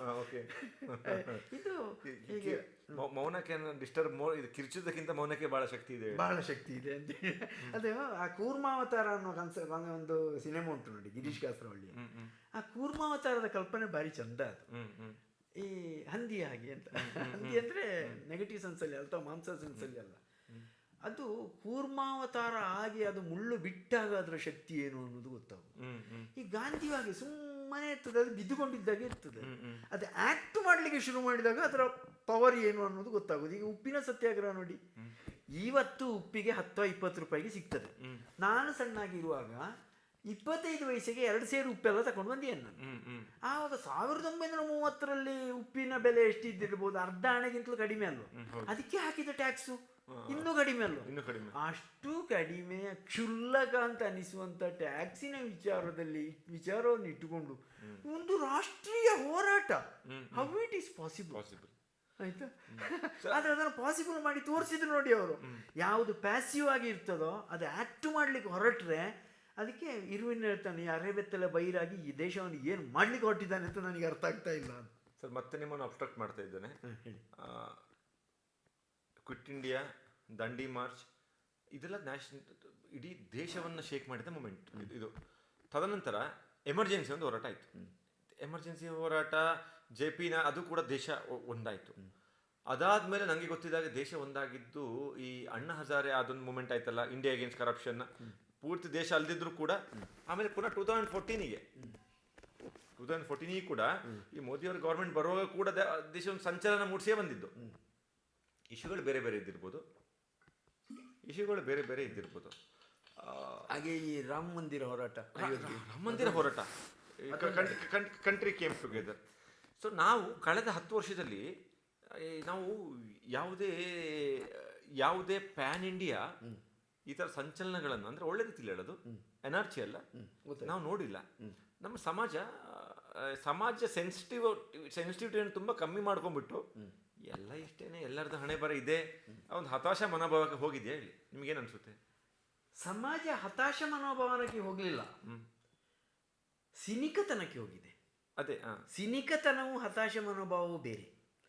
ಹತಾಶೆಗೆ ನೀವು ಭರವಸೆಯನ್ನು ಕೊಡಬಹುದು, ಭರವಸೆಯನ್ನು ಹುಟ್ಟುಹಾಕಬಹುದು. ಹತಾಶೆ ಇದ್ದಲ್ಲಿ, ಸಿನಿಕತನ ಇದ್ದಲ್ಲಿ ಭರವಸೆಯನ್ನು ಹುಟ್ಟುಹಾಕ್ಲಿಕ್ಕೆ ಆಗುದಿಲ್ಲ. ಅದು ನೋಡಿ, ನಮ್ಮ ಸಮಾಜದಲ್ಲಿ ಜನಗಳ ಸ್ಟೈಲ್ ಹೇಳ್ತೇನೆ. ಒಂದು ಬುದ್ಧಿವಂತ ವರ್ಗ ತಪ್ಪು ಮಾಡ್ತದೆ, ಸುಳ್ಳು ಹೇಳ್ತದೆ, ಎಲ್ಲ ಮಾಡ್ತದೆ. ಅವರೊಟ್ಟಿಗೆ ನೀವು ಜಗಳ ಆಡ್ಬೋದು, ಗಲಾಟೆ ಮಾಡ್ಬೋದು, ನೀನು ಹೇಳಿದ ತಪ್ಪು ಅಂತ ಆರ್ಗ್ಯುಮೆಂಟ್ ಮಾಡ್ಬೋದು, ಆಮೇಲೆ ಒಟ್ಟಿಗೆ ಚಾ ಕುಡಿಬೋದು. ಅವ್ರಿಗೆ ಗೊತ್ತಾಯ್ತು, ಸಮಸ್ಯೆ ಚೊಕ್ಕಾಟಿಗೆ ನಾನು ಮಂಗ ಮಾಡಿದ್ ಗೊತ್ತಾಯ್ತು ಅಂತ ಗೊತ್ತಾಗ್ತದೆ ಅವ್ರಿಗೆ. ಇನ್ನೊಂದು ದಡ್ರು ಅಂತ ಹೇಳೋ ಪದ ಬಳಸೋದು ಬೇಡ, ಕಲಿಕಾ ಹಿಂದುಳಿದವರು ಅಂತ ಹೇಳುವ, ಅಂದ್ರೆ ಅಷ್ಟು ಗೊತ್ತಿಲ್ಲದವರು. ಗೊತ್ತಿಲ್ಲದವರಿಗೆ ಅವರಿಗೆ ಗೊತ್ತಿಲ್ಲ ಅಂತ ಗೊತ್ತಿಲ್ಲ, ನೀವು ತಿಳುವಳಿಕೆ ಹೇಳಬಹುದು. ಯಾಕೆಂದ್ರೆ ನನಗೆ ಗೊತ್ತಿಲ್ಲ ಅಂತ ಗೊತ್ತಿದೆ ಅವನಿಗೆ, ನನಗೆ ಗೊತ್ತಿಲ್ಲ, ಅವ್ರು ನನಗೆ ಹೇಳ್ಕೊಟ್ರು ಇನ್ನು ಹೀಗೆ ಮಾಡ್ಬೇಕಂತ ಅಂತ ಹೇಳ್ತಾರೆ. ಗಾಂಧಿಗೆ ಸಿಕ್ಕಿದ ಜನಗಳು ಇಂಥವ್ರು. ಇಂಥ ಜನಗಳು ಸಿಕ್ಕಿದ್ದು ಕೂಡ ಅವರು ಸಕ್ಸಸ್ ಆಗ್ಲಿಕ್ಕೆ ಕಾರಣ. ನನಗೆ ಗೊತ್ತಿಲ್ಲ ಅನ್ನೋದು ಗೊತ್ತಿದ್ದವರು ಗಾಂಧಿಗೆ ಸಿಕ್ಕಿದ್ರು. ಈ ವರ್ತಮಾನದ ಜನಗಳಲ್ಲಿ ಈ ಗೊತ್ತಿಲ್ಲ ಅಂತ ಗೊತ್ತಿರುವವರು ಮತ್ತು ಗೊತ್ತಿದ್ದವರು ಇವರ ಸಂಖ್ಯೆ ತುಂಬಾ ಕಡಿಮೆ ಆಗಿದೆ. ಬದಲಿಗೆ ಏನೂ ಗೊತ್ತಿಲ್ಲದೆಯೂ ನನಗೆ ಎಲ್ಲವೂ ಗೊತ್ತಿದೆ ಅಂತ ತಿಳ್ಕೊಂಡವರ ಸಂಖ್ಯೆ ಜಾಸ್ತಿ ಇದೆ. ಇವರ ಜೊತೆ ನೀವು ಡಿಸ್ಕಷನ್ನೇ ಮಾಡೋಕ್ಕಾಗಲ್ಲ, ಎಂಗೇಜ್ ಮಾಡ್ಲಿಕ್ಕೆ ಆಗುದಿಲ್ಲ. ಯಾವ ರೂಪದಲ್ಲಿಯೂ ನೀವು ಅವರನ್ನು ಅಟೆಂಡ್ ಮಾಡ್ಲಿಕ್ಕೆ ಆಗುದಿಲ್ಲ. ಅದು ವರ್ತಮಾನದ ಜನರ ಸಮಸ್ಯೆ. ಇದು ಸಿನಿಕತನದ ಗ್ರೂಪ್ ಆಗಿ ಕನ್ವರ್ಟ್ ಆಗ್ತಾ ಇದೆ ಸರ್. ಈಗ ವರ್ತಮಾನದ ನಾಯಕರ ಸಮಸ್ಯೆಗಳು ಕೂಡ ಅದೇನಾ? ನಿಮ್ಗೆ ಯಾವುದೇ ಒಂದು ಮಾಸ್ ಮೊಬಿಲೈಸ್ ಮಾಡ್ಲಿಕ್ಕೆ ಆಗೋದಿಲ್ಲ. ಬಿಕಾಸ್ ಎಲ್ಲ ಕಡೆ ಸಿನಿಕತೆ ಇದ್ದರೆ ನೀವು ಅವ್ರನ್ನ ಹೆಂಗೆ ಎಂಗೇಜ್ ಮಾಡ್ತೀರಿ? ಅವರಿಗೆ ಯಾರ ಮೇಲೆ ವಿಶ್ವಾಸ ಇಲ್ಲ ಬಿಯಾಂಡ್ ಎ ಪಾಯಿಂಟ್? ವರ್ತಮಾನದ ನಾಯಕತ್ವದ ಬಗ್ಗೆ ನಾನು ಹೇಳುವುದಾದ್ರೆ, ಭಾರತದಲ್ಲಿ ಈಗ ಇರುವ ನಾಯಕತ್ವಗಳಿಗೆ ಆದರ್ಶಗಳಿಲ್ಲ. ಈಗ ಗಾಂಧಿಯೋ, ಸುಭಾಷ್ ಚಂದ್ರ ಬೋಸೋ, ನೆಹರುವೋ, ವಿವೇಕಾನಂದರೋ, ರಾಮಕೃಷ್ಣ ಪರಮಹಂಸರೋ ಯಾರು ಬೇಕಾದ್ರೂ ಇರ್ಬೋದು. ಅವರು ಯಾಕೆ ನಮಗೆ ಬೇಕು ಅಂತೇಳಿ ಹೇಳಿದರೆ, ನಮ್ಮ ಮುಂದೆ ಒಂದು ಆದರ್ಶ ಇದೆ. ಆ ಆದರ್ಶವನ್ನು ನಾವು ರೀಚ್ ಆಗಲ್ಲ, ಆ ವಿಷಯ ಬೇರೆ. ನಾನು ಎಲ್ಲಿಗೆ ರೀಚ್ ಆಗಬೇಕು ಅಂತೇಳಿ ತೋರಿಸ್ಲಿಕ್ಕೆ ಒಂದು ದಾರಿ ಇದೆ, ಡೈರೆಕ್ಷನ್ ಇದೆ. ಆದರೆ ವರ್ತಮಾನದ ನಾಯಕರಲ್ಲಿ ನನಗೆ ಯಾರಲ್ಲಿಯೂ ಕೂಡ ಅವರಲ್ಲಿ ಒಂದು ಆದರ್ಶಗಳಿದೆ ಅಂತ ಅನಿಸುವುದಿಲ್ಲ. ಅಲ್ಲ, ಒಂದು ವ್ಯಾಲ್ಯೂ ಸಿಸ್ಟಮ್ಗೆ ಬದ್ಧತೆ ಇಲ್ಲ. ಈಗ ನೋಡಿ, ಇವತ್ತಿನ ಸನ್ನಿವೇಶದಲ್ಲಿ ನೋಡಿ, ಯಾವ ನಾಯಕನೂ ಕೂಡ ಅಂಬೇಡ್ಕರ್ರನ್ನು ವಿರೋಧಿಸುವುದಿಲ್ಲ. ಯಾವ ಪಕ್ಷದ ಯಾವ ನಾಯಕರು ವಿರೋಧಿಸುವುದಿಲ್ಲ. ಎಲ್ಲ ಪಕ್ಷದ ಎಲ್ಲ ನಾಯಕರು ಕೂಡ ನಾವು ಅಂಬೇಡ್ಕರ್ರ ಪರವಾಗಿದ್ದೇವೆ ಅಂತಲೇ ನಾವು ಹೇಳೋದು, ಅವರು ಹೇಳೋದು. ಅವರು ವಿಮರ್ಶೆಗಿಂತ ಮೇಲಿದ್ದಾರೆ. ಆಯ್ತಾ? ಅದರ ಕಾರಣ ಏನು, ಅದರ ಬಗ್ಗೆ ನಾವು ಚರ್ಚೆ ಮಾಡೋದು ಬೇಡ. ಅದು ಪೊಲಿಟಿಕಲ್ ಚರ್ಚೆ ಆಗ್ತದೆ, ಅದು ರಾಜಕೀಯದವರು ಚರ್ಚೆ ಮಾಡ್ಕೊಳ್ಳಿ. ನನ್ನ ಪ್ರಶ್ನೆ ಇರೋದು, ಅಂಬೇಡ್ಕರ್ರ ಬಗ್ಗೆ ನಿಮಗೆ ಎಲ್ರಿಗೂ ಗೌರವ ಇದೆ ಅಲ್ವಾ? ಇದೆ. ಹಾಗಿದ್ದರೆ ಅಂಬೇಡ್ಕರ್ ಸಂವಿಧಾನ ರಚನಾ ಸಭೆಯಲ್ಲಿ ಹೇಳ್ತಾರೆ, ಕೃಷಿ ಮತ್ತು ಕೈಗಾರಿಕೆಗಳನ್ನು ಕಡ್ಡಾಯವಾಗಿ ರಾಷ್ಟ್ರೀಕರಣ ಮಾಡಬೇಕು ಅಂತ ಹೇಳ್ತಾರೆ ಅವರು. ಕೃಷಿ ಮತ್ತು ಕೈಗಾರಿಕೆಯನ್ನು ಕಡ್ಡಾಯ ರಾಷ್ಟ್ರೀಕರಣ ಮಾಡಬೇಕು ಅಂತ ಹೇಳ್ತಾರೆ ಅವರು. ಅದು ಮತ್ತೆ ಚರ್ಚೆಯಲ್ಲಿ ಹಾಗೆ ಹಾಗೆ I can bring out more controversial statement. ದೇಶದ ವಿಭಜನೆ ಧರ್ಮದ ಆಧಾರದಲ್ಲಿ ಆದ ಕಾರಣಕ್ಕೆ ಅಂಬೇಡ್ಕರ್ ಕೊಡೋ ಸ್ಪಷ್ಟನೆ ಏನು? ನಿಮಗೆ ಗೊತ್ತುಂಟಲ್ಲ? ಹೌದು, ಗೊತ್ತಿದೆ ಅಲ್ವಾ? ಸೊ ಅಂಬೇಡ್ಕರ್ ನಿಲುವು ಅಷ್ಟು ತುಂಬಾ ಹಾರ್ಡ್ಲಿ ನಿಲುವಿತ್ತದು. ನಿಲುವು ಹಾರ್ಡ್ ಆಗಿತ್ತು. ಅದರ ಹಾರ್ಡ್ ನಿಲುವನ್ನು ಅನುಷ್ಠಾನ ಮಾಡ್ಲಿಕ್ಕೆ ಆಗ್ತಿತ್ತೋ ಅದು ಬೇರೆ ಪ್ರಶ್ನೆ. ಅನುಷ್ಠಾನ ಮಾಡಲಿಲ್ಲ. ಮಾಡದೇ ಇರುವುದನ್ನು ಸರ್, ಆವಾಗ ಅಂಬೇಡ್ಕರ್ ಹಾಗೆ ಹೇಳಿ ತಪ್ಪು ಅಂತ ಯಾರು ಹೇಳಿಕ್ಕೆ ಧೈರ್ಯ ಇದೆ? ಹೇಳಲಿಕ್ಕೆ ಧೈರ್ಯ ಯಾರಿಗೂ ಧೈರ್ಯ ಇಲ್ಲ. ಆಯ್ತು, ಅಂಬೇಡ್ಕರ್ ಯೂನಿವರ್ಸಲಿ ಆಕ್ಸೆಪ್ಟೆಡ್ ಲೀಡರ್ ಅಂತ ಇಟ್ಕೊಳ್ಳ. ನೀವು ಯಾಕೆ ಅವರು ರಾಷ್ಟ್ರೀಕರಣ ಮಾಡಬೇಕು ಅಂತ ಹೇಳ್ತಾ ಇದ್ರು, ಯಾಕೆ ಅದನ್ನು ಹೇಳಿದ್ರು ಅಂತ ಡಿಸ್ಕಸ್ ಮಾಡ್ತಾ ಇಲ್ಲ? ಅಟ್ಲೀಸ್ಟ್ ನೀವು ನಮ್ಮ ಶಿಕ್ಷಣವನ್ನು ರಾಷ್ಟ್ರೀಕರಣ ಮಾಡ್ತೇವೆ ಅಂತ ಹೇಳಿ. ಆಯಿತು, ನನಗೆ ಅಂಬೇಡ್ಕರ್ ನನ್ನ ಆದರ್ಶ, ನಾನು ಅಧಿಕಾರಕ್ಕೆ ಬಂದೆ ಅಂತ ಹೇಳಿ ಆದರೆ ನಾನು ಶಿಕ್ಷಣವನ್ನು ರಾಷ್ಟ್ರೀಕರಣ ಮಾಡ್ತೇನೆ, ನಾನು ಕನಿಷ್ಠ ಆರೋಗ್ಯ ಕ್ಷೇತ್ರವನ್ನಾದರೂ ರಾಷ್ಟ್ರೀಕರಣ ಮಾಡ್ತೇನೆ ಹೇಳಿ ಅಲ್ಲ ಯಾರಾದ್ರೊಬ್ಬ? ಆಗುದಿಲ್ಲ. ಅದನ್ನು ಹೇಳಲಿಕ್ಕೆ ಯಾರು ತಯಾರಿಲ್ಲ. ಅಂದರೆ ಅಂಬೇಡ್ಕರ್ ನಿಮ್ಮ ನಿಜವಾದ ಆದರ್ಶ ಅಲ್ಲ sir. To an extent Gandhi ನಮ್ಮ ರಾಷ್ಟ್ರಪಿತ, ಗಾಂಧಿ ನಮ್ಮ ನೋಟ್ ಮೇಲೆ ಎಲ್ಲ ಕಡೆ ಗಾಂಧಿ ಕೊಟ್ಟದ ಗೌರವ ಯಾರಿಗೆ ಕೊಡಲಿಲ್ಲ. ಗಾಂಧಿ ಎಲ್ಲ ವಿಚಾರನ ಅನುಷ್ಠಾನ ಮಾಡ್ಲಿಕ್ಕೆ ಆಗ್ತದೆ? ಆಗುದಿಲ್ಲ. ಗಾಂಧಿ ಎಲ್ಲ ವಿಚಾರನ ಅನುಷ್ಠಾನ ಮಾಡೋಕ್ಕಾಗದಿದ್ರು ಅಂಬೇಡ್ಕರ್ ಎಲ್ಲ ವಿಚಾರನ ಅನುಷ್ಠಾನ ಮಾಡಿದೆ.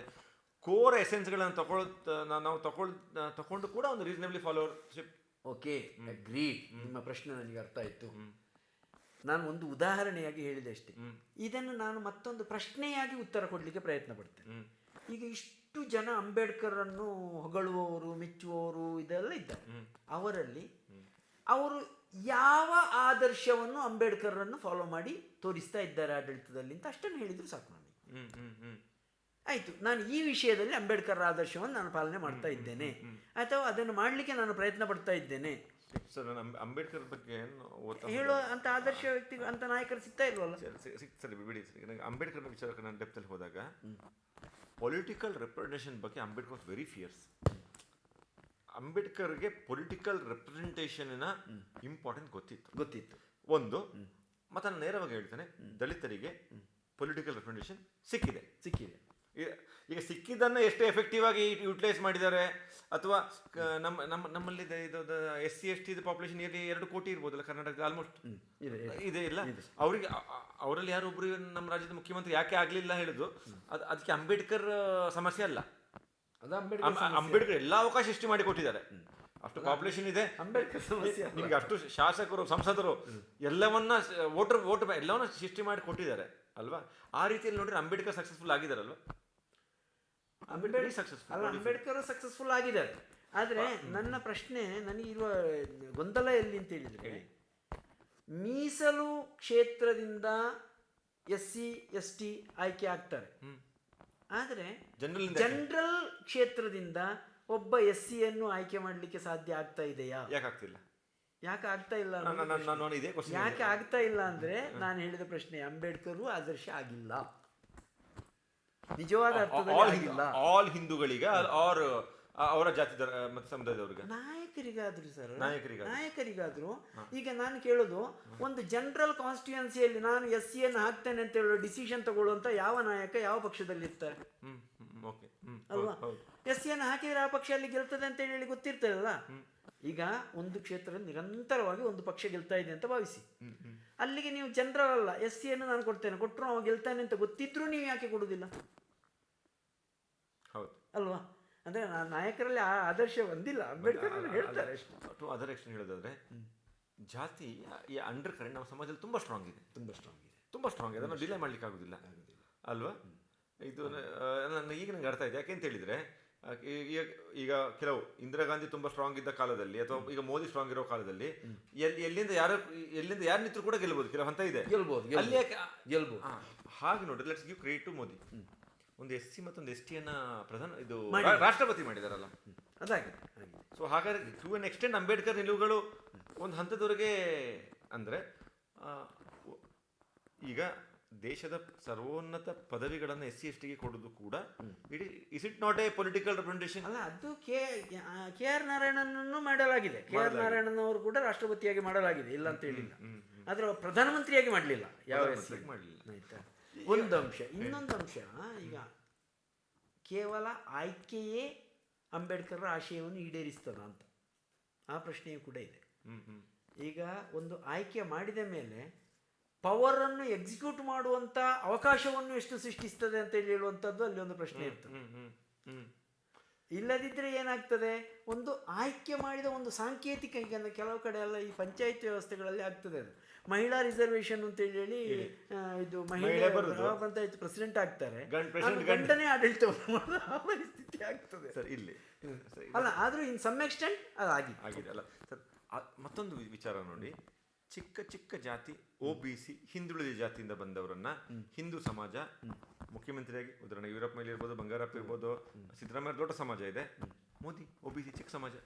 ಇಂಥವರನ್ನ ನಮ್ದು ಎಂತ ಸೋಕಾಲ್ಡ್ SC ST ವಿರುದ್ಧ ನಮ್ಮ ಹಿಂದೂ ಸಮಾಜದಲ್ಲಿ ಅದಕ್ಕೆ ಅಂತರ ಬಹಳ ಇದೆಯಾ? ಯಾಕಂದ್ರೆ ನಾವು OBCನೆಲ್ಲ ನಾಯಕರು ಒಪ್ಕೊಂಡಿದ್ದೇವೆ ಆಗಿದೆ.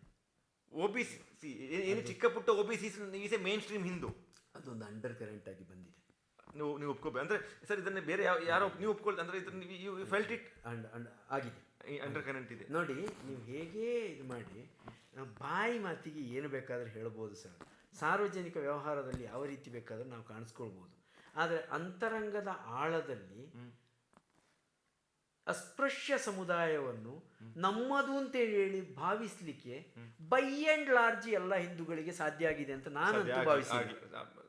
ಸಮಾಜನ ಒಪ್ಕೊಳ್ಬೇಕು. ಆಯ್ತಾ? ಅಂದ್ರೆ ಈಗ ನಾವು ಅವರ ಎಷ್ಟು ಆಚಾರ ಪದ್ಧತಿಯನ್ನ, ಆದರ್ಶಗಳನ್ನ ನಾವು ಮೇನ್ ಸ್ಟ್ರೀಮ್ ಹಿಂದೂ ಫೆಸ್ಟಿವಲ್ ಅನ್ನು ಸೆಲೆಬ್ರೇಟ್ ಮಾಡ್ತೇವೆ, ಮಾಡುದಿಲ್ಲ. ಅಲ್ಲ, ಅಲ್ಲಿ ಇನ್ನೊಂದು ಅಂಶ ಇದೆ. ನೀವು OBC ಚಿಕ್ಕ ಸಮುದಾಯ ಇತ್ಯಾದಿಗಳನ್ನು ಹೇಳಿದ್ರಲ್ಲ, ಈ ನೀವೊಂದು ಸುಮಾರು 4000 ವರ್ಷಗಳ ಇತಿಹಾಸವನ್ನು ತಗೊಂಡ್ರು ಕೂಡ ಬ್ರಾಹ್ಮಣ, ಕ್ಷತ್ರಿಯ, ವೈಶ್ಯ, ಶೂದ್ರ ಈ 4 ಬೃಹತ್ ವರ್ಣಗಳಲ್ಲಿ ಒಳಪಡುವಂತ ಎಲ್ಲ ಜಾತಿಗಳು, ಇವುಗಳ ನಡುವೆ ಏನಿದೆ ಅಂತ ಹೇಳಿದ್ರೆ ಜಗಳಗಳಿವೆ. ಬಟ್ ಅವರ ನಡುವೆ ಇಂಟರ್ ಮ್ಯಾರೇಜ್ ಇತ್ತ, ದಾಯಾದಿ ಕಲಹಗಳಿವೆ. ಮ್ಯಾರೇಜಿನ ವಿಷಯಕ್ಕೆ ಮತ್ತೆ ಬರು. ಈ ದಾಯಾದಿ ಕಲಹ ಯಾಕೆ ಅಂದ್ರೆ ನನಗೆ ಪಾಲು ಕಡಿಮೆ ಆಯಿತು ಅಂತ, ಅದಕ್ಕೆ ಆಗೋದು. ಆದರೆ ಈ ದಾಯಾದಿ ಕಲಹಗಳಾಗಿದ್ದಾಗಲೂ ಕೂಡ ಈ 4 ವರ್ಣಗಳ ವ್ಯಾಪ್ತಿಯಲ್ಲಿ ಒಳಗೊಳ್ಳುವ ಜಾತಿಗಳು ಬೈ ಆ್ಯಂಡ್ ಲಾರ್ಜು ಒಂದು 3-4 ಸಾವಿರ ವರ್ಷಗಳಲ್ಲಿ ಹೆಚ್ಚು ಕಡಿಮೆ ಒಂದೇ ಫೋರ್ಸ್ ಆಗಿ ಡಿಸಿಷನ್ ಅನ್ನು ಹ್ಯಾಂಡಲ್ ಮಾಡ್ಕೊಂಡು ಬಂದಿದ್ದಾರೆ. ಆಯ್ತಾ? ಆದರೆ ಅದರಲ್ಲಿ SC ಇನ್ವಾಲ್ವ್ಮೆಂಟು ನನಗೆ ಎಲ್ಲಿಯೂ ಕಾಣಿಸ್ಲಿಲ್ಲ, ಹೆಚ್ಚು ಕಾಣಿಸ್ಲಿಲ್ಲ. ಎಲ್ಲೋ ಅಪರೂಪಕ್ಕೆ ಅಂದ್ರೆ ಒಂದು ಊರಿನಲ್ಲಿ ಆಗುವ ಯಾವುದೇ ಡಿಸಿಷನ್ ಅನ್ನ ಈ 4 ಸಮಾಜದವರು ಸೇರಿ ತಗೊಳ್ತಾ ಇದ್ರು, ಸರಿ ಬೈ ಅಂಡ್ ಲಾರ್ಜ್ ತಗೊಳ್ತಾ ಇದ್ರು. ಓಕೆ, ಅದರಲ್ಲಿ SC ಸಮುದಾಯ ಇನ್ವಾಲ್ವ್ ಆಗ್ತದೆ. SC ಸಮುದಾಯಕ್ಕೆ ಆ ರೀತಿಯ ಪ್ರತಿನಿಧಿತ್ವ ಸಿಕ್ಕಿದಾಗೆ ನನಗೆ ದಾಖಲೆಯಲ್ಲಿ ಸಿಕ್ಕಿಲ್ಲ. ಆ ರೀತಿಯ ಪ್ರತಿನಿಧಿತ್ವ ಸಿಕ್ಕಿದಾಗೆ ಅಂದ್ರೆ ಈ 4 ವರ್ಣಗಳು ಸೇರಿದ ಹಾಗೆ. ಈಗ ಇನ್ನೊಂದು ನಿಮಗೆ ಈ ಅಹಿಂದುತ್ವವಾದಿಗಳ ಒಂದು ಸಣ್ಣ ನರೇಟಿವ್ನ ಪಾಲಿಟಿಕ್ಸ್ ಅನ್ನು ಹೇಳ್ತಾರೆ. ಶೂದ್ರರನ್ನು ಅಸ್ಪೃಶ್ಯರನ್ನಾಗಿ ಇಟ್ಟಿದ್ರು ಅಂತ, ಶೂದ್ರರನ್ನು ಅಸ್ಪೃಶ್ಯರನ್ನಾಗಿ ಇಟ್ಟಿದ್ರು ಅಂತೇಳಿ ಹೇಳಿ ಇವ ಬಯಸುವುದು ಏನನ್ನು, ಅಸ್ಪೃಶ್ಯರಿಗೆ ಸಿಗುವಂತಹದ್ದನ್ನು ಶೂದ್ರ ಸಮುದಾಯಕ್ಕೆ ಕ್ಯಾಪ್ಚರ್ ಮಾಡ್ಕೊಳ್ಳಲಿಕ್ಕೆ ಟ್ರೈ ಮಾಡ್ತಾ ಹೋಗುದು. ಶೂದ್ರ ಸಮುದಾಯ ಅಸ್ಪೃಶ್ಯ ಅಲ್ಲ, ಅಲ್ಲ, ಸವರ್ಣೀಯ ಸಮುದಾಯ. ಸವರ್ಣೀಯ ಸಮುದಾಯವನ್ನು ಸವರ್ಣೀಯ ಅಂತ ಹೇಳಿ ಒಪ್ಪಿಕೊಳ್ಳುವ ಪ್ರಾಮಾಣಿಕತೆ ಇಲ್ಲ ಅಂತ ಹೇಳಿದ್ರೆ, ನಾವು ಅಷ್ಟೇ ಶೋಷಿತರು ಅಂತ ಹೇಳಿದ್ರೆ, ಶೂದ್ರ ಸಮುದಾಯ ಆ ರೀತಿ ಶೋಷಿತ ಸಮುದಾಯ ಅಲ್ಲ, ಅದು ಅಸ್ಪೃಶ್ಯರಾದ ಶೋಷಣೆ ಶೂದ್ರ ಸಮುದಾಯಕ್ಕೆ ಆಗಲಿಲ್ಲ. ಆ ಸತ್ಯವನ್ನು ಸ್ವೀಕರಿಸಬೇಕು. ಈಗ ಸೌತ್ ಕರ್ನಾಟಕ ಬರುವ, ಇಲ್ಲಿಯ ಮೇಜರ್ ಲ್ಯಾಂಡ್ ಹೋಲ್ಡಿಂಗ್ ಗೌಡ್ರಲ್ವಾ? ಗೌಡ್ರು, ಲಿಂಗಾಯತರು ಇನ್ ಸಮ್ ಎಕ್ಸ್ಟೆಂಟ್. ಹಾಗೆ ನೋಡ್ರೆ ಕುರುಬ್ರಲ್ಲಿ ರೀಸನೇಬಲ್ ಲ್ಯಾಂಡ್ ಹೋಲ್ಡಿಂಗ್ ಇಲ್ವಾ? ಇದೆ. ಬಂಟ್ರಲ್ಲಿ ಇಲ್ವಾ? ಸೌತ್ ಬಂಟ್ರಲ್ಲಿ ಇದೆ. ಇವರೆಲ್ಲ ಶೂದ್ರ ಬ್ರಾಕೆಟ್ ಅಲ್ಲಿ ಬರೋದಲ್ವಾ? ಶೂದ್ರ ಬ್ರಾಕೆಟ್ ಅಲ್ಲಿ ಇವ್ರು ಸಂಪತ್ತನ್ನ ಕಂಟ್ರೋಲ್ ಮಾಡ್ತಾರೆ, ಊರನ್ನ ಕಂಟ್ರೋಲ್ ಮಾಡ್ತಾರೆ. ಆದರೆ ಅದನ್ನು ಮಾಡ್ತಾರೆ ಅಂತಲೇ ಒಪ್ಪಿಕೊಳ್ಳದೇ ಇರುವ ನರೇಟಿವ್ ಅನ್ನು ಬಿಲ್ಡಪ್ ಮಾಡುವ ಉದ್ದೇಶ ಏನು? ಯಾರು ನಿಜವಾಗಿ ವಂಚಿತರಾಗಿದ್ದಾರೋ ಅವರ ಜೊತೆಯಲ್ಲಿ ನಾನು ಇದ್ದೇನೆ ಅಂತ ಹೇಳಿ ಹೇಳೋ ಉದ್ದೇಶ, ಅದು ನನಗೂ ಕೊಡು ಅಂತ ಹೇಳಿ ಇಂಡೈರೆಕ್ಟ್ಲಿ OBC ಪ್ರೊಪಗಂಡದ ಬಗ್ಗೆ ಮಾತಾಡ್ತಿದ್ರೆ, OBC ಮೀಸಲಾತಿಯ ಬಗ್ಗೆ. ಅಂದ್ರೆ ಸರ್ ನೀವು ನೇರವಾಗಿ ಹೇಳ್ತೀವಿ, ಯಾಕಂದ್ರೆ ನಾನು ಕಾನ್ಸ್ಟಿಟ್ಯೂಷನ್ ರೀಸೆಂಟ್ಲಿ ಓದ್ತಾ ಇದ್ದೆ. There a term called social backwardness. ನೀವು ಡೈರೆಕ್ಟ್ ಆಗಿ ಹೇಳ್ತೀರಾ, ನಾವು ಪಂಜಾಬ್ ಬಿಟ್ಟುಬಿಡ, ನಾನು UP ಬಿಹಾರ್ ನಾನು ನೀವು ನೋಡ್ಲಿಲ್ಲ. ಇಟ್ ಈ ಸೌತ್ ಕರ್ನಾಟಕದಲ್ಲಿ ನಿಮ್ಮ ಪ್ರಕಾರ ಗೌಡ್ರು, ಲಿಂಗಾಯತರು ಸೋಷಿಯಲ್ ಬ್ಯಾಕ್ವರ್ಡ್ ಅಲ್ಲ. This your view? ಗೌಡ್ರು, ಲಿಂಗಾಯತರು ಸೋಷಿಯಲ್ ಬ್ಯಾಕ್ವರ್ಡ್ ಅಲ್ಲ. ಸರ್ ನಂಗೆ ಅನ್ಸುತ್ತೆ, ನಾನು ಗೌಡ ಕಮ್ಯುನಿಟಿಲಿ ಹುಟ್ಟಿರೋದು, ನೀವು ಬ್ರಾಹ್ಮಣ ಕಮ್ಯುನಿಟಿ ಇರೋದು. ನಾನು ಸುಳ್ಳ್ಯದಲ್ಲಿ ಬೆಳೆದೀನಿ, ಬಾಗಮಂಡಲದಲ್ಲಿ ಬೆಳೆದೀನಿ. ಸುಳ್ಳೆ ಮತ್ತೆ ಬಾಗಮಂಡ ನಂಗೆ ಯಾವ್ದು ಸೋಷಿಯಲ್ ಬ್ಯಾಕ್ವರ್ಡ್ ಅಂತ ಅನಿಸಿಲ್ಲ. ಈಗ ಈ ಆಧಾರದಲ್ಲಿ ನಾನು ರಿಸರ್ವೇಶನ್ ಕ್ಲೇಮ್ ಮಾಡ್ಲಿಕ್ಕೆ ನಂಗೆ ನಾಚಿಕೆ ಆಗ್ತದೆ. ಅಲ್ಲ, ರಿಸರ್ವೇಶನ್ ವಿಷಯ ನೀವು ಹೇಳೋದಾದ್ರೆ ಅದಕ್ಕೆ ನಾನು ಹೇಳುವ ಅಲ್ಲ, ಯಾರಿಗಾದ್ರೂ ಯಾವುದೇ ಚಿಕ್ಕ ಜಾತಿ, ಈಗ ಫಾರ್ ಎಕ್ಸಾಂಪಲ್ ಕರ್ನಾಟಕದಲ್ಲಿ ಮರಾಠಿ ಸಮುದಾಯರಿಗೆ ಅವರನ್ನು ನಾವು ಬ್ಯಾಕ್ವರ್ಡ್ ಮೀಸಲಾತಿ ಕೊಡಬೇಕು. ಯಾಕಂದ್ರೆ in society in places where I grew up, they are made to feel like socially backward ಅಲ್ವಾ? ಹೌದು. ಅಲ್ಲ, ಇದು ರಿಸರ್ವೇಷನ್ ವಿಚಾರ ನೀವು ಹೇಳಿದ್ರಿ, ಅದರ ಬಗ್ಗೆ ನನ್ನದು ಒಂದೇ, ನಾನು ಹೆಚ್ಚು ಎಕ್ಸ್ಪ್ಲನೇಷನ್ ಇಲ್ಲ, ಬೇಕೋ ಬೇಡೋ ಇದೆ. ರಿಸರ್ವೇಷನ್ನು ಬೇಕೋ ಬೇಡೋ ಅನ್ನುವಂಥದ್ದಕ್ಕೆ ನಾನು ಉತ್ತರಿಸುವುದು ಯಾವಾಗ ಅಂತ ಹೇಳಿದರೆ, ನೀವು ಉದ್ಯೋಗ ಸೃಷ್ಟಿಯನ್ನು ಜಾಸ್ತಿ ಮಾಡಿದಾಗ. ನೀವು ಉದ್ಯೋಗ ಸೃಷ್ಟಿಯನ್ನೇ ಜಾಸ್ತಿ ಮಾಡದೆ ಮೀಸಲಾತಿಯನ್ನು ಜಾಸ್ತಿ ಮಾಡಿದರೆ ಎಲ್ಲಿ ಯಾರಿಗೆ ಉಪಯೋಗ ಆಗ್ತದೆ ಅದು? ಸರ್ ಈಗ ಮೊದಲು ಉದ್ಯೋಗ ಸೃಷ್ಟಿ ಎಷ್ಟು ಮಾಡ್ತೀರಿ ಅಂತ ಮೊದಲು ಹೇಳಿ, ಮತ್ತೆ ಮೀಸಲಾತಿಯ ಬಗ್ಗೆ ಮಾತಾಡಿ. ಸರ್ ಇದು ಬಹಳ ಇಂಟ್ರೆಸ್ಟಿಂಗ್ ಇದೆ. ಎಜುಕೇಶನಲ್ಲಿ ಮೀಸಲಾತಿ ಇದೆ, ಇರಬೇಕು. ಈಗ ಸರ್ಕಾರದ ಉದ್ಯೋಗಗಳೇ ಇಲ್ಲ, ಎಲ್ಲೇ ನೋಡಿದ್ರು ಕಾಂಟ್ರಾಕ್ಟ್ ಬೇಸಿಸ್ ಲೇಬರ್ಸ್. ಹೌದು. ಡಿ ಸಿ ಸರ್ಕಾರಿ ಉದ್ಯೋಗಿ, SP ಸರ್ಕಾರಿ ಉದ್ಯೋಗಿ, ಪೊಲೀಸರು ಇನ್ನೂ ಕಾಂಟ್ರಾಕ್ಟ್ ಬೇಸಿಸ್ ಬಂದಿಲ್ಲ. DC ಆಫೀಸ್ ಇರೋರೆಲ್ಲ ಕಾಂಟ್ರಾಕ್ಟ್ ಬೇಸಿಸ್, ತಾಲೂಕು ಆಫೀಸ್ ಇರೋರೆಲ್ಲ ಕಾಂಟ್ರಾಕ್ಟ್ ಬೇಸಿಸ್. ಈಗ ಕೊಯಿಮ್ಸ್ ಅಂತ, ಈಗ ನಮ್ಮದು ಮೆಡಿಕಲ್ ಕಾಲೇಜಲ್ಲಿ ಒಂದು ಪರ್ಮನೆಂಟ್ ಎಂಪ್ಲಾಯ್ ಅಂತ ಒಂದು 20% ಇರ್ಬೋದು, ಬಾಕಿ ಎಲ್ಲ ಡೇಟಾ ಎಂಟ್ರಿ ಆಪರೇಟರ್ಗಳು, ನರ್ಸಿಂಗ್ ಸ್ಟಾಫು, ಪ್ಯಾರಾಮೆಡಿಕ್ಸ್ ಎಲ್ಲರೂ ಕಾಂಟ್ರಾಕ್ಟ್ ಬೇಸಿಸ್. ಈಗ ಗವರ್ಮೆಂಟ್ ಉದ್ಯೋಗದಲ್ಲಿ ಸೃಷ್ಟಿ ಆಗ್ತುಂಟು. ಆರ್ಮಿಯಲ್ಲಿ ಕೂಡ ಅಗ್ನಿವೀರ್ ಕಾಂಟ್ರಾಕ್ಟ್ ಬೇಸಿಸ್ ಆಗಿದೆ. ಹಾಗಾಗಿ ಗವರ್ಮೆಂಟ್ ಉದ್ಯೋಗಕ್ಕಾಗಿ ಹೋರಾಡುವ ಕಾಲಮಾನ ನಮ್ಮ ಸಮಾಜ ಮುಂದೆ ಹೋಗ್ಬಿಟ್ಟಿದೆ. ಅಲ್ಲ, ಅಂದರೆ ಈ ರಿಸರ್ವೇಷನ್ನ ಕುರಿತಾದ ಒಂದು ದೊಡ್ಡ ಚರ್ಚೆಯೇ ರಿಯಲ್ ಪ್ರಾಬ್ಲಮ್ ಅನ್ನು ಗಮನಿಸದ ಹಾಗೆ ನೋಡ್ಕೊಳ್ತಾನೂ ಇದೆ. ರಿಯಲ್ ಪ್ರಾಬ್ಲಮ್ ಉದ್ಯೋಗ ಸೃಷ್ಟಿಯ ಪ್ರಾಬ್ಲಮ್. ಆಯ್ತಾ? ಉದ್ಯೋಗ ಸೃಷ್ಟಿಯ ಪ್ರಾಬ್ಲಮ್ ಅನ್ನು ಸ್ವಲ್ಪ ಆದ್ರೂ ನಾವು ಅಟೆಂಡ್ ಮಾಡಬೇಕಲ್ಲ ಸರ್. ಶಿಕ್ಷಣ ಮತ್ತು ಭಾಷೆ, ನಾನು ಉದಾಹರಣೆ ಕೊಡ್ತೇನೆ. ನನ್ನ ಮಾತೃಭಾಷೆ ಅರೆ ಭಾಷೆ ಕನ್ನಡ, ಆಮೇಲೆ ಇಂಗ್ಲೀಷು, ಹಿಂದಿ ಓದಿದ್ದು ಮತ್ತೆ ಇಂಗ್ಲೀಷಲ್ಲಿ ಓದಬೇಕಾಗಿ ಬಂತು, ಬರೆದಿದ್ದೆಲ್ಲ ಇಂಗ್ಲೀಷಲ್ಲಿ ಆಯಿತು, ಮತ್ತು ಕನ್ನಡದಲ್ಲ 3 ಪುಸ್ತಕ ಬರೆದೆ. ಈ ಹಲವು ವಿಚಾರ ಇದೆ. ಈಗ ಶಿಕ್ಷಣ ಯಾವ ಭಾಷೆಯಲ್ಲಿ ಇರಬೇಕು ನಿಮ್ಮ ಮಕ್ಕಳಿಗೆ ಹೇಳೋದಾದರೆ, ಸೊ ಈ ಭಾಷೆ ಮತ್ತು ಭಾಷೆಯ ಕಲಿಕೆ ಮತ್ತು ಶಿಕ್ಷಣದ ಬಗ್ಗೆ ಹೇಳಿ ಸರ್. ಭಾಷೆ ಯಾವ ಇದರಲ್ಲಿ ಇರಬೇಕು ಅಂತೇಳಿ ಕೇಳೋದಾದರೆ, ಶಿಕ್ಷಣದ ಉದ್ದೇಶವನ್ನು ಅವಲಂಬಿಸಿ ನಾವು ಅದನ್ನು ನಿರ್ಧಾರ ಮಾಡಬೇಕು. ಈಗ ಭಾರತೀಯ ಸನ್ನಿವೇಶದಲ್ಲಿ ಯಾರೇ ಆದರೂ ಶಿಕ್ಷಣವನ್ನು ಪ್ರಧಾನ ಉದ್ದೇಶವಾಗಿ ಉದ್ಯೋಗ ಗಳಿಕೆಯ ಸಾಧನವಾಗಿ ತಗೊಳ್ತಾರೆ. ಅಂದರೆ ಆರ್ಥಿಕ ಗಳಿಕೆಯ ಒಂದು ಎನರ್ಜಿಯಾಗಿ ಶಿಕ್ಷಣವನ್ನು ಕಂಡುಕೊಳ್ತೇವೆ ನಾವು. ಆರ್ಥಿಕ ಗಳಿಕೆಯ ಎನರ್ಜಿಯಾಗಿಯೇ ನಾವು ಕಂಡುಕೊಳ್ತಾ ಹೋದಾಗ ಅಲ್ಲಿ ವರ್ತಮಾನದ ಜಾಗತಿಕ ಸನ್ನಿವೇಶವನ್ನು ಗಮನಿಸಿದರೆ ಇಂಗ್ಲೀಷ್ನ ಜ್ಞಾನ ಅಗತ್ಯ ಇದೆ. ಆದರೆ ಶಿಕ್ಷಣವನ್ನು ಪಡೆಯುವುದಕ್ಕೆ ಮತ್ತು ಕೊಡುವುದಕ್ಕೆ ಯಾವ ಭಾಷೆ ಸುಲಭ ಅಂತ ಕೇಳಿದರೆ ಮಾತೃಭಾಷೆಯೇ ಸುಲಭ. ಆಯಿತಾ? ಅಂದರೆ ನಾವು ತಲುಪಬೇಕಾದ ಗುರಿಯನ್ನು ತಲುಪುವುದಕ್ಕೆ ಇಂಗ್ಲೀಷಿನ ಅವಶ್ಯಕತೆ ಇದೆ. ಹಾಗಾದರೆ ಕನ್ನಡದಲ್ಲಿ ಇದ್ದರೆ ಬದುಕಲಿಕ್ಕೆ ಆಗೋದಿಲ್ಲ ಅಂದರೆ ಆಗೋದಿಲ್ಲ ಅಂತ ಹೇಳುವಂಥದ್ದೇನಲ್ಲ. ಇದು ಭಾಷೆಯಿಂದ ಇನ್ನೂ ಜಾಸ್ತಿ ಹಣವನ್ನು ಸಂಗ್ರಹಿಸಬೇಕು ಇಂಥ ಆಕಾಂಕ್ಷೆ ಬಂದಷ್ಟು ಇಂಗ್ಲೀಷ್ ನಿಮಗೆ ಅನಿವಾರ್ಯವಾಗ್ತಾ ಆಗ್ತಾ ಹೋಗ್ತದೆ. ನಾನು ಬದುಕಿದರೆ ಸಾಕು ಅಂತೇಳಿ ಹೇಳುವಾಗ ಅವಾಗ ಇಂಗ್ಲೀಷ್ ಬೇಕೇ ಬೇಕಾದ ಅವಶ್ಯಕತೆ ಏನಿಲ್ಲ. ಆದರೆ ವಿಕಾಸ ಒಂದು ಆಕಾಂಕ್ಷೆ, ಔದ್ಯೋಗಿಕ ವಿಕಾಸವು ಒಂದು ಆಕಾಂಕ್ಷೆ. ಬೇರೆ ದೇಶವನ್ನು ನೋಡೋದು, ಅಲ್ಲಿ ಅನುಭವ ಎಲ್ಲ ಆಕಾಂಕ್ಷೆಗಳು. ಅದೇನು ಅಥವಾ ಬೇರೆ ದೇಶದಲ್ಲಿ ಮಾನ್ಯತೆಯನ್ನು ಪಡೆಯುವುದು ಅದೇನು ತಪ್ಪಿದೆ? ಏನು ತಪ್ಪಿಲ್ಲ. ಆಯ್ತಾ. ಆದರೆ ಶಿಕ್ಷಣವನ್ನು ಕೊಡುವುದಕ್ಕೆ ಮತ್ತು ಪಡೆಯುವುದಕ್ಕೆ ಸುಲಭವಾಗುವುದು, ಅರ್ಥಪೂರ್ಣವಾಗುವುದು ಮಾತೃಭಾಷೆ. ಅದಕ್ಕೆ ನಾನು ಏನು ಹೇಳೋದು ಅಂತೇಳಿದರೆ, ಮಾತೃಭಾಷೆಯ ಒಂದು ಸ್ಟ್ರಾಂಗ್ ಫೌಂಡೇಶನನ್ನು ಮೊದಲು ಬಿಲ್ಡಪ್ ಮಾಡಬೇಕು. ಆಮೇಲೆ ಯಾವುದೇ ಭಾಷೆಯ ಮುಖಾಂತರ ಬೇಕಾದರೂ ವಿಕಾಸವನ್ನು ಕಾಣ್ಬೋದು ಅಂತ. ಪ್ರಾಥಮಿಕ ಶಿಕ್ಷಣ ಯಾವ ಭಾಷೆಯಲ್ಲಿ? ಪ್ರಾಥಮಿಕ ಶಿಕ್ಷಣ ಮಾತೃಭಾಷೆಯಲ್ಲೇ ಒಳ್ಳೆಯದು. ಎಷ್ಟು ಕ್ಲಾಸ್ವರೆಗೆ ನಿಮ್ಮ ಪ್ರಕಾರ?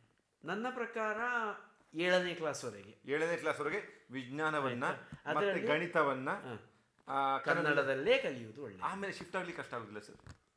ಏನು ಕಷ್ಟ ಸರ್? ನೀವು ನಿಮ್ಮ ಇಡೀ ಶಿಕ್ಷಣ ಆಲ್ಮೋಸ್ಟ್ ಕನ್ನಡದಲ್ಲೇ ಆಯಿತು. ಹೌದು. ನನ್ನದು ಇಂಗ್ಲೀಷ್ ಕಲ್ತದೆ ಯಾವಾಗ? ಮತ್ತೆ ನನ್ನದು ಇದು SLC ವರೆಗೂ ಕನ್ನಡದಲ್ಲೇ. ನನ್ನ ಮಗಳು SLC ವರೆಗೂ ಕನ್ನಡದಲ್ಲೇ. ಆಮೇಲೆ ಈಗ ನಿಮ್ಮ ಮಗಳು ಹಿಂದಿ, ಇಂಗ್ಲೀಷ್ ಎಲ್ಲ ಕಲ್ತಿದ್ದಾರೆ. ಇಂಗ್ಲೀಷ್ ಚೆನ್ನಾಗಿ ಬರ್ತದೆ, ತುಂಬ ಚೆನ್ನಾಗಿ ಬರ್ತದೆ. ಹೌದು. ಅದೊಂದು ನಾವು ಭಾರತೀಯ ಮನಸ್ಥಿತಿಯ ಭಯ ಅನ್ಕೋತೀವಿ. ಭಯ ಅಷ್ಟೇ, ಇಲ್ಲಿ ಮಿಸ್ ಔಟ್ ಹೇಳಿ. ಅದು ನಿರೀಕ್ಷಿತ ಭಯ. ನಿಜವಾಗಿ ಆದ್ರೂ ಉಂಟಲ್ಲ, ಮಾತೃಭಾಷೆಯಲ್ಲಿ ನಾವು ಬಾಲ್ಯವನ್ನು ಹೆಚ್ಚು ತೊಡಗಿಸಿಕೊಂಡ್ರೆ ನಿಮ್ಮಲ್ಲಿ ಜ್ಞಾನ ಜಾಸ್ತಿ ಆಗ್ತದೆ, ಖುಷಿಯಾಗಿರ್ತದೆ, ಜ್ಞಾನ ಜಾಸ್ತಿ ಆಗ್ತದೆ. ಹೇಗೆ ಅಂತ ಹೇಳ್ತೇನೆ, ನಾವು ಮನೆಯಲ್ಲಿ ಸುತ್ತಮುತ್ತಲಿನಲ್ಲಿ ಯಾವ ಭಾಷೆಯಲ್ಲಿ ಮಾತಾಡ್ತೇವೋ ಅದೇ ಭಾಷೆ ನಿಮಗೆ ಕಲಿಕೆಯ ಭಾಷೆಯೂ ಆಗಿದ್ದರೆ ನಿಮ್ಮ ಅನುಭವಗಳ ಹಂಚಿಕೆ ಅಲ್ಲಿ ಜಾಸ್ತಿ ಆಗ್ತದೆ, ಭಯ ಇರುವುದಿಲ್ಲ. ಆಯಿತಾ. ಒಂದು ವೇಳೆ ಅಲ್ಲಿಗೆ ಬೇರೆ ಭಾಷೆ ಆದಾಗ ಏನಾಗ್ತದೆ, ಈಗ ಇಂಗ್ಲೀಷ್ ಮೀಡಿಯಮ್ ಅಂತ ಆಯಿತು. ಇಂಗ್ಲೀಷ್ ಮೀಡಿಯಮ್ ತುಂಬ ಒಳ್ಳೆ ಇಂಗ್ಲೀಷ್ ಮೀಡಿಯಮ್ ಆದರೆ ಏನಾಗಬೇಕು, don't talk in any other language except English ಅಂತ ಹೇಳಬೇಕು. ಆವಾಗ ಅಲ್ಲಿ ಕನ್ನಡದಲ್ಲಿ ಮಾತಾಡಿದರೆ ಫೈನ್ ಹಾಕೋದು, ಇಂಥ ಸಿಸ್ಟಮ್ ಎಲ್ಲ ಇರಬೇಕು. ಆವಾಗ ಮಕ್ಕಳು ಸ್ವಲ್ಪ ಇಂಗ್ಲೀಷಿಗೆ ಟ್ಯೂನ್ ಅಪ್ ಆಗ್ತಾರೆ. ಅದು ಆ ದೃಷ್ಟಿಯಿಂದ ಸರಿಯಾದ. ಆದರೆ ಆವಾಗ ಏನಾಗ್ತದೆ ಹೇಳಿ, ನೀವು ಕನ್ನಡ ಮೀಡಿಯಂ ಶಾಲೆಗೊಂದು ಹೋಗಿ ನೋಡಿ, ಮಕ್ಕಳು ಗೆಲ ಕಿರಿಕಿರಿ ಮಾಡೋದು, ಅಂತ ಹೇಳೋದು, ಶೌಟಿಂಗು ಎಲ್ಲ ಇರ್ತದೆ. ನೀವು ಈ ರೀತಿ ಫೈನ್ ಹಾಕುವ ಇಂಗ್ಲೀಷ್ ಮೀಡಿಯಂ ಶಾಲೆಗೆ ಹೋಗಿ ನೋಡಿ, ಸೌಂಡೇ ಇರೋದಿಲ್ಲ. ಮಕ್ಕಳು ಸುಮ್ಮನೆ ಇರ್ತಾರೆ. ಯಾಕೆಂದರೆ ಅವ ಬಾಯಿ ಬಿಡಬೇಕಾದ್ರೆ ಅವ ಇಂಗ್ಲೀಷಲ್ಲೇ ಮಾತಾಡಬೇಕು. ಇಂಗ್ಲೀಷಲ್ಲಿ ಅವನಿಗೆ ಯೋಚನೆ ಆ ರೀತಿ ಫ್ಲೋ ಆಗಿ ಬರುವುದಿಲ್ಲ. ಅವಾಗ ಎಂತ ಮಾಡ್ತಾನೆ, ಅವ ಮಾತಾಡೋದನ್ನೇ ನಿಲ್ಲಿಸ್ತಾನೆ. ನೀವು ಮಾತನಾಡಿದನ್ನು ನಿಲ್ಲಿಸಿದಷ್ಟು ನಿಮ್ಮ ಜ್ಞಾನದ ವಿಕಾಸ ಕಡಿಮೆ ಆಗ್ತದೆ, ಸೋಷಿಯಲೈಸೇಷನ್ ಆಗೋ ಪ್ರೋಸೆಸ್ ಕಡಿಮೆ ಆಗ್ತದೆ. ಆಯಿತಾ. ಹಾಗಾದರೆ ಈಗ ನೀವು ಭಾಷೆಯನ್ನು ಕಲಿಯುವ ಕಷ್ಟ ಸುಲಭ ಇದನ್ನು ಹೇಳಿದ್ರಿ. ಈಗ ಹೇಗಾಗ್ತದೆ ಗೊತ್ತುಂಟ, ನೀವು ಇಂಗ್ಲೀಷ್ ಮೀಡಿಯಮನ್ನು ನಾನು ಸರಳೀಕರಿಸಿ ಹೇಳ್ತೇನೆ. 1ರಿಂದಲೇ LKGಯಿಂದಲೇ ಇಂಗ್ಲೀಷ್ ಮೀಡಿಯಮಲ್ಲಿ ಕಲಿಸ್ತಾ ಹೋದರೆ ಒಂದು 4ನೇ ಕ್ಲಾಸಿಗೆ ಬರುವ ಹೊತ್ತಿಗೆ ಅವ್ರು ಇಂಗ್ಲೀಷಲ್ಲಿ ಸ್ವಲ್ಪ ಮಕ್ಕಳು ಮಾತಾಡ್ತಾರೆ, ಇಲ್ಲ ಅಂತ ನಾನು ಹೇಳ್ತೇನೆ. ಆಮೇಲೆ ಅದು ಬೆಳೀತಾ ಹೋದಾಗ 8ನೇ ಕ್ಲಾಸಲ್ಲಿ ಮಾತಾಡ್ತಾರೆ, 9, 10ಕ್ಕಾದಾಗ ಇನ್ನೂ ಸ್ವಲ್ಪ ಇಂಗ್ಲೀಷಲ್ಲಿ ಮಾತಾಡ್ತಾ ಹೋಗ್ತಾರೆ. ಆಮೇಲೆ PUCಗಾದಾಗ ಇದು ಚೆನ್ನಾಗಿ ಇಂಗ್ಲೀಷಲ್ಲಿ ಮಾತಾಡ್ತಾ ಹೋಗ್ತಾರೆ. ಕನ್ನಡ ಮೀಡಿಯಮಲ್ಲಿ ಬಂದರೆ ಏನಾಗ್ತದೆ ಅಂದರೆ, ಒಂದು 4, 5ನೇ ತರಗತಿವರೆಗೆ ಬರುವಾಗ ಅವನು ಇಂಗ್ಲೀಷಲ್ಲಿ ಮಾತಾಡಲ್ಲ. ಆಮೇಲೆ ನಿಧಾನವಾಗಿ ಇಂಗ್ಲೀಷನ್ನು ಪಿಕಪ್ ಮಾಡ್ಕೊಳ್ತಾ ಹೋಗ್ತಾನೆ. ಅದು PUCಗೆ ಬರುವಾಗ ಅವನು ಇಂಗ್ಲೀಷ್ ಮಾತಾಡ್ತಾನೆ. ಅದು ಎಲ್ಲಿ ಆಗುವುದು ಗೊತ್ತುಂಟ, ಇವರದ್ದು ಒಂದು ಸಾಮಾನ್ಯ ಒಂದು 8ನೇ ಕ್ಲಾಸಿನ ನಂತರ ಅವರ ಲರ್ನಿಂಗ್ ಸ್ಪೀಡ್ ಜಾಸ್ತಿ ಆಗ್ತದೆ. ಇವರಿಗೆ ಒಂದು 8ನೇ ಕ್ಲಾಸ್ನ ನಂತರ ಲರ್ನಿಂಗ್ ಸ್ಪೀಡ್ ತಗೊಳ್ಬೇಕಾದ ಅವಶ್ಯಕತೆ ಇರುವುದಿಲ್ಲ. ಅಷ್ಟೇ ವ್ಯತ್ಯಾಸ ಆಗುವುದು ಹೊರತು ಓವರ್ ಆಲ್ ಆಗಿ PUCಗೆ ಬರುವಾಗ ಎಲ್ಲರೂ ಒಂದೇ ಸಂಬಂಧದಲ್ಲಿ ಇರ್ತಾರೆ. ಹೌದು. ಆದರೆ ಬಾಲ್ಯವನ್ನ ಮತ್ತೆ ಕಲಿಕೆ ಹೆಚ್ಚು ಎಂಜಾಯಬಲ್ ಮಾಡೋದು ಮಾತೃಭಾಷೆ.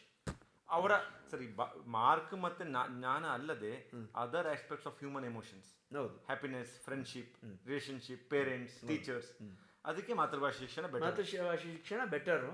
ಮತ್ತು ನಮ್ಮ ಶಿಕ್ಷಣದ ವ್ಯವಸ್ಥೆಯನ್ನು ತಾಯಿ ತಂದೆಯರು ಅರ್ಥ ಮಾಡಿಕೊಳ್ಳುವಲ್ಲಿ ಒಂದು ಸ್ವಲ್ಪ ಬದಲಾವಣೆಯನ್ನು ಮಾಡಿಕೊಂಡ್ರೆ ಒಳ್ಳೆಯದು.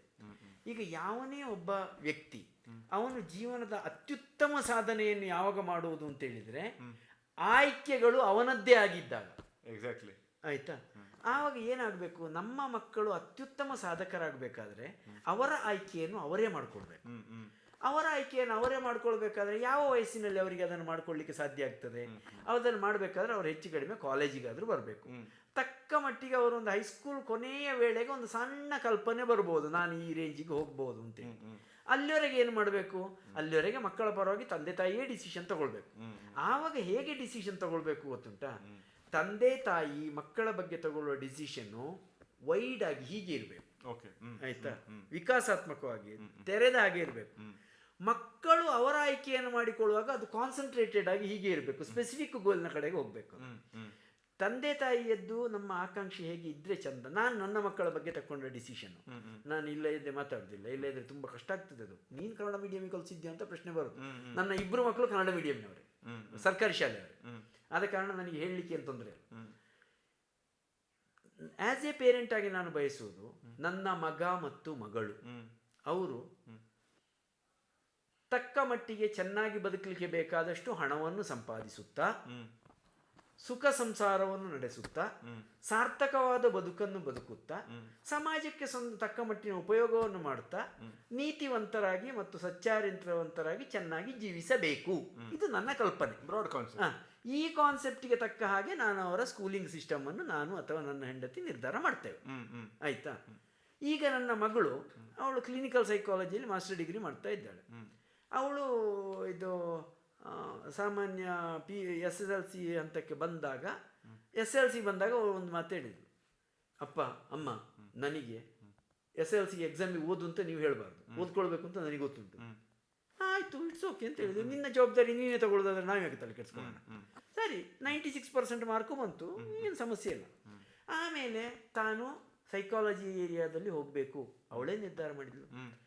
ತಾನು ಸೈಕಾಲಜಿಯಲ್ಲಿ ಆದಾಗಲೂ ನಾನು ಕ್ಲಿನಿಕಲ್ ಸೈಕಾಲಜಿಯೇ ತಗೊಳ್ಬೇಕು, ಅದನ್ನು ಅವಳೇ ನಿರ್ಧಾರ ಮಾಡಿದ್ಲು. ಕ್ಲಿನಿಕಲ್ ಸೈಕಾಲಜಿಯನ್ನು ತಗೊಂಡಾಗಲೂ ಕೂಡ ನನಗೆ MSc ಡಿಗ್ರಿ ಬೇಡ, MA ಡಿಗ್ರಿಯಾಗಿ ಬೇಕದು. ಯಾಕೆಂದರೆ ನಾನು ರಿಸರ್ಚ್ ಸ್ಕಾಲರೇ ಆಗಬೇಕು. ಅದಕ್ಕೆ ಸೂಕ್ತವಾದ ನನಗೆ ಡೆಲ್ಲಿಯಲ್ಲಿ ಅದಕ್ಕೆ ಸೂಕ್ತ ಕಾಲೇಜ್ ಇದೆ, ಅಲ್ಲಿಗೆ ನಾನು ಹೋಗ್ತೇನೆ ಅನ್ನೋ ಸ್ಪೆಸಿಫಿಕ್ ಟಾರ್ಗೆಟನ್ನು ಅವಳೇ ಮಾಡಿಕೊಂಡ್ಳು, ನಾವು ಮಾಡಲಿಲ್ಲ. ಅದನ್ನು ಒಳ್ಳೆಯದು. ಅಂದರೆ ಸರ್, ಈಗ ನಿಮಗೆ ಅವಳ ಎಜುಕೇಷನ್ ಬಗ್ಗೆ ಅಲ್ಲ, ಅವಳದ್ದು ಅಂತಲ್ಲ, ನಾನು ಯಾವುದೇ ಮಕ್ಕಳಿಗೆ ನಾನು ಉದಾಹರಣೆ ಹೇಳಿದ್ದಷ್ಟೇ. ಡಿಗ್ರಿಗಿಂತ ಎಜುಕೇಷನ್ಗಿಂತ ಒಂದು ಡಿಸಿಷನ್ ತಗೊಳ್ಳೋ ಗುಣ ಇದೆಯಲ್ಲ ಮಕ್ಕಳಲ್ಲಿ ಬೆಳಿಬೇಕು. ಯಾರಲ್ಲಿ ಕೂಡ ಟೇಕ್ ಎ ಡಿಸಿಷನ್, ಅದು ರೈಟ್ ಇರ್ಬೋದು, ರಾಂಗ್ ಇರ್ಬೋದು. ತುಂಬ ಜನರಿಗೆ ಡಿಸಿಷನ್ ತಗೊಳ್ಳೋ ಅಲ್ಲ. ನಾನು ಇದನ್ನು ಉದಾಹರಣೆಯಾಗಿ ಯಾಕೆ ಹೇಳಿದೆ ಅಂತ ಹೇಳಿದರೆ, ಯಾವಾಗಲೂ ನಮ್ಮ ಇದು ಆಯ್ಕೆಗಳು, ತಂದೆ ತಾಯಿಯ ಆಯ್ಕೆಗಳು ವಿಕಾಸಾತ್ಮಕ, ಹೀಗೆ ತೆರೆದಿಟ್ಟಾಗಿ ಮಕ್ಕಳಿಗೆ ಒಳ್ಳೆಯದಾಗಿ ಅವರು ಬದುಕಬೇಕು. ಅದಕ್ಕೆ ಬೇಕಾದ ಸ್ಕೂಲಿಂಗ್ ಸಿಸ್ಟಮನ್ನು ನಾನು ಮಾಡ್ತೇನೆ.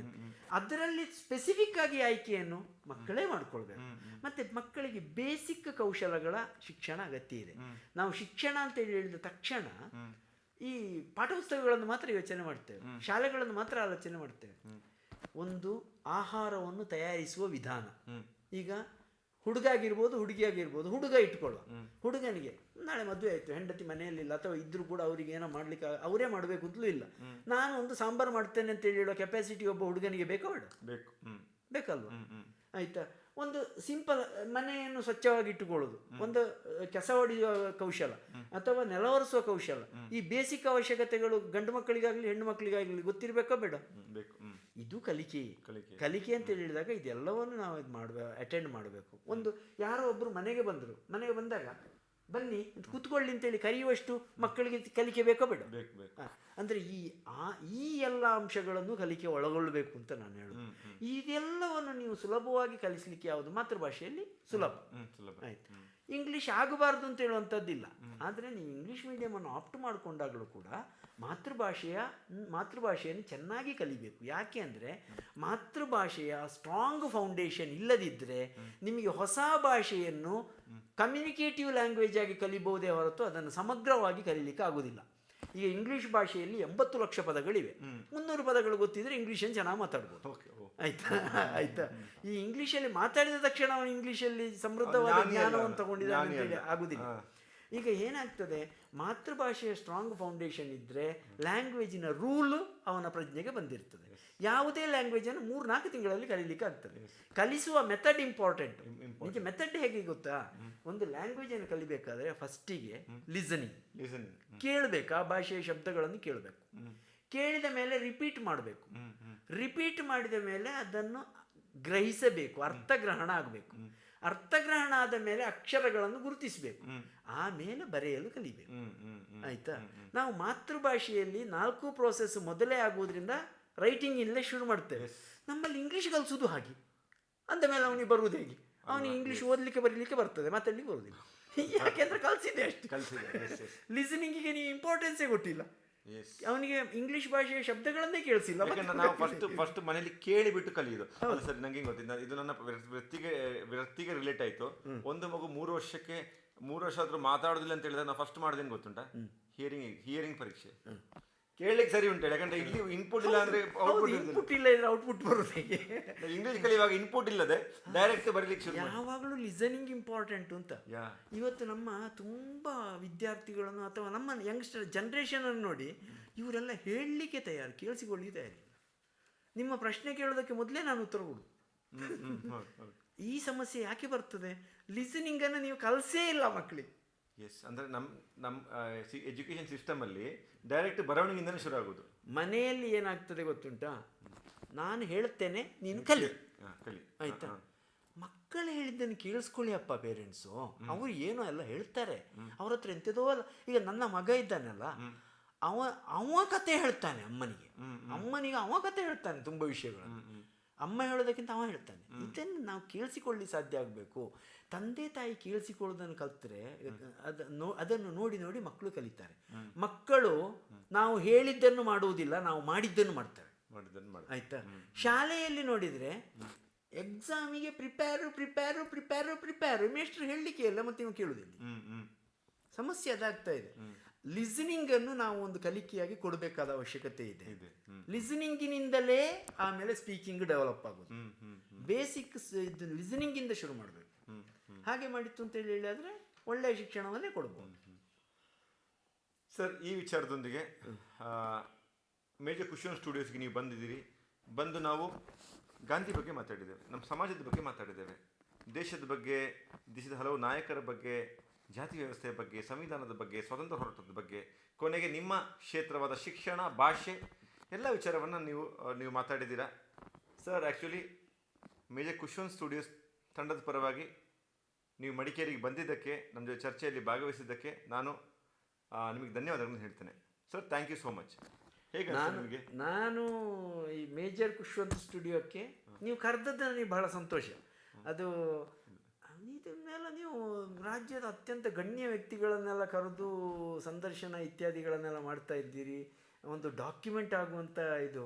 ನೀವು ನನ್ನನ್ನು ಕರೆದು ನಾನು ಅಂಥ ದೊಡ್ಡ ಸಾಧನೆ ಎಲ್ಲ ಏನೂ ಮಾಡಲಿಲ್ಲ. ನೀವು ನಿಮ್ಮದೇ ಕಾರಣಕ್ಕೆ ಕರೆದಿರ್ತೀರಿ. ಮತ್ತು ನೀವು ಕರೆದಾಗ ಬರ್ತೇನೆ ಅಂತ ನಾನು ಹೇಳಿದ್ದೇನೆ. ಬರ್ತೇನೆ ಅಂತೇಳಿ 2 ಕಾರಣಕ್ಕೆ ಹೇಳಿದ್ದೇನೆ. ಒಂದು, ಕುಶ್ವಂತ್ ಅವರು ನನ್ನ ಮಿತ್ರರು.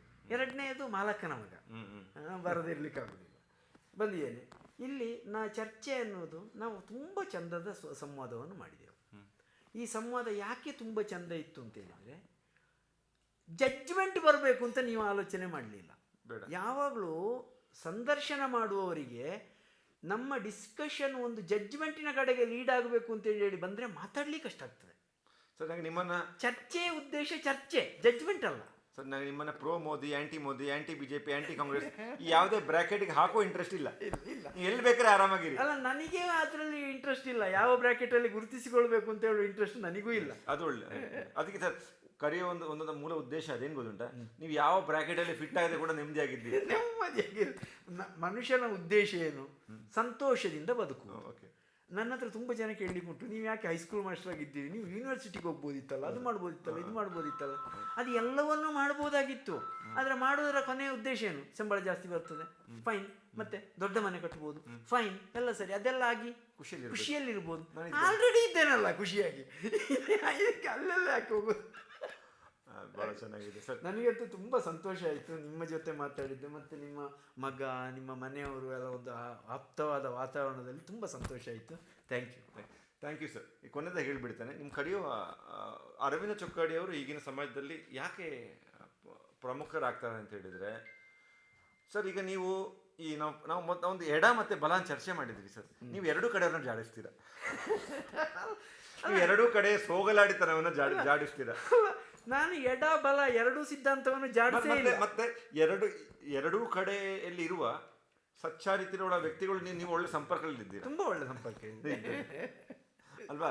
2 ಕಡೆ ಇದ್ದುಕೊಂಡು ಸೋಗಲಾಡಿತನ ಮಾಡುವವರನ್ನು ನೀವು ಅವರನ್ನ ಯು ಕಾಲ್ ದೆಮ್ ಔಟ್. ನೋಡಿ, ಇದು ತಪ್ಪು, ನೀವು ಎಕ್ಸ್ಟ್ರೀಮ್ ಎಡಪಂಥ, ನೀವು ದೇವರು ಧರ್ಮ ಇದರ ಬಗ್ಗೆ ಟೀಕೆ ಮಾಡೋದು ತಪ್ಪು, ಎಕ್ಸ್ಟ್ರೀಮ್ ಇವ್ರಿಗೆ ಹೇಳೋದು ನೋಡಿ, ನೀವು ಜಸ್ಟ್ ನಿಮ್ಮ ದೇಶದಲ್ಲಿ ಕ್ರಾಂತಿ ಆಗಿ ಎಲ್ಲನೂ ಒಳ್ಳೆಯದಾಗಿದೆ ಅಂತ ಹೇಳೋ ತಪ್ಪು. ಹಲವು ವಿಚಾರಗಳ ಬಗ್ಗೆ ನೀವು ಮುಕ್ತವಾಗಿ ಮಾತಾಡ್ತೀರಾ. ಮುಕ್ತವಾಗಿ ಮಾತಾಡುವ ಶಕ್ತಿ ಮತ್ತು ಸ್ವಾತಂತ್ರ್ಯ ಎಲ್ರಿಗೂ ಇಲ್ಲ ಈಗಿನ ಕಾಲದಲ್ಲಿ ಅಲ್ವಾ? ಅದು ನಾವು ಅಂದರೆ ಎಲ್ರಿಗೂ ಇಲ್ಲ ಅಂತ ಹೇಳಿದರೆ ಸ್ವಾತಂತ್ರ್ಯ ಇದೆ, ಧೈರ್ಯ ಬೇಕಲ್ಲ. ಧೈರ್ಯ ಇಲ್ಲ. ನಾನು ಹೇಳೋದು ಏನು ಗೊತ್ತುಂಟು, ಯಾವುದೇ ಸಿದ್ಧಾಂತಕ್ಕಿಂತ ಬದುಕು ಶ್ರೇಷ್ಠ. ಬದುಕು ಶ್ರೇಷ್ಠ. ಆಯ್ತಾ? ಬದುಕು ಯಾವ ಸಿದ್ಧಾಂತದ ಚೌಕಟ್ಟಿನಲ್ಲಿಯೂ ನಿಲ್ಲುವುದಿಲ್ಲ, ಅದೆಲ್ಲವನ್ನು ಮೀರಿ ನಿಲ್ತಿರ್ತಾರೆ. ಬದುಕನ್ನು ಸಾಧಿಸಬೇಕು ಅಂತೇಳಿ ಆದರೆ ನಿಮಗೆ ಬೇಕಾದ್ದು ಸಿದ್ಧಾಂತ ಅಲ್ಲ, ಮನುಷ್ಯನನ್ನು ಅಟೆಂಡ್ ಮಾಡಿ, ಮನುಷ್ಯನನ್ನು ಪ್ರೀತಿಸಿ, ಮನುಷ್ಯನನ್ನು ನಿರ್ಮಾಣ ಮಾಡಿದರೆ ಉಳಿದದ್ದೆಲ್ಲ ಆಟೋಮೆಟಿಕಲಿ ನಿರ್ಮಾಣ ಆಗ್ತದೆ. ವಿವೇಕಾನಂದರು ಹೇಳೋದು ವ್ಯಕ್ತಿ ನಿರ್ಮಾಣದ ಮೂಲಕ ರಾಷ್ಟ್ರ ನಿರ್ಮಾಣ ಅಂತ. ನೀವು ರಾಷ್ಟ್ರವನ್ನು ಪ್ರತ್ಯೇಕ ಮಾಡಲಿಕ್ಕೆ ಆಗುದಿಲ್ಲ, ವ್ಯಕ್ತಿಗಳನ್ನು ನಿರ್ಮಾಣ ಮಾಡಿ ರಾಷ್ಟ್ರ ಆಟೋಮೆಟಿಕಲಿ ನಿರ್ಮಾಣ ಆಗ್ತದೆ. ಸರಿ, ಇದು ಹಾಗೆ ಕೊಡಿ ಸರ್. ಬರವಣಿಗೆಗಿಂತ ಬದುಕು ಬಹಳ ಮುಖ್ಯ. ಬದುಕು ಶ್ರೇಷ್ಠ. ನೀವು ಈಗ ನಿಮ್ಮ ಬರವಣಿಗೆ ಶ್ರೇಷ್ಠ ಇದ್ದು ಬದುಕು ಖಾಲಿಯಾಗಿ ಬಿಟ್ರೆ ಅದರಲ್ಲೇನು ಮಜಾ ಇರೋದಿಲ್ಲ. ಹಾಗೆ ಬರವಣಿಗೆಗೆ ಎಷ್ಟು ಪ್ರಾಮುಖ್ಯತೆ ಕೊಡಬೇಕು ಅಷ್ಟೇ ಬದುಕಿಗೆ ಪ್ರಾಮಾಣಿಕವಾಗಿ ಬದುಕುವತ್ತ ನಾವು ಗಮನವನ್ನು ಹರಿಸಬೇಕು. ಆನ್ ದಿಸ್ ನೋಟ್, ಜೈ ಹಿಂದ್, ಥ್ಯಾಂಕ್ ಯು ಸೋ ಮಚ್.